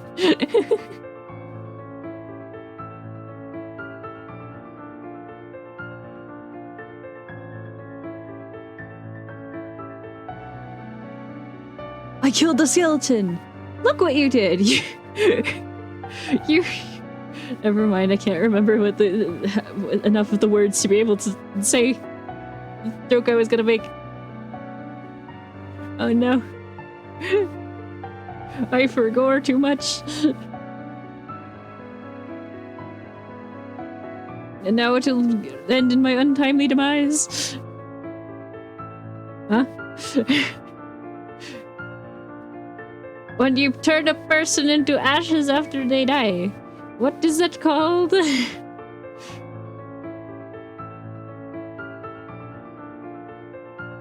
It was important for my joke. Cremation. I have destroyed the skeleton. No, you haven't. Look what you did. You cremated a perfectly good skeleton is what you did.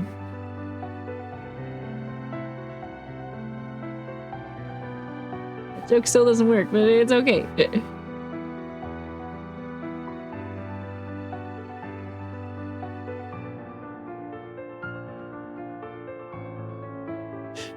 Gun!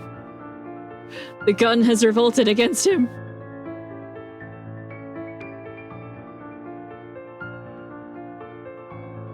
How could Gun do such a thing? Gunga bunga!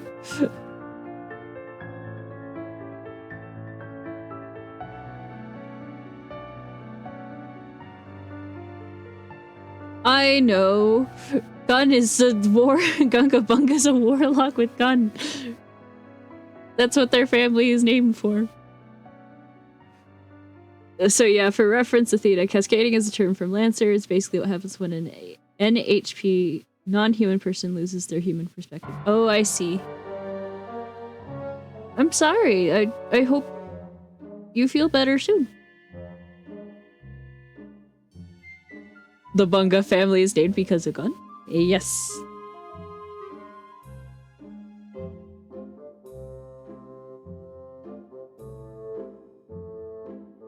Alright, now I can blend.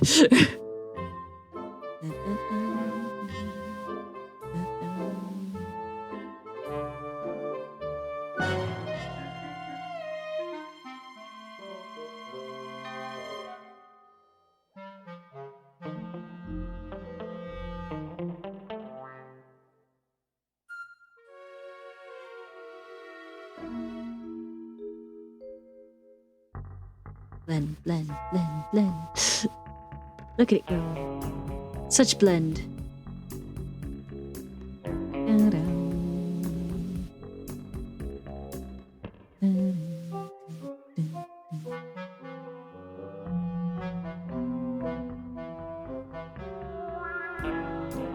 I appreciate Athena guy. I'm basically trying to turn into a collection of puzzle boxes into a thing a person can use. That's fair.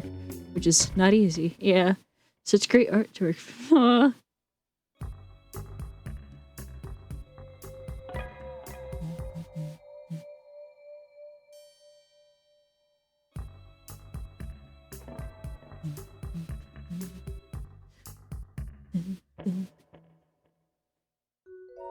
Well, I like puzzles and I like you. I see no problem here.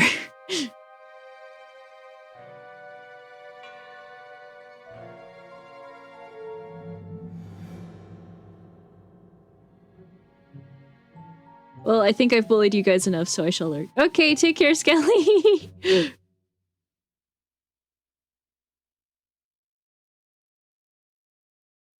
let's clean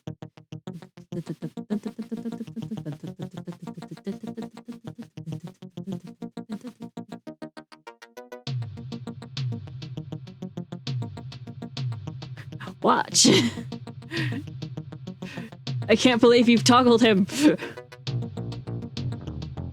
Just like you toggle the weather. The problem is that turning a puzzle boss into a set of ability stats equipment that can be equipped by people is a Herculean undertaking. Yeah, that's fair.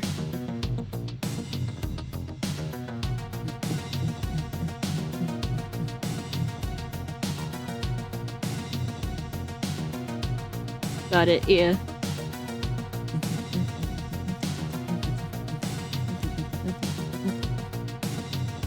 I don't D&D, but I'm sure it will be great. Yes.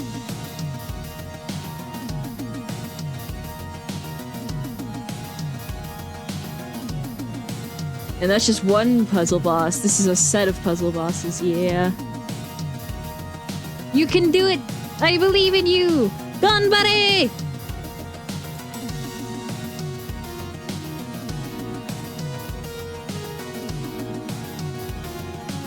Learning the D with the D. Yes. Oh, this is a... Not quite D&D? Yeah, it's a different system. It's a different tabletop RPG system, isn't it? It's Lancer. Same idea, though. Yeah.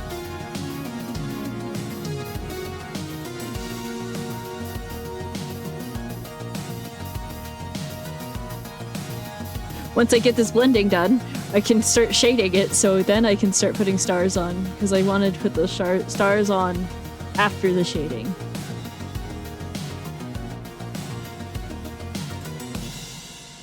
I'm smart. I'm not smart. Think D&D, but it's max. Yeah. There's lots of different playing games, and they all have their own set of rules. Some of them are more different than others. Also, her tail glows, just FYI. I know. That's part of my challenge. Alright. Okay, sorry. No worries.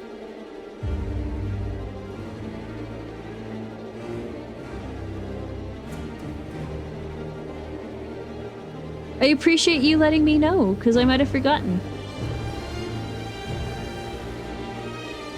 I just don't know what you do and don't know. That's super fair. Okay, if you don't want to know my trick to get glows to work, sure.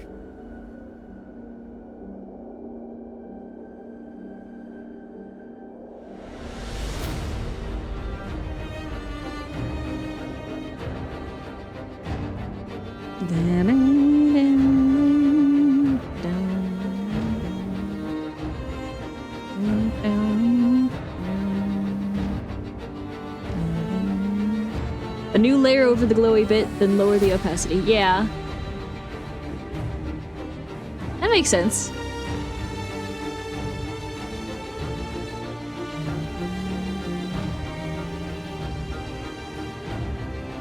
That's how I got the sort of fire-looking design I sent you. Ah, that makes sense.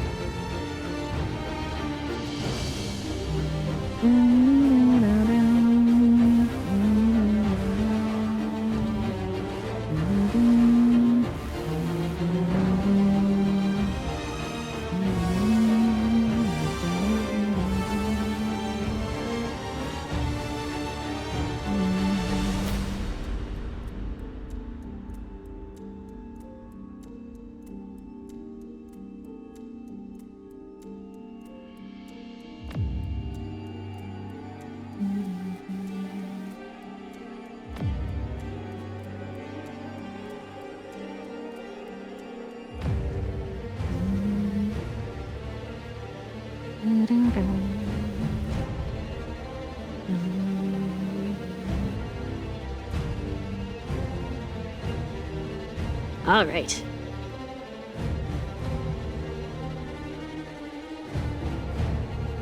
Just figured if I could make the challenge a bit easier for you, might as well try. I appreciate that.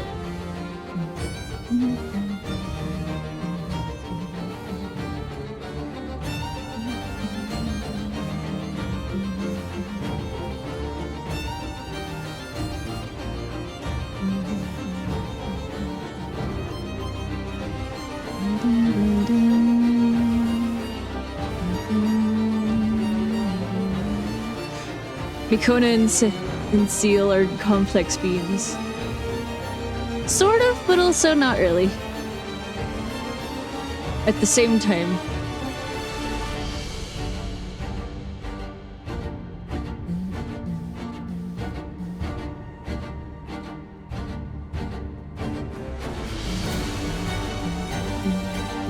Exactly.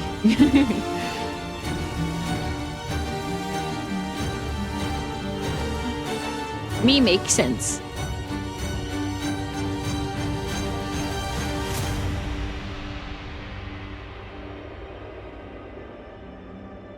It's just tiny details that get a little complicated, but for the most part, they're not very.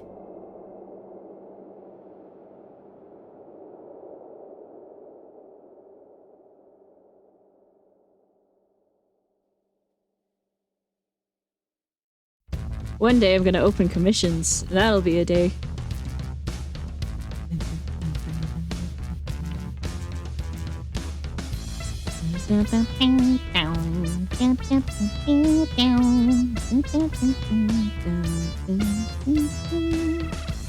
I will commission beans, yes.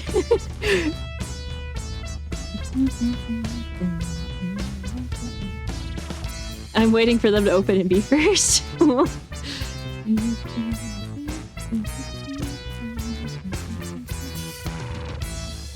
I think of all the tools I have access to and what limited art I'm able to do, the diagonal lasso is easily my favorite. Oh yeah, that makes perfect sense.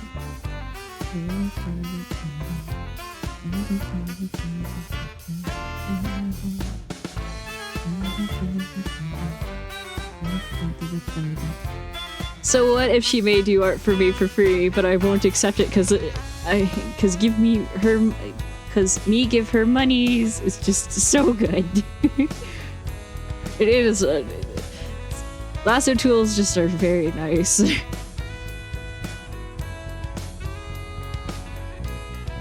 Question for you guys: how do emote slots work? Not emote slots. How do commission slots work? Because I have not done commissions before, and I don't know on either end of the commissioner, whether as the one getting commissioned or as the one who's doing the commissioning. I have not done, so I don't know. You make a list of people in order and take them as they come. Okay. I can help more later if need be. That's fair.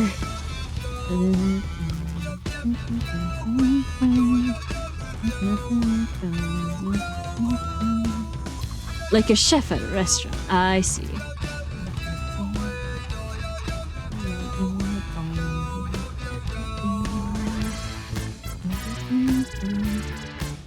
I just scratched myself. Oops-a-doodle. That's no good. Alright. Is that... Careful, dear. I'm trying to be...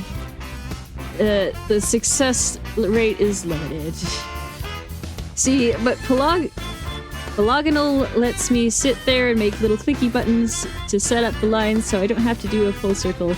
I can just have to carefully line the thing I'm doing with clicks and closed loop. Yeah. It makes detail work infinitely easier, I bet.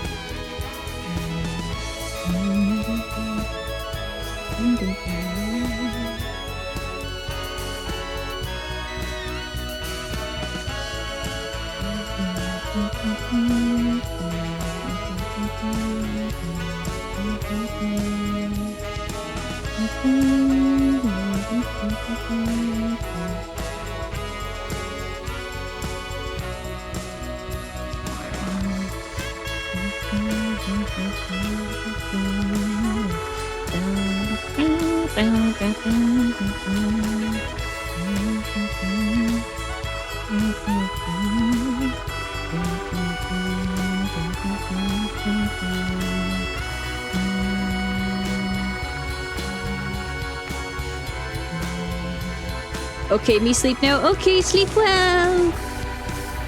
Bye-bye, bye-bye.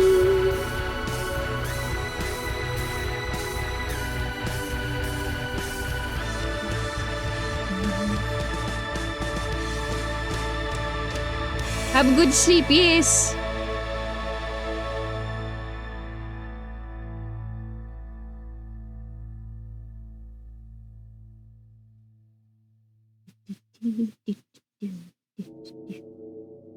Oh, spooky music.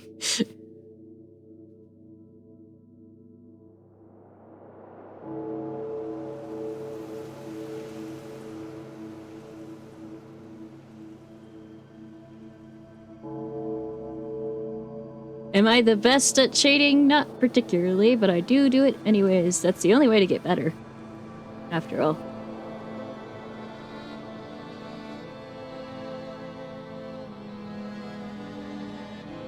Oh, this is the People Are Dying song from Frostpunk.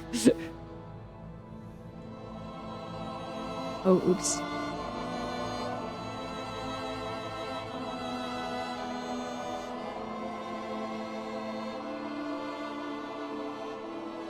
I tried to draw on the wrong layer and got confused.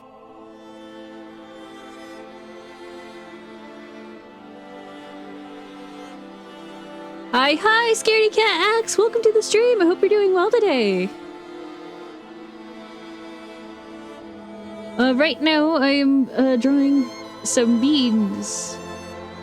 that were rewards for helping me with fundraising. I'm doing the fundraising still right now. However, the bean prize is up. What is the next prize? The next prize is the one we're currently working towards. Is at at $500. I will replay all of Insane Aquarium, and we are about $40 away. I'm doing good. How are you? I'm doing pretty all right. Thank you for asking.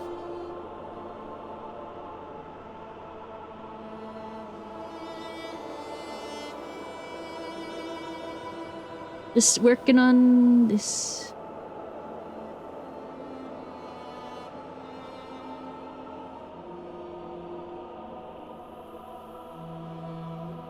I should probably say what the fundraising is for, huh? So I'm trying to move, but I keep running in. I've run into some unexpected expenses. So I'm fundraising for that.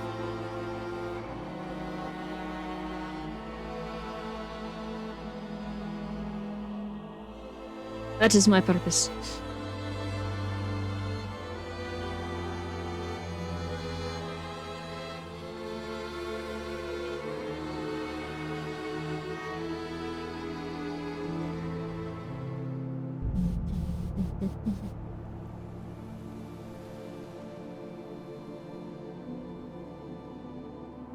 We are 4.5 hours into the stream. How's everyone doing?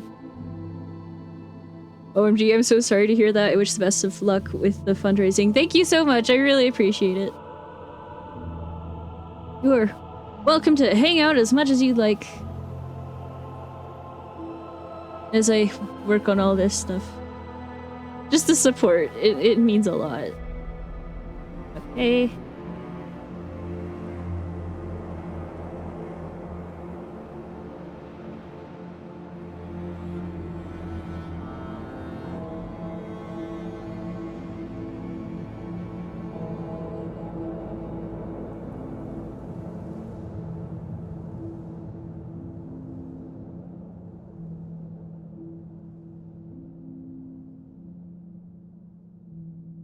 What's the background music, by the way? It sounds really cool. That song was, which one are you?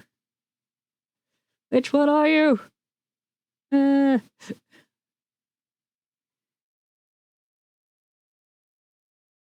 It's the wrong end of the soundtrack.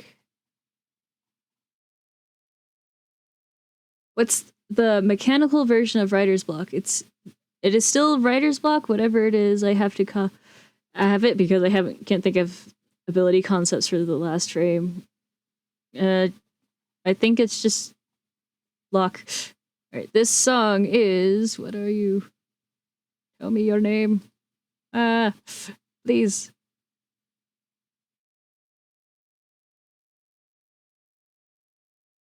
Why won't you tell me your name? Screaming. It's a song from Frostpunk. That I can tell you that much.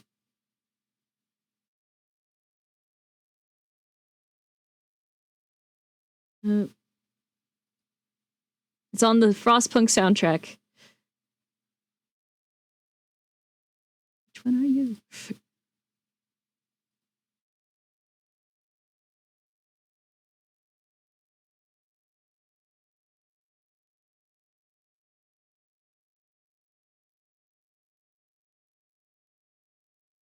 Sorry, I'm fighting with figuring out it.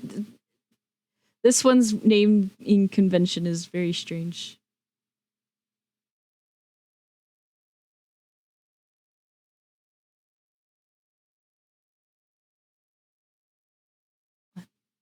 One, two, three, four. It is number 4 on the soundtrack list. This one's gonna make me jump through hoops to find it. I apologize for it taking so long.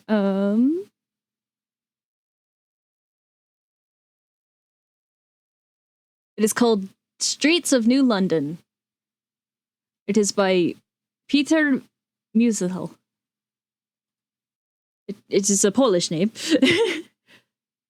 Done with the build part of the build now details. That's fair. But yeah, that's the song.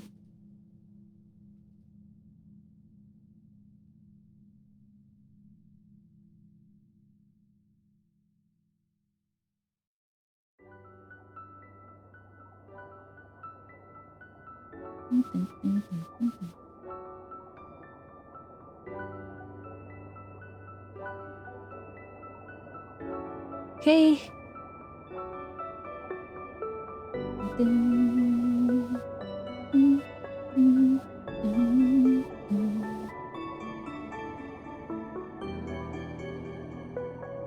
And this song is Clock Towers in the Sea from the Hat in Time soundtrack.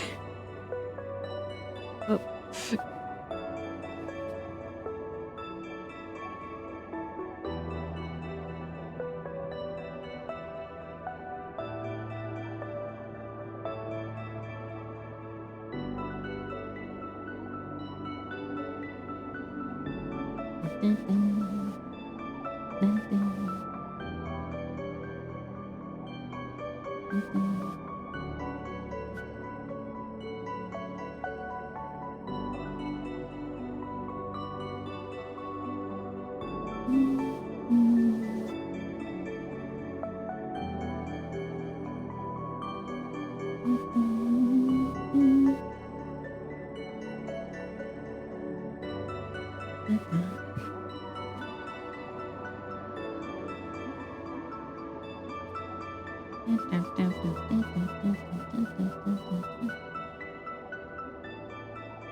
All right.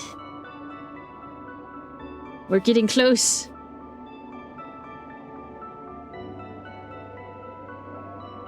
Very close.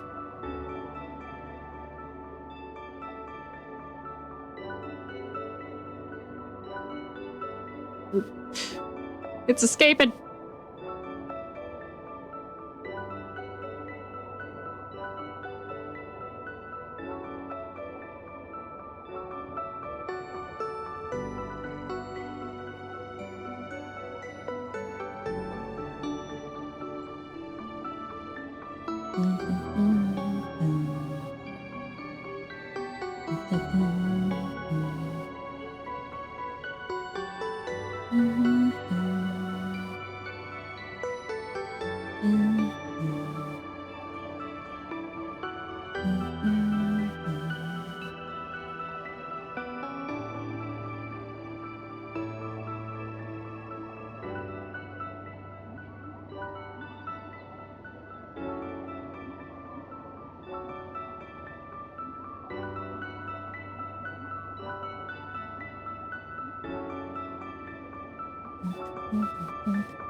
Oh, I almost forgot the stars. That's not good.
That's so cute. Thank you. I'm glad you like it.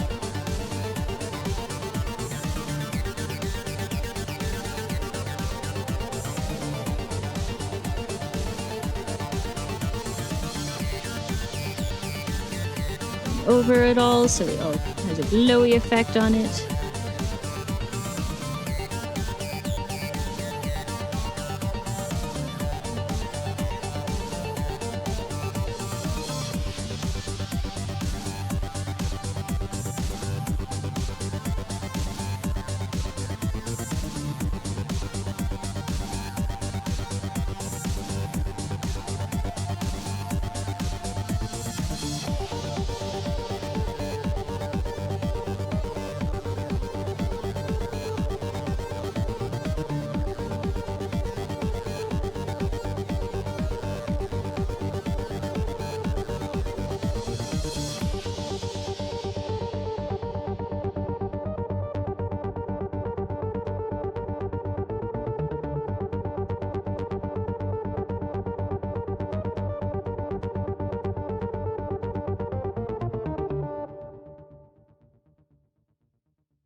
There we go. Just don't look at it too hard. Don't look at it too hard, it's fine.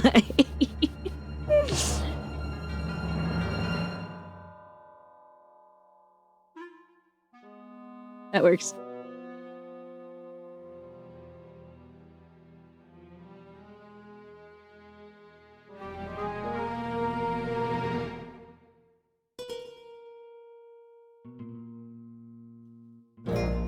Alright, now I just need to color in the lines, I think.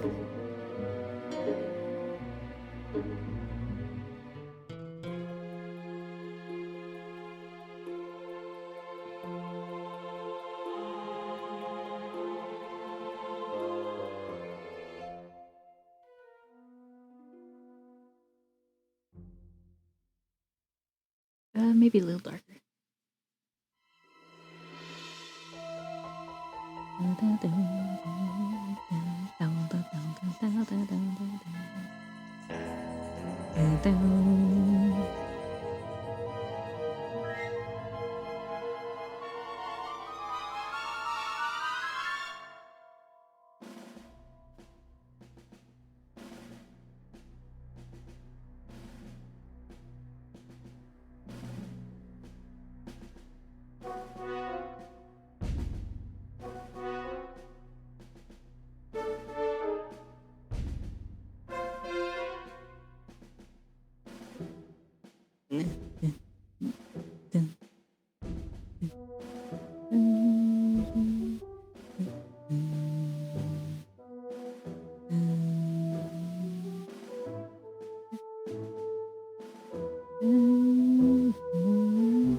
She's almost done. Woo! I got the beans set up for streaming now. Heck yeah! I'm glad you like it.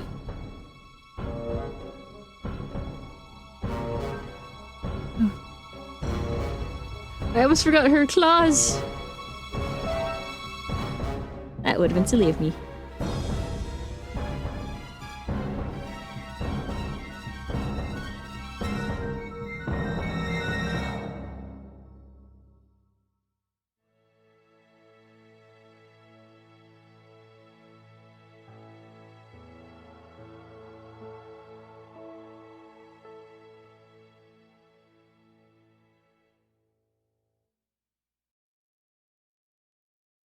Any tips for artists first starting out? I'm having trouble with proportions. Well, a lot of it is practice, but also reference images are very helpful.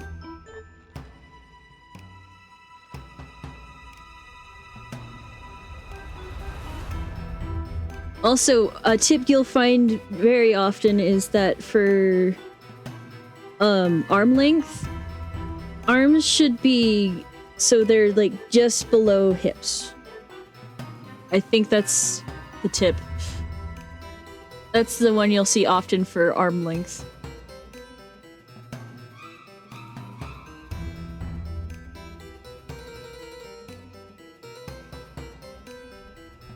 So like try to think of it in that context.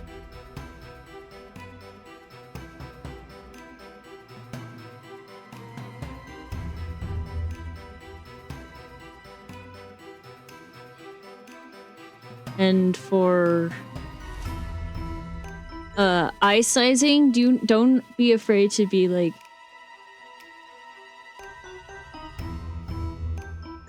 for your face stuff, don't be afraid to like make lines to just practice with. Like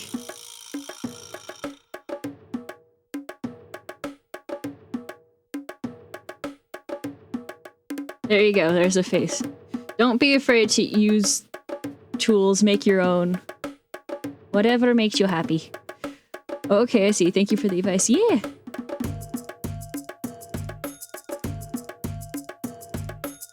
Your sketch, another thing is... What makes me happy? Yeah! Another thing to keep in mind is your sketch is always going to look...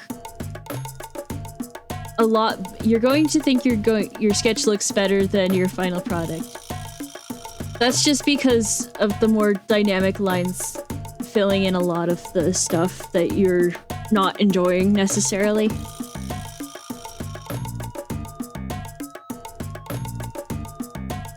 And try not to be too hard on yourself for that stuff. Always try to be kind to yourself for your own art. You're going to be your own biggest critic.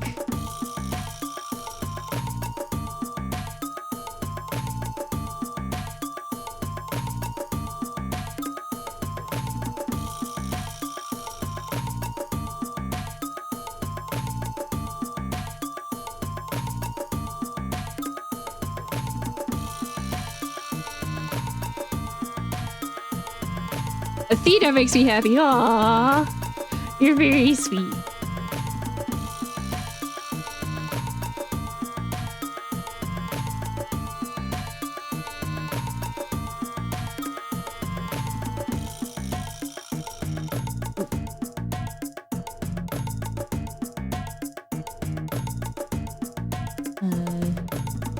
I had to recalibrate my brain there. I apologize. All right.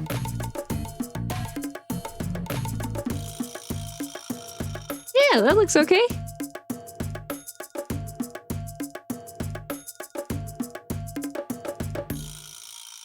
And now we save as.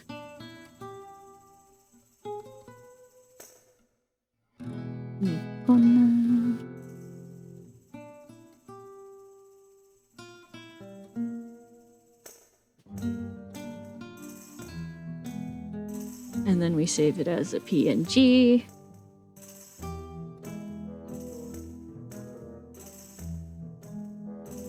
Watcha. Yes. Transparent, please. All right.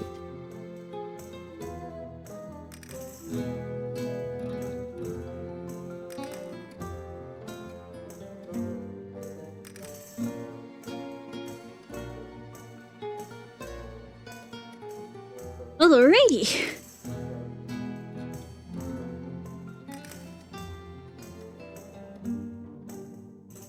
The beans, they are done. Hooray!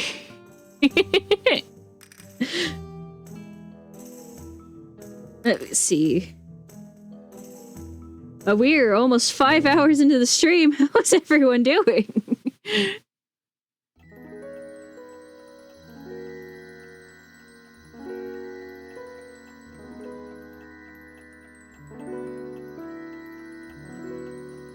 I'm doing great. Awesome.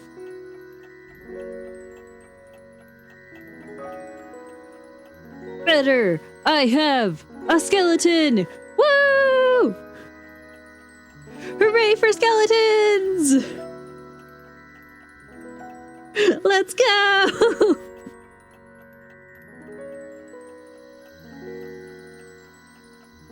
I feel like that's a clip. I feel like that's clip material.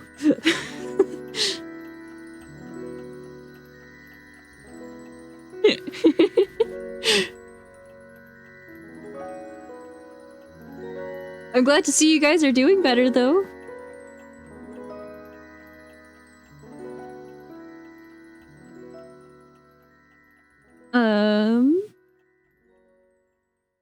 Now that the beans are done.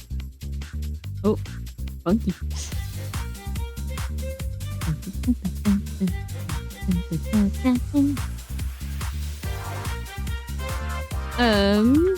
Now the beans are done. Yes, that's my train of thought.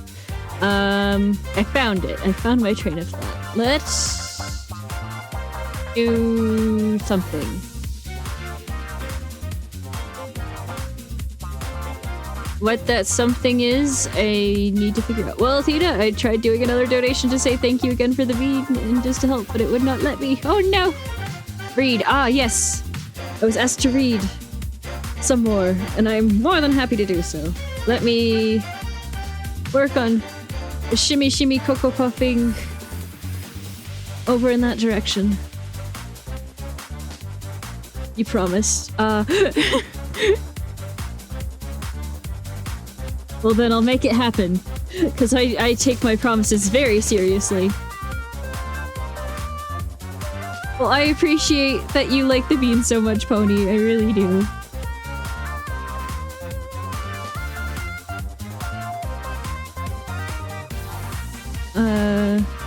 Do I need to resend them? That's how you can do it and leave a message in the stream itself, but you can also donate through PayPal. Let me see if I can grab the thing that lets you do that.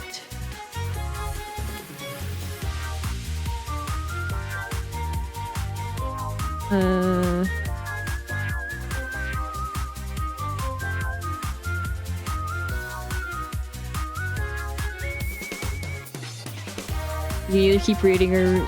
Okie dokie. Will do. Let me grab... Yes, you can also donate directly through PayPal. Here is the link.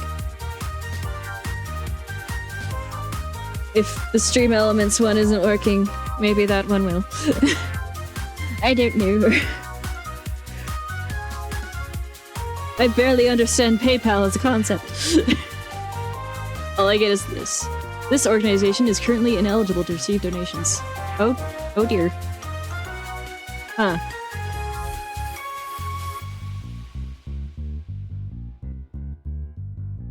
Oh dear.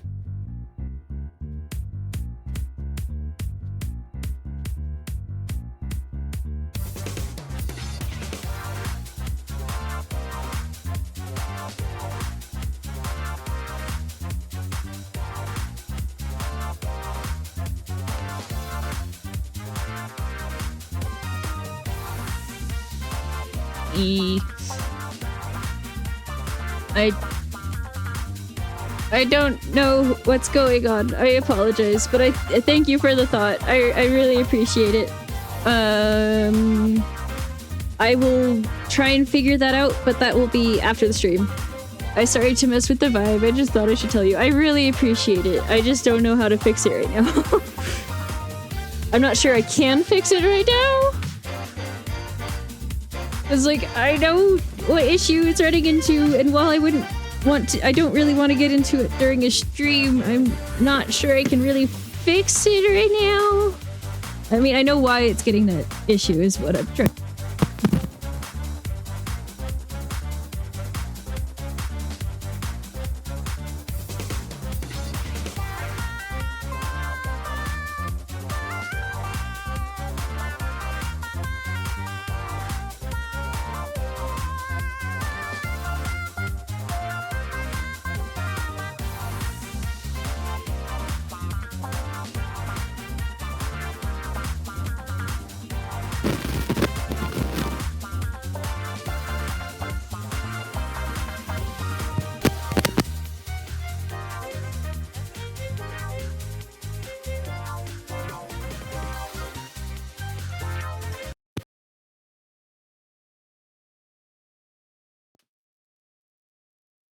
Oh dear. Okay. So, the mic is still struggling.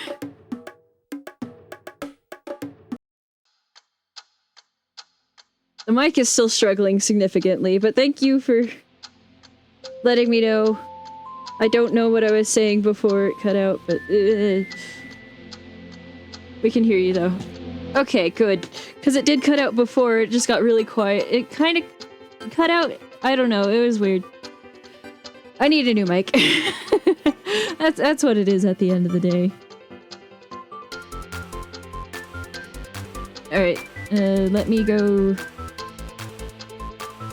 switch over. I will be back.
Okay, I'm back.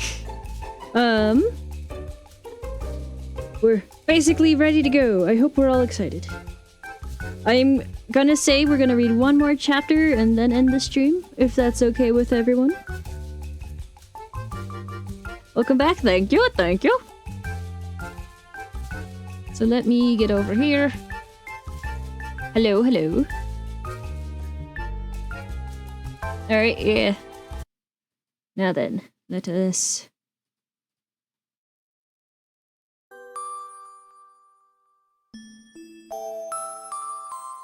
Welcome back, thank you. I hope we're all excited for one more chapter before the stream is over. Alright. Little Women, Chapter 4. Burdens. Oh dear, how hard it does seem to take up our packs and go on, sighed Meg the morning after the party. For now the holidays were over.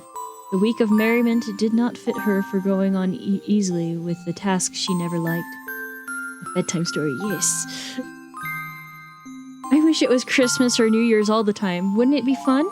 Answered Joe, yawning dismayedly. We shouldn't enjoy ourselves half as much as we do now, but it does seem so nice to have little suppers and banquets and go to parties and drive home and read and rest and not work. It's like other people, you know. And I always envy girls who do such things. I'm so fond of luxury, said Meg, trying to decide which of two shabby gowns was the least shabby. Well, we can't have it, so don't let us grumble, but shoulder our bundles and trudge along as cheerfully as Marmee does. I'm sure Aunt March is a regular old man of the sea to me, but I suppose when I've learnt to carry her without complaining, she will tumble off or get so light that I shan't mind her.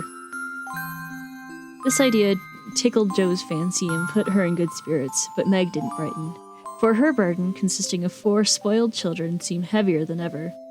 She had not heart even enough to make herself pretty as usual by putting on a blue neck ribbon and dressing her hair in the most becoming way. Where's the use of looking nice when no one sees me but those cross midgets and no one cares whether I'm pretty or not? She muttered, shutting her drawer with a jerk. I shall have to toil and moil all my days with only little bits of fun now and then, and get old and ugly and sour because I'm poor and can't enjoy my life as other girls do. It's a shame! So Meg went down, wearing an injured look, and wasn't at all agreeable at breakfast time. Everyone seemed rather out of sorts and inclined to croak. Beth had a headache and lay on the sofa, trying to comfort herself with the cat and 3 kittens. Amy was fretting because her lessons were not learned and she couldn't find her rubbers. Joe would whistle and make a great racket getting ready.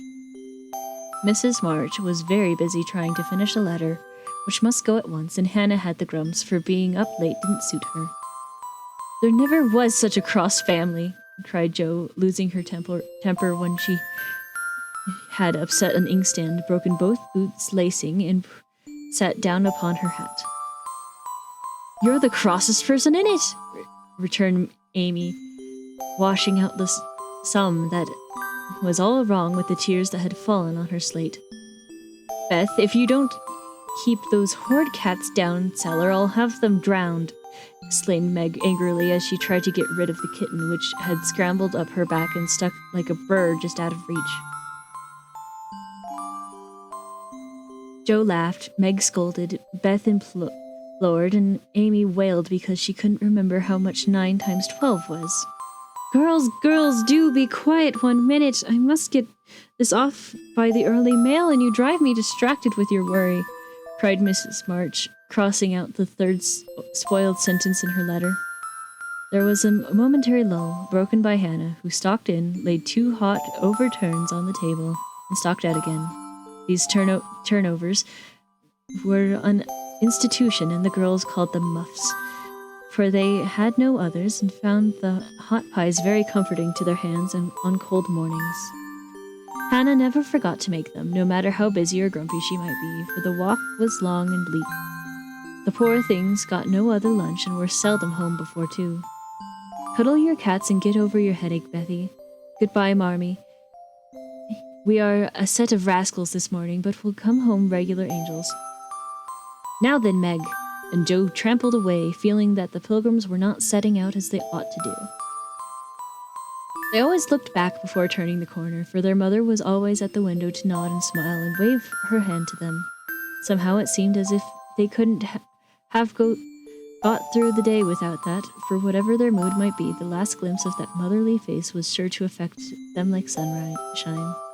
If Marmee shook her fist instead of kissing her hand to us, it would serve us right, for more ungrateful wretches than we are were never seen, cried Joe, taking a remorseful satisfaction in the snowy walk and bitter wind.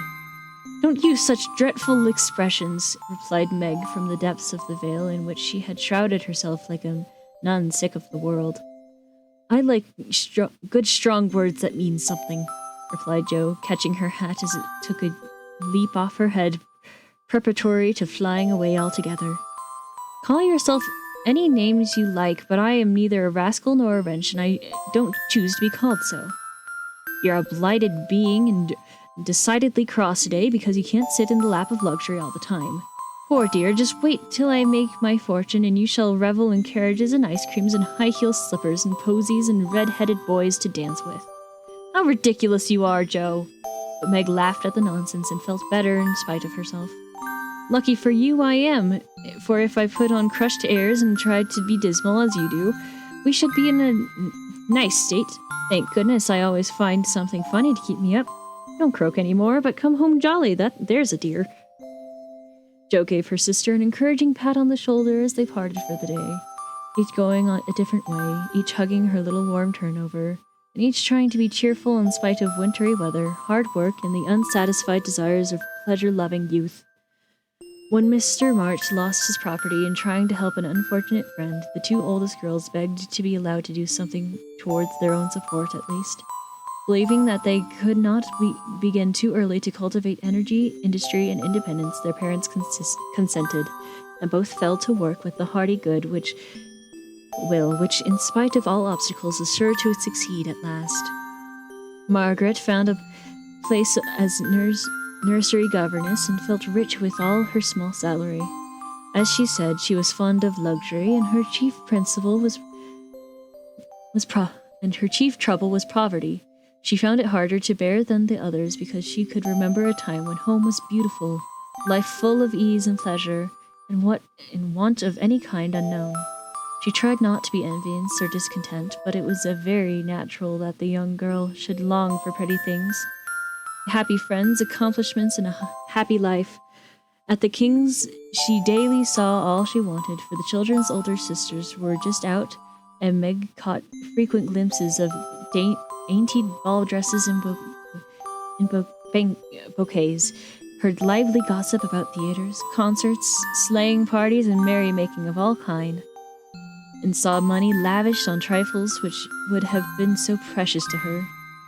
Poor Meg seldom complained, but a sense of injustice made her feel bitter towards everyone sometimes, for she had not yet learned how rich she was in blessings which alone can make life happy.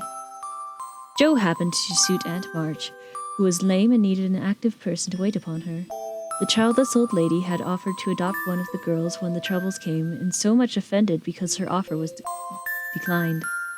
Other friends told the Marches that they had lost all chances of being remembered in the rich old lady's will, but the unworldly Marches only said, "We can't give up our girls for a dozen fortunes. Rich or poor, we will keep them together and be happy in one another."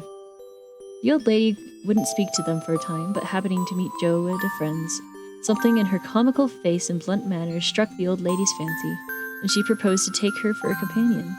This did not suit Jo at all, but she accepted the place since nothing better appeared, and, to everyone's surprise, got on remarkably well with her irascible relative. There was an occasional tempest, but once Jo marched home, declaring she couldn't bear it longer, but Aunt March always cleared up quickly and sent for her to come back again with much urgency that she could not refuse, for in her heart she rather liked the peppery old lady. I suspect that the real attraction was a large library of fine books, which was left to dust and spiders once Uncle March died. Jo remembered the kind old gentleman who used to let her build railroads and bridges with his big dictionaries, tell her stories about strange pictures in his Latin books, and buy her cards of gingerbread whenever he met her in the street. The dim, dusty room, with the bus staring down from tall bookcases, the cozy chairs, the globes, and best of all, the wilderness of books in which she could wander where she liked, made the library a region of bliss for her. The moment Aunt March took her nap, or was busy with company, Jo hurried to this quiet place and, curling herself up in the easy chair, devoured poetry, romance, history, travels, and pictures like a regular bookworm. But, like all happiness, it did not last long. For as sure as she reached the heart of the story, the sweetest verse of a song, or the most perilous adventure of her travel, a shrill voice called, "Josephine! Josephine!" And she had to leave her paradise to wind yarn, wash the poodle, or read Belcham's essays by the hour together. Jo's ambition was to do something very splendid. What it was, she had no idea as yet, but left it for time to tell her, and meanwhile found her greatest affliction in the fact that she couldn't read, run, and ride as much as she liked. A quick temper, a sharp tongue, and a restless spirit were always getting in her into shapes, and her life was a series of ups and downs, which were both comic and pathetic.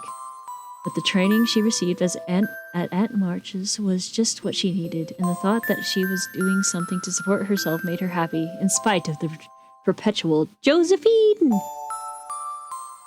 Beth was too bashful to go to school. It had been tried, but she suffered so much that it was given up, and she did her lessons at home with her father. Even when he went away and her mother was called to devote her skills and energies to soldiers' aid societies, Beth went faithfully on by herself and did the best she could. She was a housewifely little creature and helped Hannah keep home neat and comfortable for the workers, never thinking of any reward but to be loved. Long, quiet days she spent, not lonely or idle, for her little world was peopled with imaginary friends, and she was by nature a busy bee. There were 6 dolls to be taken up and dressed every morning, for Beth was a child still and loved her pets as well as ever. Not one whole or handsome one among them. All were outcasts till Beth took them in, for when her sisters outgrew these idols, they passed to her, because Amy would have nothing old or ugly. Beth cherished them all the more tenderly for that very reason, and set up a hospital for infirm dolls. No pins were ever struck into their cotton vitals, no harsh words or blows ever given to them, no neglect ever saddened the heart of the most repulsive, but all were fed and clothed, nursed and caressed with an affection which never failed. One forlorn fragment of doll and Terry had belonged to Jo, and, having led a tempestuous life, was left a wreck in the rag bag, from which dreary poorhouse it was rescued by Beth and taken to her refuge. Having no top to its head, she tried on a neat little hat, and as both arms and legs were gone, she hid those deficiencies by folding it in a blanket and devoting its best bed to its chronic invalid. Her best bed to this chronic invalid. If anyone had known the care lavished on that dolly, I think it would have touched their hearts, even while they laughed. She brought it bits of banquets. She read to it, took it out to breathe fresh air, hidden under her coat. She sang it lullabies and never went to bed without kissing its dirty face and whispering tenderly, "I hope you'll have a good night, my poor dear." Beth had her troubles as well as the others, and not being an angel but a very human little girl, she often wept a little weep, as Jo said, because she couldn't take music lessons and have a fine piano.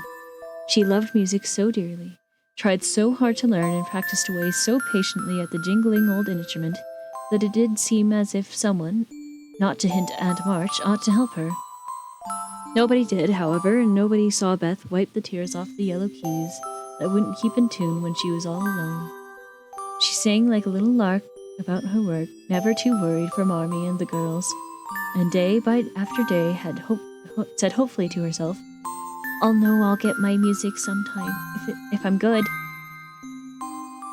There are many Beths in the world, shy and quiet, sitting in corners until needed, and living for others so cheerfully that no one sees the sacrifice until the little cricket on the hearth stops chirping, and the sweet, sunshiny presence vanishes, leaving silence and shadow behind.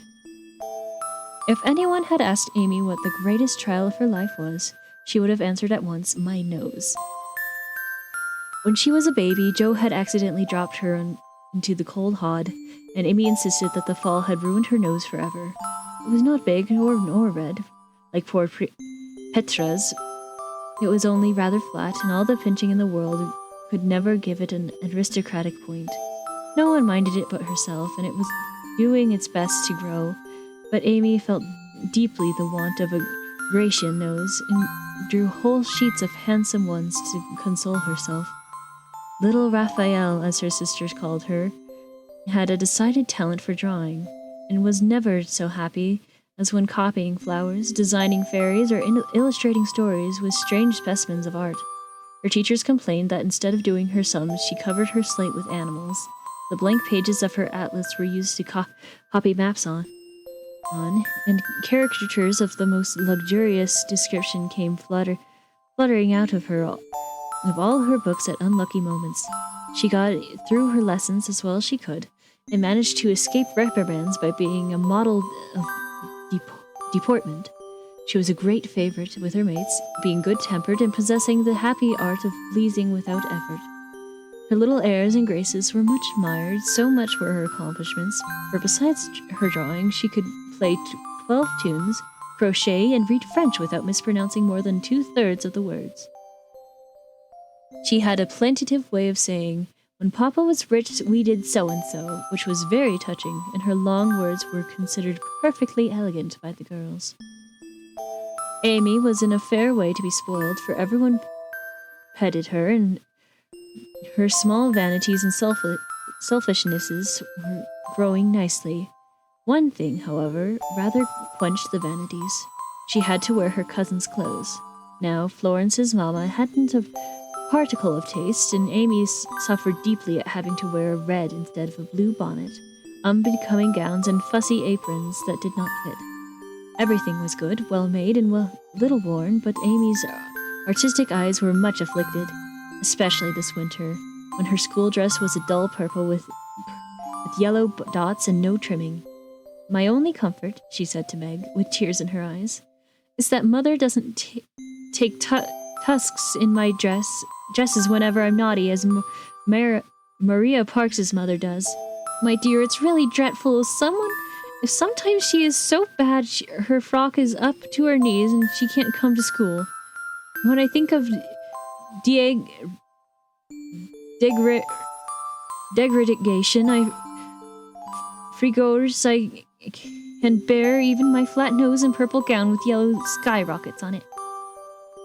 Meg was Amy's confidant and monitor, and by some strange attraction of opposites, Joe was gentle Beth's. To Joe alone did the shy child tell her thoughts, and over her big harum-scarum sister, Beth unconsciously exercised more influence than anyone in the family. The two older girls were a great deal to one another, but each one took of the younger sisters into keeping and watched over her in her own way. Playing mother, they called it, and put their sisters in the place of discarded dolls with maternal instincts of little women. "Has anybody got anything to tell? It's been such a dismal day, I'm really dying for some amusement," said Meg as they sat sewing together that evening. "I had a strange time with Aunt today, and as I got the best of it, I'll tell you about it," began Joe, who dearly loved to tell stories. "I was reading that everlasting Belsham, and droning away as I always do. Her aunt soon drops off, and then I take out some nice books. I read like a fury till she wakes up. I actually made myself sleepy, and before she began to nod, I gave such a gape that she asked me what I meant by opening my mouth wide enough to take the whole book in at once. I wish I could and be done with it, I say, trying not to be saucy. Then she gave me a long lecture on my sins and told me to sit and think them over while she just lost herself for a moment. She never finds herself very soon, so the minute her cap began to bob like a top-heavy Delilah, I whipped the Vicar of the Wakefields out of my pocket and read away, with one eye on him and one on my aunt. I just got to where they all tumbled into the water when I forgot and laughed out loud. Aunt woke up and, being more good-natured after her nap, told me to read a bit and show what frivolous work I preferred to the worthy and instructive Belsham. I did my very best, and she liked it, though she only said, "I don't understand what it's all about. Go back and begin it, child." Back I went and made the primroses as interesting as I could. Once I was wicked enough to stop in a thrilling space and said meekly, "I'm afraid it tires you, ma'am. Shan't I stop now?" She caught up her knitting, which had dropped out of her hands, gave me a sharp look through her specs, and said in a short way, "Finish the chapter and don't be impertinent, miss." "Did she own she liked it?" asked Meg. "Oh, bless you, no. But she let old Besham rest, and while I ran back after my gloves this morning, there she was, so hard at the vicar that she didn't hear me laugh as I danced a jig in the hall because of the good time coming. What a pleasant life she might have if only she chose. I don't envy her much in spite of her money, for after all, rich people have about as many worries as poor ones, I think," added Joe. Cute. Yes. Hello, Luna. I hope you're doing well today. Athena's cute. Aww. I'm reading Little Women right now, if you'd like to stay and hang out. "That reminds me," said Meg, "that I've got something to tell. It isn't funny like Joe's story, but I thought it in a good deal as I came home. At the King's today, I found everybody in a flurry, and one of the children said that her eldest brother had done something dreadful, and Papa had sent him away. I heard Mrs. King crying and Mr. King talking very loud, and Grace and Ellen turned away their faces when they passed me, so I shouldn't see how red and swollen their eyes were. I didn't ask any questions, of course, but I felt so sorry for them and was rather glad I hadn't any wild brothers to do wicked things and disgrace the family. I might fall asleep if I do. You're too good at reading. Aw. I'm super relaxed listening. Aw, yeah. I think being disgraced in school is a great deal tryinger than anything bad boys can do, said Amy, shaking her head as if her experience of life had been a deep one. Susie Perkins came to school today with a lovely red ornate ring. I wanted it dreadfully, and I wished I was her with all my might. Well, she drew a picture of Mr. Davis with a monstrous nose and a hump, and the words, "Young lady, my eyes upon you," coming out of his mouth in a balloon thing. We were laughing over it when all of a sudden his eye was on us, and he ordered Susie to bring up her slate. She was paralyzed with fright, and she went, and oh, what do you think he did? He took her by the ear! The ear! How fancy, how horrid! Just fancy how horrid. And led her to the recitation platform and made her stand there half an hour, holding the slate so everyone could see. Didn't the girls laugh at the picture? Asked Joe, who relished the scrape. Relished the scrape. Yeah. Oh, thank you, Figment fan. I really appreciate you doing that. There's another donation link set up. I really appreciate all of you. Laugh? Not one. They sat still as mice and Susie cried quarts. I know she did. I didn't envy her then, for I felt that millions of carnelian rings wouldn't have made me happy after that. I never should have gotten over such an agonizing mortification. And Amy went on with her work in the proud consciousness of virtue and the successful utterance of 2 long words in a breath. I saw something I liked this morning, and I meant to tell it at dinner, but I forgot, said Beth, putting Joe's topsy-turvy basket in order as she talked. When I went to get some oysters for Hannah, Mr. Lawrence was in the fish shop, but he didn't see me, for I kept behind the fish barrel, and he was busy with Mr. Cutter, the fisherman. A poor woman came in with a pail and a mop, and asked Mr. Cutter if he would let her do some scrubbing for a bit of fish, because she hadn't any dinner for her children and had been disappointed of a day's work. Mr. Cutter was in a hurry and said no, rather crossly as she was going away, looking hungry and sorry, when Mr. Lawrence hooked up a big fish with the crooked end of his cane and held it out to her. She was so glad and surprised she took it right into her arms and thanked him over and over. He told her to go along and cook it, and she hurried off so happy. Wasn't it good of him? Oh, she did look so funny hugging the big slippery fish and hoping Mr. Lawrence's bed in heaven would be easy. When they had laughed at Beth's story, they asked their mother for one, and after a moment's thought, she said soberly, "As I sat cutting out blue flannel jackets today at the rooms, I felt very anxious about father and how lonely and helpless we should be if anything happened to him. It was not a wise thing to do, but I kept on worrying until an old man came in with an order for some clothes. He sat down near me and I began to talk to him, for he looked poor and tired and anxious.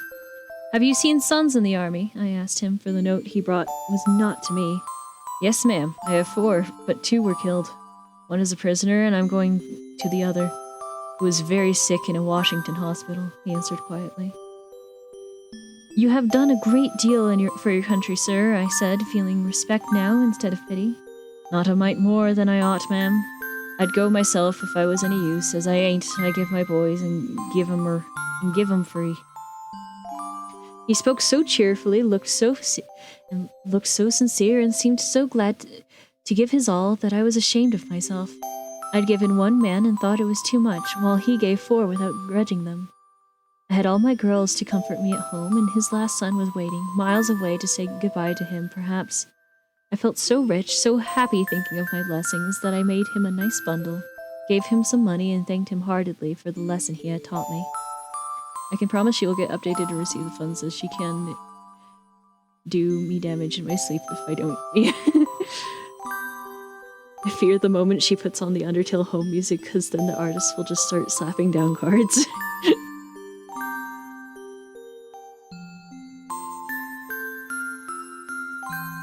Tell their story, Mother, one with a moral to it, like this. I like to think about them afterwards, if they are real and not too preachy," said Joe after a minute's silence. Mrs. March smiled and began at once, for she had told stories to this little audience for many years and knew how to please them. "Once upon a time, there were 4 girls who had enough to eat and drink and wear, a good many comforts and pleasures, kind friends and parents who loved them dearly, and yet they were not contented." Here the listeners stole a sly look at one another and began to sew diligently. These girls were anxious to be good and made many excellent resolutions, but they did not keep them very well and were constantly saying, "If only we had this, or if we only could do that," quite forgetting how much they already had and how many things they actually could do. So they asked an old woman what spell they could use to make them happy, and she said, "When you feel discontented, think over your feelings and be grateful." Here Joe looked up quickly, as if to speak, but changed her mind, seeing that the story was not done yet. Being sensible girls, they decided to try her advice, and soon were surprised how well off they were. Once discovered that money couldn't keep shame or sorrow out of rich people's houses, another that, though she was poor, she was a great deal happier with her youth, health, and good spirits than a certain fretful, feeble old lady who couldn't enjoy her comforts. A third that, disagreeable as it was to help get dinner, it was harder still to go begging for it, and the fourth, that even carnelian rings were not so valuable as good behavior. So they all agreed to stop complaining, to enjoy the blessings already possessed, and to try to deserve them, lest they should be taken away entirely instead of increased. And I believe they were never disappointed or sorry that they took the old woman's advice. "Now, Marmee, that's very cunning of you to turn our own stories against us and give us a sermon instead of a romance," cried Meg. "I like that kind of sermon. It's the sort Father used to tell us," said Beth thoughtfully, putting the needle straight on Joe's cushion. "I don't complain near as much as the others do, and I shall be more careful than ever now, for I've had warning from Susie's downfall," said Amy morally. "We need that lesson and we won't forget it. If we do, you can just say to us, as old Chloe did in Uncle Tom, 'Think about your miracles, children. Think about your mercies. Think about your mercies, children. Think about your mercies," said Joe, who could not, for the life of her, help getting a morsel of fun out of the little sermon, though she took it in heart as much as any of them. End of chapter. Hooray!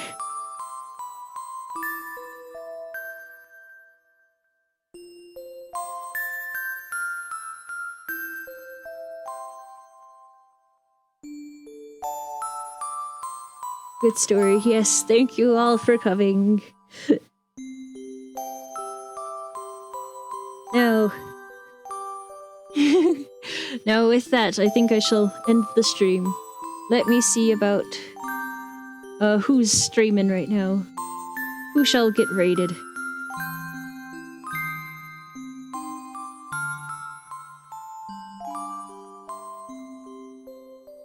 Oh, you're ending. Yeah. I've been streaming for almost 6 hours. I sent the stuff to the backup. Thank you so much, Pony. I really appreciate it. Alright. Thank you all so much for coming to the stream. It means the world to me. If you enjoyed and haven't already, feel free to follow or subscribe if you're watching this on YouTube. Yeah, you def need a break, yeah. And I think we will be raiding Coughway today. He's playing Sea of Thieves. Hello, YouTube. Yes, hello, YouTube. And I will see you all next time with Elliot and Lotus. Yes. I shall see you all next time.